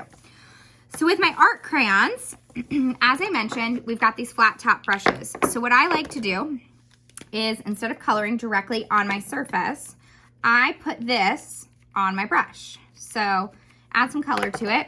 I have a paper towel handy so I can see how much color I've laid down on my brush, but you may want to go light to start. And then I'm going to take this and I'm going to just brush my edges. So see how you're going to get some of that really cool texture that's hitting the ends of those. That's going to give it a little bit of a dimensional effect. And you don't have to do a lot. A little goes a long way. And then I'm going to do some of my darker purple. So again, I'm just going to go ahead and lay some on the brush. And you can test your paper towel to see how much is on there. And then I'm going to just go ahead and add these on here. And you can see the texture of this paper too. The art crayon is catching that texture, which I think looks super cool. All right, so just a little bit there. Doesn't have to be anything crazy. We can do some purple on this guy too, maybe just on the tips to give him some dimension. I love working with art crayons. There are so many things. Have you guys worked with art crayons before? Tell me, tell me, tell me. I have a ton of projects on craftboxgirls.com with art crayons. So if you're interested or you've got some at home and you're looking for new ways to use them, pop over to craftboxgirls.com and just search art crayons and you will find quite a few different posts with different projects that you can do with art crayons. The possibilities are endless. You can make them look like watercolor. You can dry brush them like we are here. There's so many different things that you can do. All right. So keep this guy a little bit flat. Should we do a purple, Hope? What do you think? I like the purple. The purple looks really good, right? It actually looks very much like a natural succulent. And if you do too much, like I just did a little too much, you can kind of try and brush it out. Use maybe like the side of your brush to kind of lighten it up a little bit. All right, all right. Okay, so we got that guy. Let's do a little bit on these guys. I'm gonna hit all of them just with a little bit of extra color because I want them to be very dimensional. So let's go with this guy with some green. And then this is our last of the 3 projects before we start to design our fireplace. So you're gonna see how cool. So it looks pretty blank right now, right? But we're gonna add some fun stuff to it in just a second. All right, so I changed my fireplace up a lot. I don't have any staple decorations on mine. Our TV at home is actually hung above mine, so I do a lot of little things and I do a lot of banners, but our one here at the studio, we also change it a lot. We really like to be seasonal and have some fun with it. And so this one obviously doesn't have a TV there, so we can have some fun with leaning some things on it, hanging some things on the wall. All right, I'm just gonna do a few more of these guys. Hope, you have a fireplace? I do. What do you do on yours? Well, I have a TV above mine as well. Okay. But I do have some rustic decor that I found in my grandpa's garage that I have around it. Okay, I like that rustic decor. I like the recycling, guys. So that's something fun that you can think about, like how can you reuse the things on your fireplace? So, or if you find something old, how can you turn it into something new? Like we did with the mirror. So for the mirror, that was something that had been sitting in my basement. I think that was a piece that I had in my very first apartment after college. So that was like a bazillion years ago. But I think that was what that was from, and I just never got rid of it because I'm like, I could craft something with this. All right, add some more purple. And you can also do green and purple in them too. I didn't mention that. You can mix both. So it's up to you. You can get some green also. So I'll show you in this one and mix in. So if we want to go back and add some green in there, we can add some more green. Okay, cool. Thank you, Rosanna. All right, so I'm gonna set these guys aside. We also have, where's our hello at? Have we seen our hello? It's on the computer. Awesome, thank you. Okay, so we also cut out a word. You can see right here, we cut out hello out of some blue, because remember, blue is our hero color that's kind of tying everything in. So even though we're using greens here, which replicate our plants, we're going to use the blue hello, so everything kind of complements one another. All right, and we're gonna dab that. I'm gonna put this guy right in the center right here too. Okay, you can make a ton of centers if you want for all of yours, or you can mix and match. I kind of want to put that guy right there. So again, I like to kind of go a little off script with my different things and add them different places. All right, so what we're going to do first to start, we're gonna flip this guy around and we're gonna put our hello. I like to lay everything out before I glue it. So what I want to do is I kind of want to just do a little bit of a cascading effect here and kind of come down. And again, I'm going to kind of alternate which ones I use so I get a good balance between my 3D ones and, ooh, I kind of want to do that. And I'm going to keep layering them as I go. What I love about crafting is you can kind of make your own changes and do as you go. Who here has the Cricut Maker? Tell me in the comments, are you a Cricut Maker, are you Cricut Explorer, or are you Cricut Joy? So you could do this project with any of the machines. All three of those machines will cut any of this cardstock. So and this is a small project, so even if you're using the Joy, you can for sure, you can easily cut all of this on the Joy. You may have to do a lot more cuts, keep that in mind. But you can use your Joy. So I'm a huge fan of Joy. I love being able to take my Joy from my studio, and I think maybe we'll do hello right there, from my studio into my home. So it was hard for me to do that with my Maker, to be able to kind of travel, but the Joy is so easy to travel with. Okay, so let's go. All right, guys, I could sit here and arrange these like literally all day. How's that looking from your side, Hope? It looks pretty good. Pretty good. Okay, and then should we put hello here? Or should we put it kind of down in the corner? I kind of liked it in the corner, but maybe up a little bit. Maybe up a little bit. What There if we do just a few? Let's do this guy here. It's hard for me to craft upside down, guys. I have a hard time getting the vision. So that's why I ask, because Hope gets to kind of see what you guys see. So what if we do, just let's pull maybe this little guy and do those there. And then actually, what if we do, okay, let's get this guy down here. How does that look? Looks great. Yeah? Yeah. Okay, you could go crazy with it. You could continue to make more flowers if you want to fill it in more. Totally up to you. I'm using my hot glue gun to attach it. We're going to use the paper glue to attach that thin sign just because it's going to be a little bit harder to get the hot glue on there. I'm going to hold this in place for just a second. All right. Uh-oh. Let me pull that guy. I think oh, did I glue him? Am I losing my mind, guys? I did. I'm going to pull him up and just shift him over. It's okay. It's the back. Can't see it. We're just going to add a little glue. It's the good part about crafting. You can easily quickly make some changes, right? So let's also add some purple to him. Sorry, I'm so indecisive, guys. Who else is like this when they craft?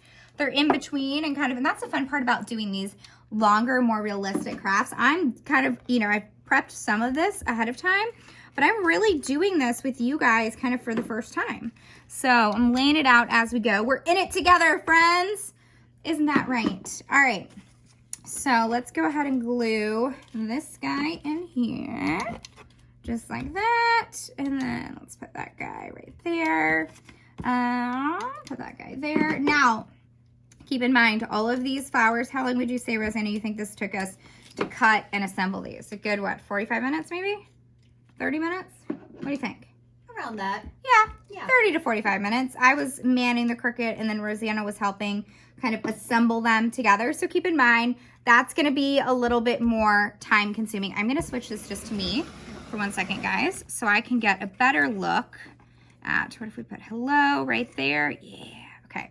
So let's put, because guys, you guys like how I talk to myself. I'm having a conversation with myself right now. I am also known as the Crazy Craft Lady. Just kidding. All right, but I do like to talk to myself, okay? And then I'm going to take my paper towel and do this on my paper towel. I'm gonna flip this over, and I'm gonna do my paper glue. So again, I'm using Zip Dry. It's by Beacon. I do love Beacon adhesives. They are fantastic. Now, a lot kind of came out, so I'm just gonna use this to smooth it around. You don't have to keep squeezing it. If you get a lot out, you can kind of use the nozzle to give yourself a good coverage. And the great part about this glue is that if it does kind of seep out from underneath your project when you put it on the board, you can easily just like kind of roll your finger over it and ball it up and it will come off. So it doesn't leave an extra residue if it kind of pops out of your project. So I want to make sure I just have a decent coverage so it all lays down pretty flat. And as soon as we get this on, we're going to set up the fireplace. Okay. So, all right, let's get this guy on. Do you remember where I said I was going to put him? Oh, it's facing me now. Yep. Thanks, Rosanna. Rosanna and Hope are my other brains. So when I forget words, they are there to help me remind. All right, so remember, see, I can't even say the right words, guys. I've talked a lot today, guys. We've had a busy, busy few days. So give me some grace. Okay, check it out. I'm gonna pop this guy back in here so he doesn't dry up. So check it out. Cute. What do you guys think? Yeah, Rosanna said yeah. Okay, so now we've got all of our things. I'm going to close the computer so you guys have a better view. I can close up the Cricut. All right, so let's set this fireplace up. So what I have on here now is a clock. So this clock is kind of a staple piece that can stay up here. So maybe you have one larger staple item that you keep up and you hang on the wall, and that is kind of your item that stays there, and you design and switch out around that. So here's our mirror that we made first. You ready to see the whole everything? Rosanna, you ready to be in the mirror?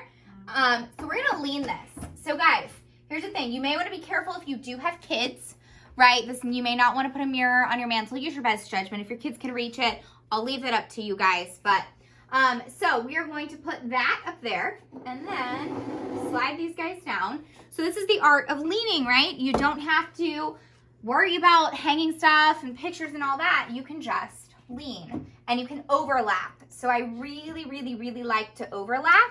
I'm also gonna pull out some of my hot glue gun strings. If you do have hot glue gun strings, you can just hit it with the blow dryer and pull them off.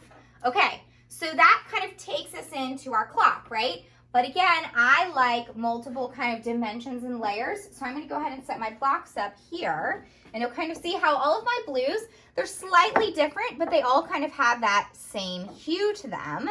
So we're gonna set up our family name here. And you can space them out as much as you want, totally up to you. So we'll get these guys here. All right, and then I've got a piece of artwork. I belong to a subscription called DECOR that sends me different stuff every month. And so I'm gonna take this piece of artwork that came in my last box. And I like it because, again, we're pulling in our blue, but it gives us some other bright, bold colors that coordinate with that blue and help us add color. So my husband hates color. If it was up to him, our entire house would be khaki. Sorry if you're watching, Brennan, but it would literally be khaki. So for me, being able to, blue is a safe color for him. So being able to kind of bring in some of those subtle pops of color through things like artwork really helped me get that color I want in my house. You can notice one of the reasons why I left these letters a raw wood was because they were going to complement the raw wood on this frame. So that, you know, I didn't have anything else that was raw wood. I wanted at least something else that would tie that together. Okay, so now my last thing is I'm gonna just put a plant right here on the corner. And again, hello, faux plant. And because my clock, my hands don't come all the way out, I'm gonna move that over to just overlap it a little bit. You guys know I really, really like layers. But what do you think? I'm gonna step out so you guys can get a full look at it. But I don't know, what do you think? You guys like it? Looks great. Thanks, Rosanna. I like it. It's simple, right? But you get a little bit of that design, so you don't have to overthink the design portion, right? So think simple, and we did simple projects, right? Doesn't have to be something crazy that is super complicated. Think simple, and what can you do with it? I picked blue as my theme color. You guys can pick whatever color you want, but get your blue, lay out your different colors. So what I did was I started with this blue on this frame, and then I looked at what could be complementing colors. So I kind of laid everything out next to it, brought in this artwork to see, so kind of looked at all of my shades next to each other to make sure that they complemented. All right, guys, that's all I've got for you. Did you enjoy it? I have loved my time here with you. Tanner, thank you so much for asking me to be a part of this summit. I absolutely love the Makers Gonna Learn community. You guys are amazing. If you're new to the community, I highly recommend get used to that website and all the awesome projects that are on there and tutorials. Tanner and his team are freaking amazing. And guys, please head over to my Facebook page. Like it, join it. I've got lots of fun stuff that happens all the time. I have a show called Creative Living with Lynn Lilly that happens every Tuesday at 1 p.m. Eastern. It's crafts, it's food, it's different experts that are on every week. So I'd love for you guys to check that out, especially if you're home. I'm sharing a lot of great content that you guys can do at home with your family. And then hop over to Instagram. Give me a shout at CraftBox Girls. I am there. I am on 24/7. So give me a shout and have fun at the rest of your summit. Don't forget to share the projects that you created from the tutorials that you have watched at the summit. We want to see those in the group. All right, guys, that's all I've got for you today. Enjoy the rest of the summit. I will see you later. Bye, guys. Oh my goodness. That was a great class. It was. We loved having Lynn. Lynn is a dear friend of mine and Courtney's. She is so sweet. She is adorable. We love her. And if you guys loved seeing her class, you need to check her out. Her Facebook page is CraftBox Girls. So definitely subscribe over there on Facebook. She's way more active on Facebook than YouTube, but support her on YouTube as well. She also does a lot of Instagram stories. If you like to watch Instagram stories, you get a little behind the scenes look at her and her craft studio. Yes, we love it. And she's live with Michaels every single week, so that's a lot of fun. And we're really, really excited. So I hope you guys enjoyed that mantle idea. Yeah. Lots of fun. Guys, we checked during that class to see how many seats we had available for the pro course that got our summit special bonus, because we have 2 summit special bonuses. About design, make, build, make, yes. Design, make, sell. Yes. So we have 2 bonuses if you guys are just tuning in for our new program, Design, Make, Sell. One is that you can use the coupon code SUMMIT if you're looking at paying all in one payment for that discount. That's $40. $40, you can snatch that savings. And the second bonus, for the first 75, you're going to get both workbooks mailed directly to you. So we're at right over 50. So there's a little over 20. I think we're probably at the 20 mark or right at it. So yes, 20 seats available, and you guys will want to jump in on this if you do want those special bonuses to get in quick, because you do want to take advantage and lock yourself in with those special. Yeah, I would imagine they'll sell out before the end of today. By the end of the summit for sure. Today, and if not today, tomorrow, it'll be gone. So definitely get it before you miss out, and it'll be a lot of fun to get you guys in and signed up. Yes. We're so excited. We've had some questions about people wanting to go ahead and get the summer summit and things like that. So if you have any questions on your summer summit ticket, let us know. We'll get you confirmed on that. You can use the coupon code SUMMIT as well to get in on that. So yay, we're so excited. We're so excited. Yes, thank you guys so much for all of the support. You guys are amazing. We're really, really excited. So yes, lots of great things going on. And wasn't that a great class? Yes. It was really good. Awesome. It was awesome. So do we have any questions that we want to answer for Design, Make, Sell? Let us know. Any questions in general is a great time to ask. We're about to go into a small little break, and then Courtney's go in day 1. Yes, we have my test tube vase glue resist. It is such a fun project. I have it up in the laundry room right now, and it just amazing. Looks awesome. Yeah, it looks so good. Everybody's loving to see Court. She is here being quarantined with us. You're out of school for how many weeks? As of now, I'll go back April 20th. Okay, so that's a long time away. I mean, we got right at a month You got a whole month. So that's crazy. That's crazy. Oh, Megan, you're so sweet. Thank you. But yay, we're so excited. And it's going to be a lot of fun. Yeah, so I think you're really going to enjoy this next class. Yeah, this next class is going to be great. Peggy says, hi, Core. Hey, Core. Can't wait. Fun, Jenny says. Oh my goodness, it's going to be a lot of fun. So, okay, what we're going to do is we're going to go into a break until 3 o'clock. 3 o'clock is going to come, and then we are going to send you guys straight into your class with Courtney. Yeah. And then stay tuned afterwards, because aren't there more giveaways? There are more giveaways, so stay tuned with us until the end. And I know it's going to be a lot of fun. So Barbara says, please explain. I know you've done it before, but I wasn't here about the course of Make It. Okay, so let's go ahead and we'll share that screen real quick before we jump in and give you a brief overview, but definitely recommend going ahead and checking out the link down below so you can read what modules are there, and we'll kind of go over each module real quick. So let's go ahead and jump into that. So here we are on the purchase page to sign up with all the information. So this is Design, Make, Sell. This is a course that is going to help you guys design your own SVGs as well as start selling your existing projects. We have 2 different courses built into one programming. One is the design component, going over the basics, 3 different softwares, which include Inkscape, Illustrator, and Procreate. You'll be learning how to design 3 specific different projects, a cupcake, a flower, and a train, and both of those are going to break down different tools you'll need for every single project.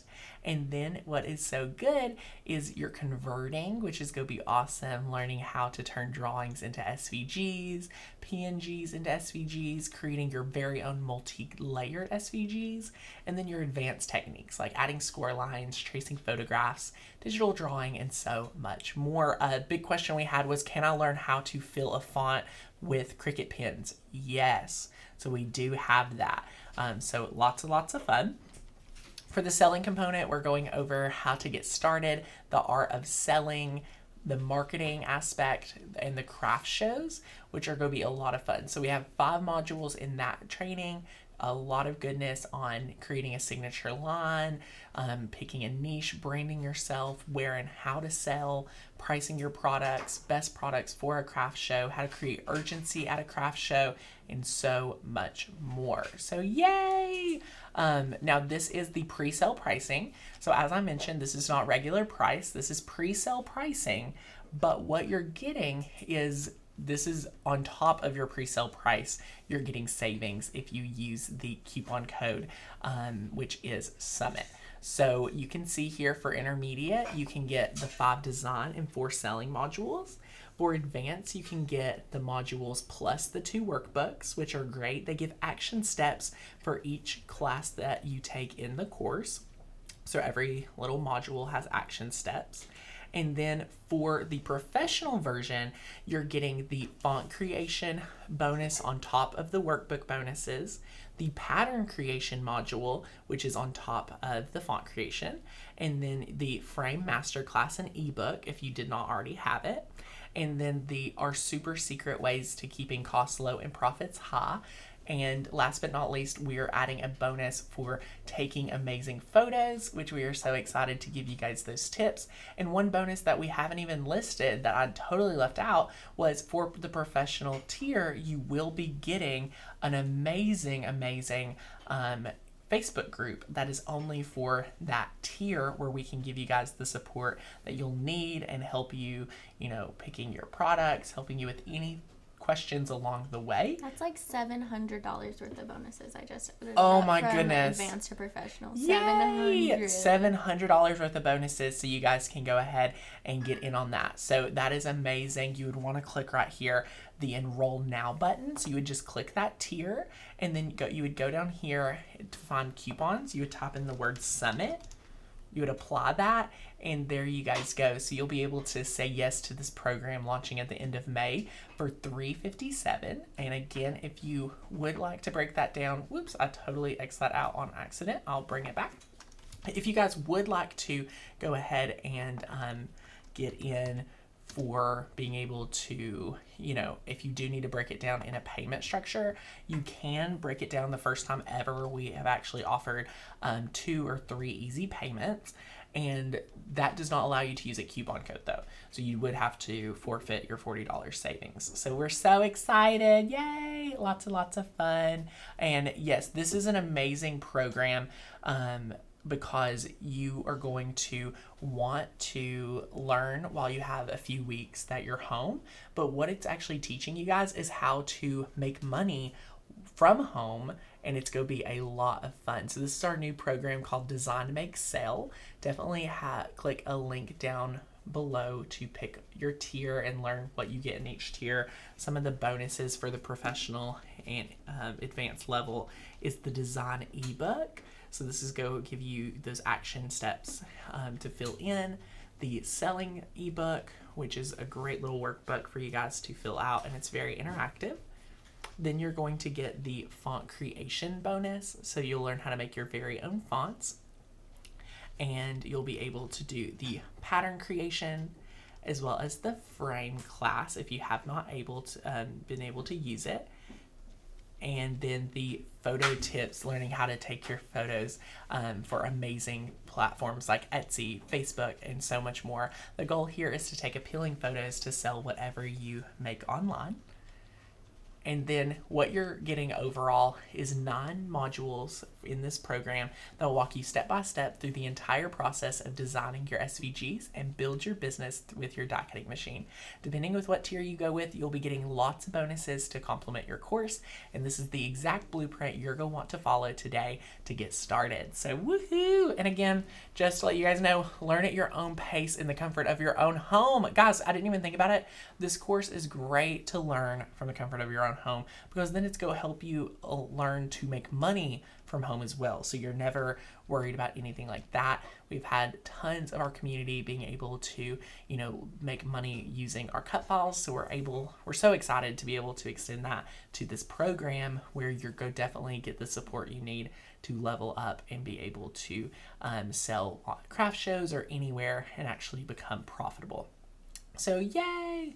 We're so excited. And again, the Summit coupon code does not work on the payment plan. So if you are having trouble using the coupon code, make sure you are choosing the right tier. Right up here, you'll want to you're not able to use the coupon code on the payment plan. So I hope that answers that question. Rachel, are there any other questions I may have missed out on?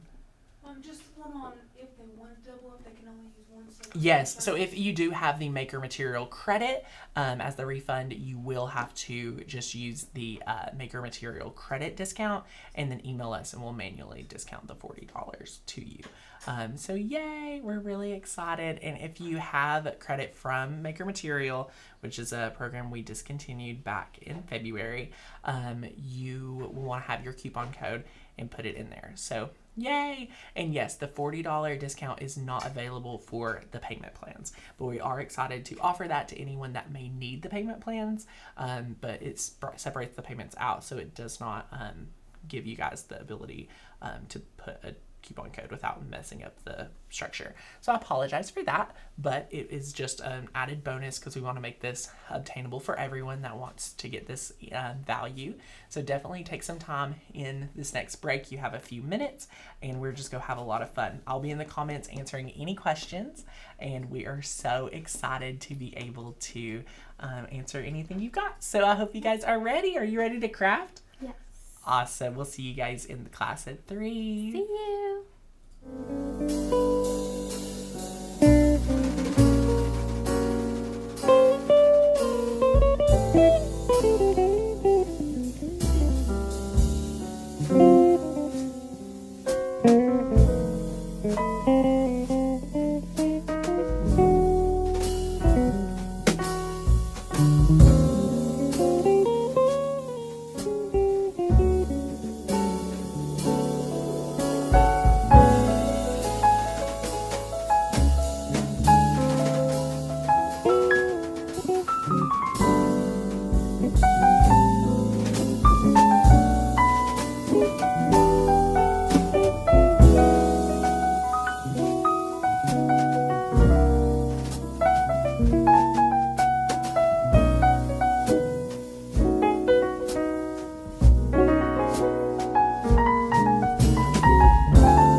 and welcome to this class of the Spring Summit in 2020. I can't believe that we've been doing summits so long and that we're already at the Spring Summit. But today I have such an amazing project for you that you are going to love. We have some new techniques. I'm breaking out some power tools. We're going to do some math, measuring, and we're going to use this glue for a very special technique that is not gluing. So stay tuned for that. It's going to be amazing. So let's get into it. Alrighty, so for some supplies, you're going to need a glue. Honestly, you don't need a special brand of glue. Elmer's glue would work. This is just what we had readily on hand. So this is what I'm going to be using today. You're also going to need some masking tape or painter's tape. I'm going to be using this pouncer. It's technically for painting, but I'm going to use it for staining today in a area of our project. A pen and a ruler. These are for our measuring in our math section of today's project. Now this is a special drill bit. It is a spade drill bit, and it is a 13/16 diameter. So this is what we are going to use to create some holes in our 2x4. I have some test tubes here. We are going to be using 5 of them, and you want to make sure that you get the 20mm diameter ones. I have a sanding block. This is very important to get a professional look on today's project. A 2x4 cut to 8 inches. I have some scrap vinyl. It is not necessarily a color that you want to keep around or that you're going to see on your project. So any color that you don't like will work. And I said scrap vinyl, but honestly you need a pretty big piece. You need it like 4 inches by 8 inches, so it might not be a scrap.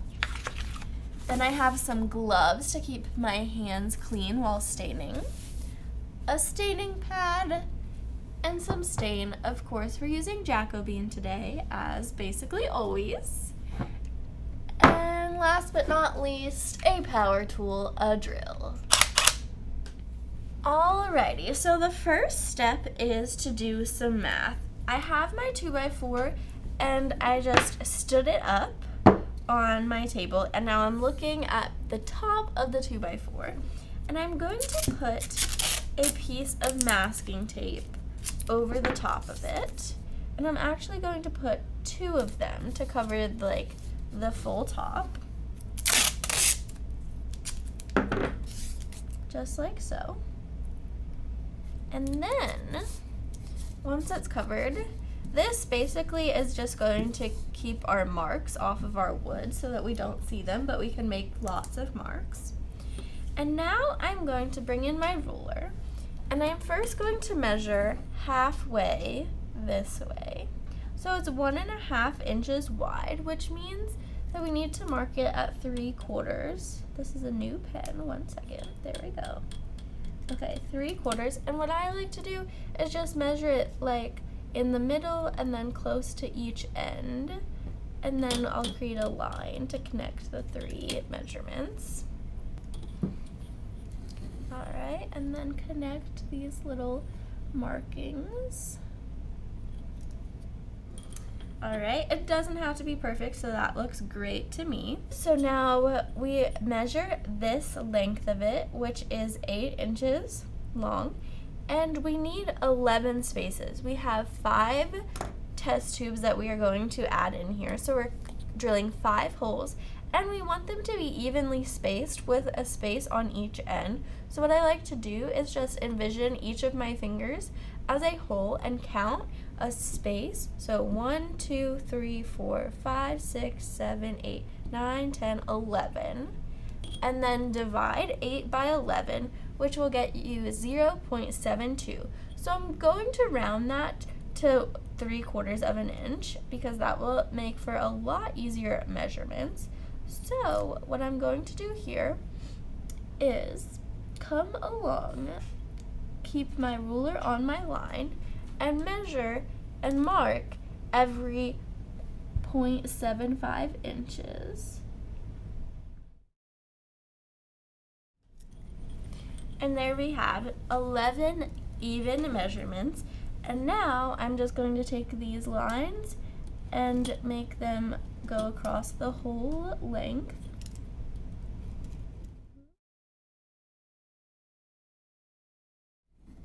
Alrighty, now we have a grid, and you can see why we put the tape on here. So all of these lines are not on our actual project. Now what I like to do is make sure that we're drilling in the right spaces. So I like to create an X everywhere that we are going to drill. So skip one, we're drilling, skip one, drill a hole, skip one, drill a hole, skip one, drill a hole, skip one, drill a hole.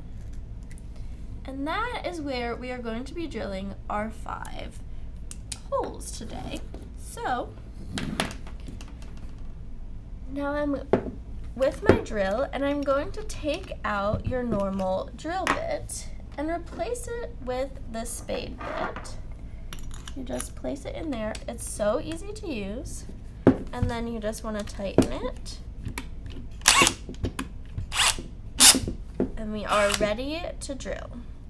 Alrighty, now I'm going to place the tip of my drill bit on the middle of each of these X'd out spaces to create a hole.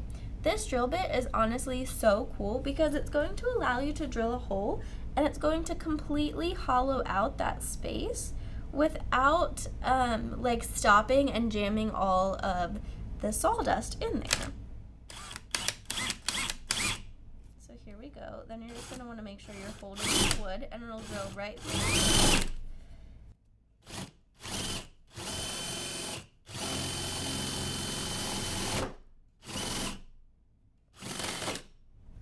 And there, our first hole is done. It is pretty messy. I would not recommend doing this in your craft room. Definitely take this project outside or to a wood shop if you have one of those handy. And then just keep going on all of your X's. Alrighty, so now that we have all of our 5 holes drilled, we are going to remove the tape. And look, our wood looks like we never even measured. We just perfectly drilled these all where they were supposed to be. Now I'm going to give some of the rough edges a little bit of sanding. And voila! Now let's head to Design Space for the next step. Okay, so here in Design Space, I have created a new project, and I'm going to create a shape. This is how I basically like to start all of my projects, is mapping out the surface area that I have to work with on my base.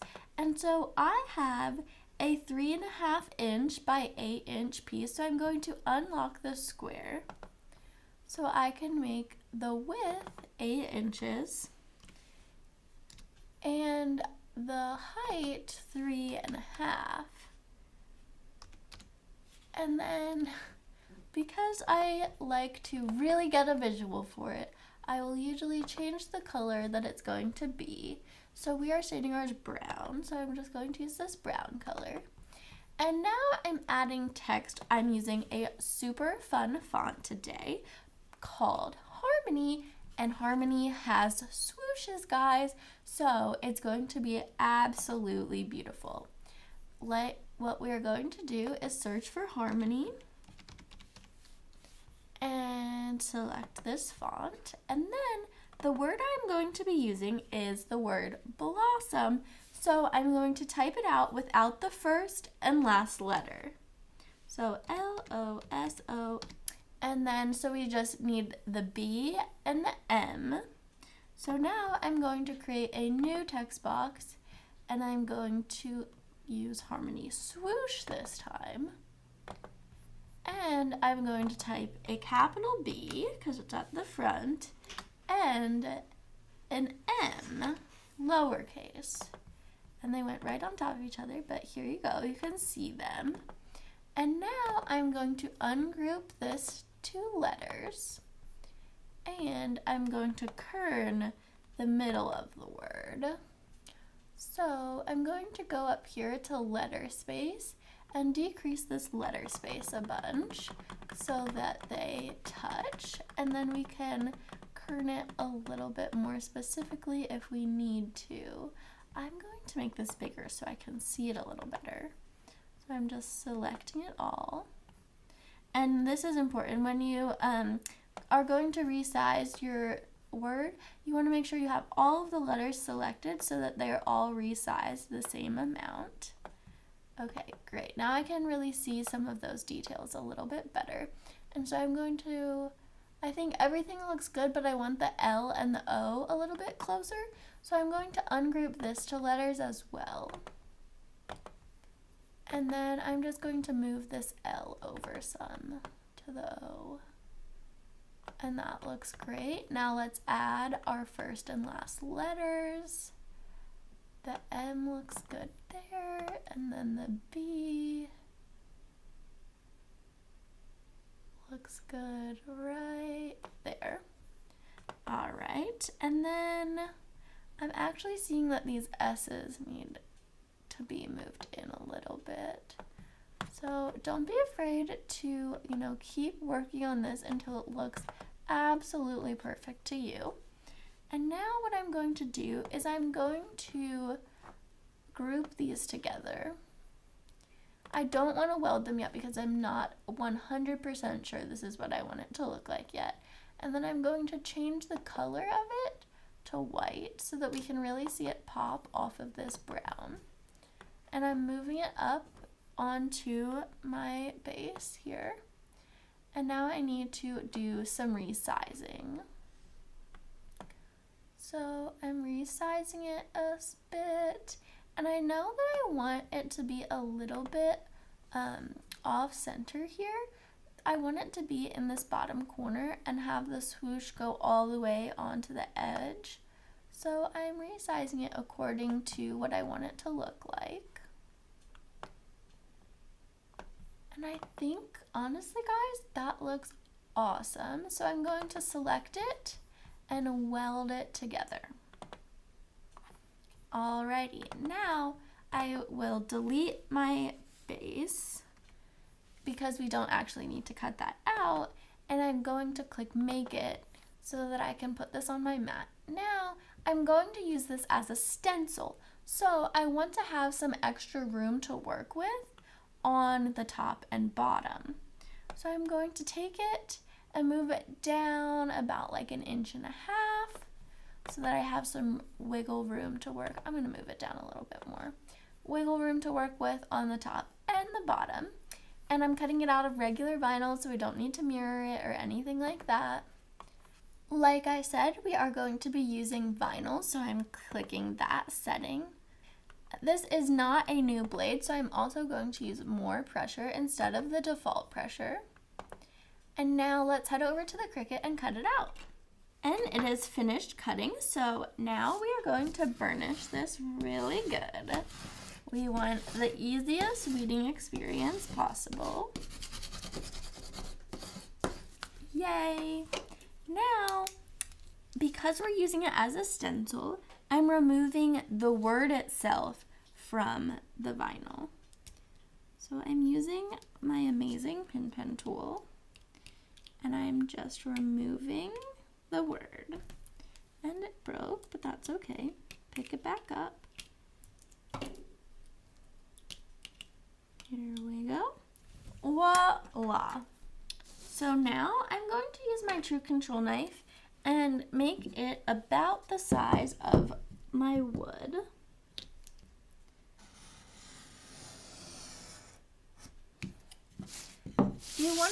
You want to have some extra, but you don't want to have so much extra that you can't see where you're placing it on the wood.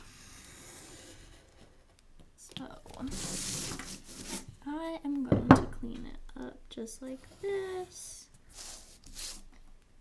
And this, and then I'll pick up this piece of vinyl from the center.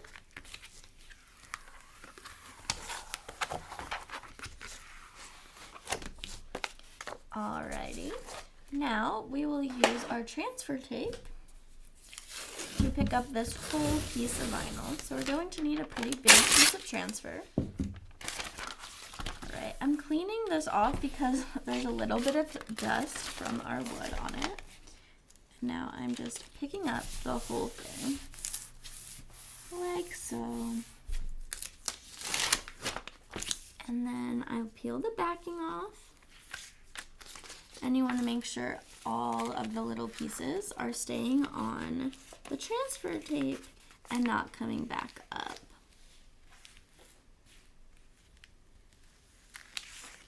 Amazing. Now, I'm going to place it on the wood. I'm going to clean up the wood a little bit. I want to make sure that there's not any dust on there so that the vinyl sticks really well. And now we are placing it. Remember how I said that I wanted it closer to the bottom and to the left. So I'm placing it and trying to make sure that it looks even. And there we go. Now I'm going to burnish it onto the wood. Then I will peel off my transfer tape. When I peel off transfer tape, I like to keep it really close. Instead of pulling like this, I peel it like directly across so that nothing wants to come up with it.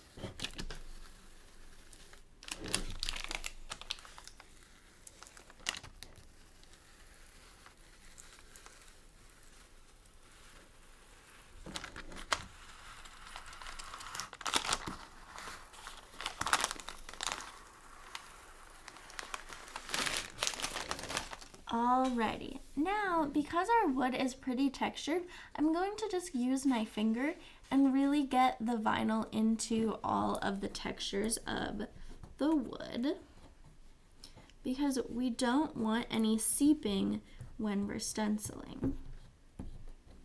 Alrighty, I am happy with that and how it is adhering to the texture. Now, I told you we were doing something crazy with this glue, and instead of using it to adhere stuff, we are going to use it as a mask. So we are going to stencil in this area with the glue, and then when we stain it, the stain will not adhere to the parts with the glue because it only adheres to wood, and then we will have this beautiful two-tone wood design, and it's going to be beautiful. Alright, and here's how I like to apply the glue. I'm going to give it a good line of glue above the word, like this. You want to make sure your glue is evenly distributed. That is what I found from my testing. So, just like that. And then if we need more glue, we will get it. So what I am doing is just using my finger. You could use something else, but I prefer to use my finger and covering all of the section that is exposed. Now, you really want a good thick coat on here. A thin coat is going to give you the same effect, but it's not going to be as crisp of a design. So you really want to make sure you're using a good thick coat. So here I'm adding more glue because this coat looks a little thin and I want it really thick.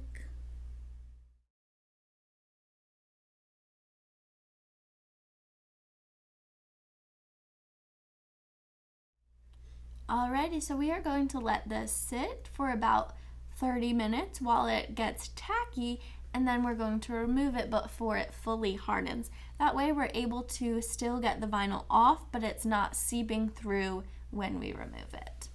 Once you have let it kind of get tacky, you're going to now remove the vinyl. You want to be really careful while you're doing this so that you pull up what you need to and you don't pull up any of the glue that needs to be on the letters. What I'm going to do is kind of cut it off in sections so that it's a little bit more manageable to work with.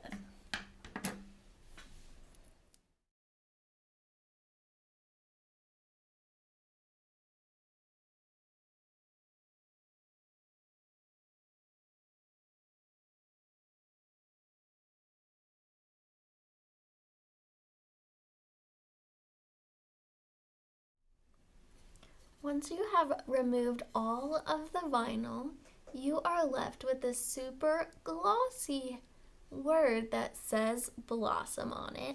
And we have to wait till it completely dries, so like overnight, until we move on to the next step.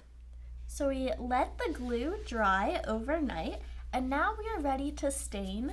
I have my staining cloth here, and I'm wearing gloves to protect my hands. And now we are going to stain right over top of the glue. Because we're using such a dark stain, we are going to have a great contrast between the raw wood where our word is and the rest of it that is going to be nice and dark in this Jacobine stain. It's going to look amazing. So yep, you just go right over the word. You don't have to necessarily be careful to miss it or anything crazy like that. And I'm starting here on the front. And the really cool thing about stain is that you can leave it on for as long as you want to get a darker, richer color, or you can wipe it right off and it will have the same color, but really just a lighter version of it, that because the wood hasn't been saturated as much. So right now I'm deciding how much I want my wood to be stained. And I think I want it a little bit darker than just the wiped off version. So I'm coming back and adding some more stain, because I do want a lot of contrast from that word. So I'm putting a thin layer on here and I'm going to let it sit for a bit. So it's not a super thick layer. And then I'll just finish shading the rest of my wood. I really hope that you guys have been enjoying this project and that it has kind of challenged you to think of some new, different ways to use your Cricut. You know it's a good day when you're breaking out the power tools to make a Cricut project. That's what I say. Yep, coming in, making it a little darker. To be honest, I usually wipe it right off after because I am impatient, but this project has required me to be patient. I've had to wait in between the glue getting tacky and then again when it was drying, and now I'm having to be patient for the staining process too. You know what? That's good. That is a good project that helps you where you are deficient, which for me today is patience. I'm even doing the bottom, and in a second you'll see I'm going to go into all the holes, and this is going to give it just that really professional look, because this would be an amazing product to sell and we want, or to give as a gift, and we really want it to be a finished project all the way if you're going to do one of those things. When I make projects for just around my house, I really don't take as much care. Like if the back doesn't look as great, that's okay, because I know that it's just going to sit on my shelf and I don't really need to impress anyone with the back. But if you're selling your product and you want people to be impressed when it arrives or when they're looking in your shop, you really want to make sure that from all angles it really looks nice. So I'm just going around, and from where I've been kind of tossing and turning the wood, the front has gotten a little blotchy. So I'm just fixing that right up. And then to get rid of the glossiness of the wood after we are done staining, we can take a piece of sandpaper and just rub that off. So now I have this pouncer and I'm going to dip it in the stain, and I'm going to use this to get into those holes with the stain, and it is really great to get around in those holes, the perfect fit, and it can get nice and saturated, so you only need one dip per hole. Maybe even I could get 2 or 3. Let's see how many I can get of this. Wow. Oh, that was a nice saturated dip of stain. You might only need 1 dip for all 5 holes, guys. Let me make sure I'm really getting in here. Yeah, this one has a blank spot. But man, that really, I mean, it is the little things that go a long way in finishing projects like this. So now wiping that excess off. And I'm really, really loving this color, especially the color difference with that word, guys. Okie dokie, and once you are done with that step, all that you have left to do is add your test tubes. They're fitting amazing in these holes that we drilled with our spade bit. And what I love about these test tubes is that you can use real water and real flowers when you have those on hand. Or today, I'm going to be using some fake flowers to fill my vase. So I've placed all 5 test tubes in there, and now I'm going to put the flowers in. I have these nice bright yellow flowers, and I'm just going to cut them apart. I have 3 little bunches here. I'm going to cut them apart and put 1 stem in each little test tube. And I'm seeing how high or how long I want the stems. So this is kind of my testing one. I'm going to, I think that looks pretty darn good. And I think I'll have some with leaves and some without leaves. So I'm going to then use this, and I don't want all the flowers to be exactly the same length, but just around the same length. So now I'm using this basically as a guide to get a general idea, and cutting another one off like so. Oops, I missed the vase. Here we go. Then I think I really only want these big ones, not the little flowers on here for this project. I'm coming in, cutting some more. This one, I think I'm gonna trim his leaf off. Hopefully that goes well. Yep, still super cute without the leaf. And I'm thinking maybe I want like some with leaves. Let's see.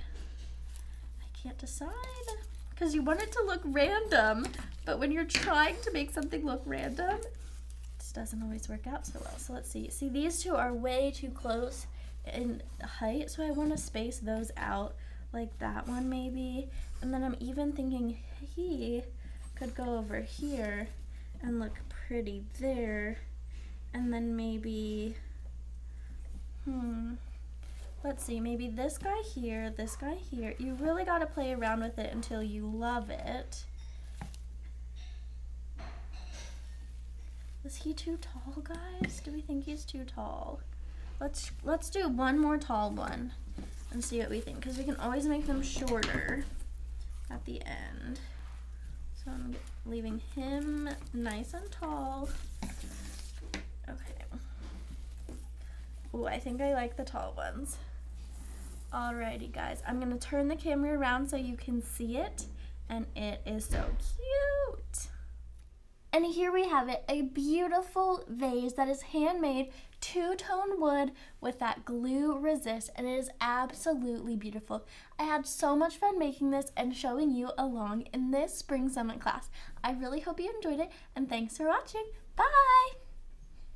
Hey, oh my goodness! Guys, that was the last class of day 1. What do you guys think? Huh? Yes, let us know what you guys thought of day 1, 2020 Spring Virtual Summit. We've had so much fun getting to host you guys with so many amazing projects. I hope you guys have made a lot of success in your crafts. I hope you guys learned a lot of techniques, and I hope this gives you guys even more ideas so that you can be able to just keep continuing to build on your crafting.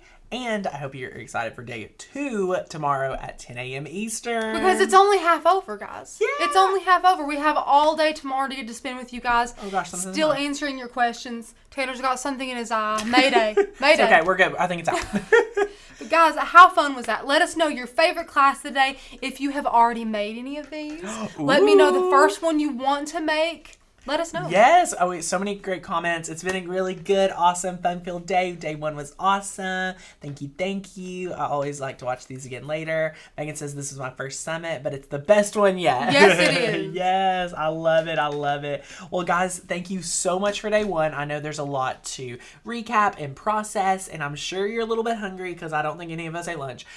Typically, we have a lunch run, but I think we just grazed and snacked on Cheez-Its We all did. day. Listen, and Tanner bought us breakfast, so we were our bellies were full from the get-go. Courtney So made smoothies for everyone, and it was so much fun. So, woohoo! So, Seth's got the professional design make sell program. I'm so Yay. excited. Guys, there are very limited spots for the 75. So, if you want to confirm your seat into that, you want to use the first link down below. I'm going to drop it right here for you. Go ahead, use it, grab it, pick the tier that works best for you. Over like 70% of you guys are going for that professional tier because you want those bonuses. Which is awesome. So, comment that you've grabbed it if you did. We're so excited. Tanner, I'm so thrilled with how positive everybody has reacted to that. Yes. And we're almost out of seats. I know. Tanner should have made it 75. 100 seats, I you know? wish, but listen, but if there's they get gone 75. today, if they get gone There's tomorrow, a lot to mail. I mean, that's Yeah. a big value trying to Yeah. print out all those pages and bind them. It's gonna and be then amazing. shipping. So we had to limit it. So if you want that additional bonus, again, use the coupon code SUMMIT so that you get in on the $40 off. That is just available for regular price ticket holders. And then if you're doing payment plan, that is not available. So just to clarify that. Yay! Cannot wait. We're so excited. Okay, Donna has to go feed the animals outside. Tracy's going to buy some clay. Such fun projects. Ooh. Woohoo! This would be a great change to the flowers around the seasons. I love that. Test tube was Courtney's project, not adorable. What a great technique. Something you can Loved do with it. the die cutting machine, make your stencil, and it's going to be a lot of fun. So we've got so much more going on tomorrow. Rachel, do we have the list? We can. yeah, absolutely. So We the kinda list tease for them tomorrow, there's of course another 5 amazing classes tomorrow. Woohoo! Number 1, guys, is a really fun project Tanner did with the Cricut Joy. Yay! And he might or might not have incorporated it into something in his home that's quite permanent. We love it. So You guys are going to be blown away. It's super, super fun. Number 2 is some amazing card ideas with Alexandra from Hedgehog Hollow. She is a repeat amazing instructor, and we love all her classes. Number 3 is some pressed flower art from Becca. You guys have seen some of those sneak peeks on the lives and things like that. Amazing. Number 4 is the water slide candles and the wooden lanterns with... AKA where Rachel becomes a woodworker. Yes. You guys see me just transform from Rachel the crafter to Rachel the woodworker. And then number 5, the last one of the day, is an amazing yard hanging that Courtney makes. It's basically 2 classes in one because she shows you how to do it if you have a Cricut maker, and then she goes above and beyond showing everybody else that maybe has an Air or an Air 2 that doesn't have a maker to create another amazing hanging that way. So amazing classes so much for tomorrow. fun. And what I do want to say is Sharon says I got the pro I believe the professional version of Design Make Sell. I have made 3 of the classes. Yay! Woohoo! Amazing. So much 3 fun. for a day is a great. is. That's a great. Love Hedgehog Hollow. Help me not feel so lonely today, Rebecca. Thank you so much for hanging out with us. Thank you everyone for being here live with us. Absolutely. We've had so much fun getting to hang out and stay entertained together. We've had so much fun. And then we do have 2 more giveaways. We have 2 more $20 Amazon gift card winners. One is Trisha Michael. Michael. Trisha Michael. Go ahead and email us hi@makersgonnalearn.com with the best Amazon email for you. And then we've got Angie Nelson taking home the last gift card for today for $20 Amazon gift card. So you can buy some goodies you've learned today. So we're so excited. Treat yourself. Yes. Sharon says, again, I just want to thank customer service. They are on it. As always, these weekends are busy for them. Yes, it is. So thank you guys for the support. We love being able to pour into you guys. And we've had roughly almost right under 200 throughout the whole day. So that's been awesome. And we are just so excited. So even more people have joined the summits and they popped in here and there. And then you'll all be able to access the recorded. So thank you guys so much. 10 a.m. tomorrow Eastern. Be back here. You can get in a little early, listen to our elevator music. Yes. And be really Maybe get some excited. questions answered beforehand. If you have any last minute questions before day 2, we can answer those right before. Whatever you guys need, we're here for you. But awesome. Thank you guys again. And again, if you need to get your brand new Design Make Sell program, go ahead. I'm going to drop that link. It is the first link in the description down below as well. Very limited supply for those final bonuses. Don't you guys love that you, just being ticket holders to the summit, get sneak peeks on like these this gigantic will not be launched. launches? Yeah, these That's will not be awesome. launched for a few more weeks to the general public. So that is a lot of fun. So be there or be square. But Yes, again, Trisha. congratulations, Angie and Trisha. And we will see you guys back here tomorrow. Day 2. Woohoo! Bye, guys.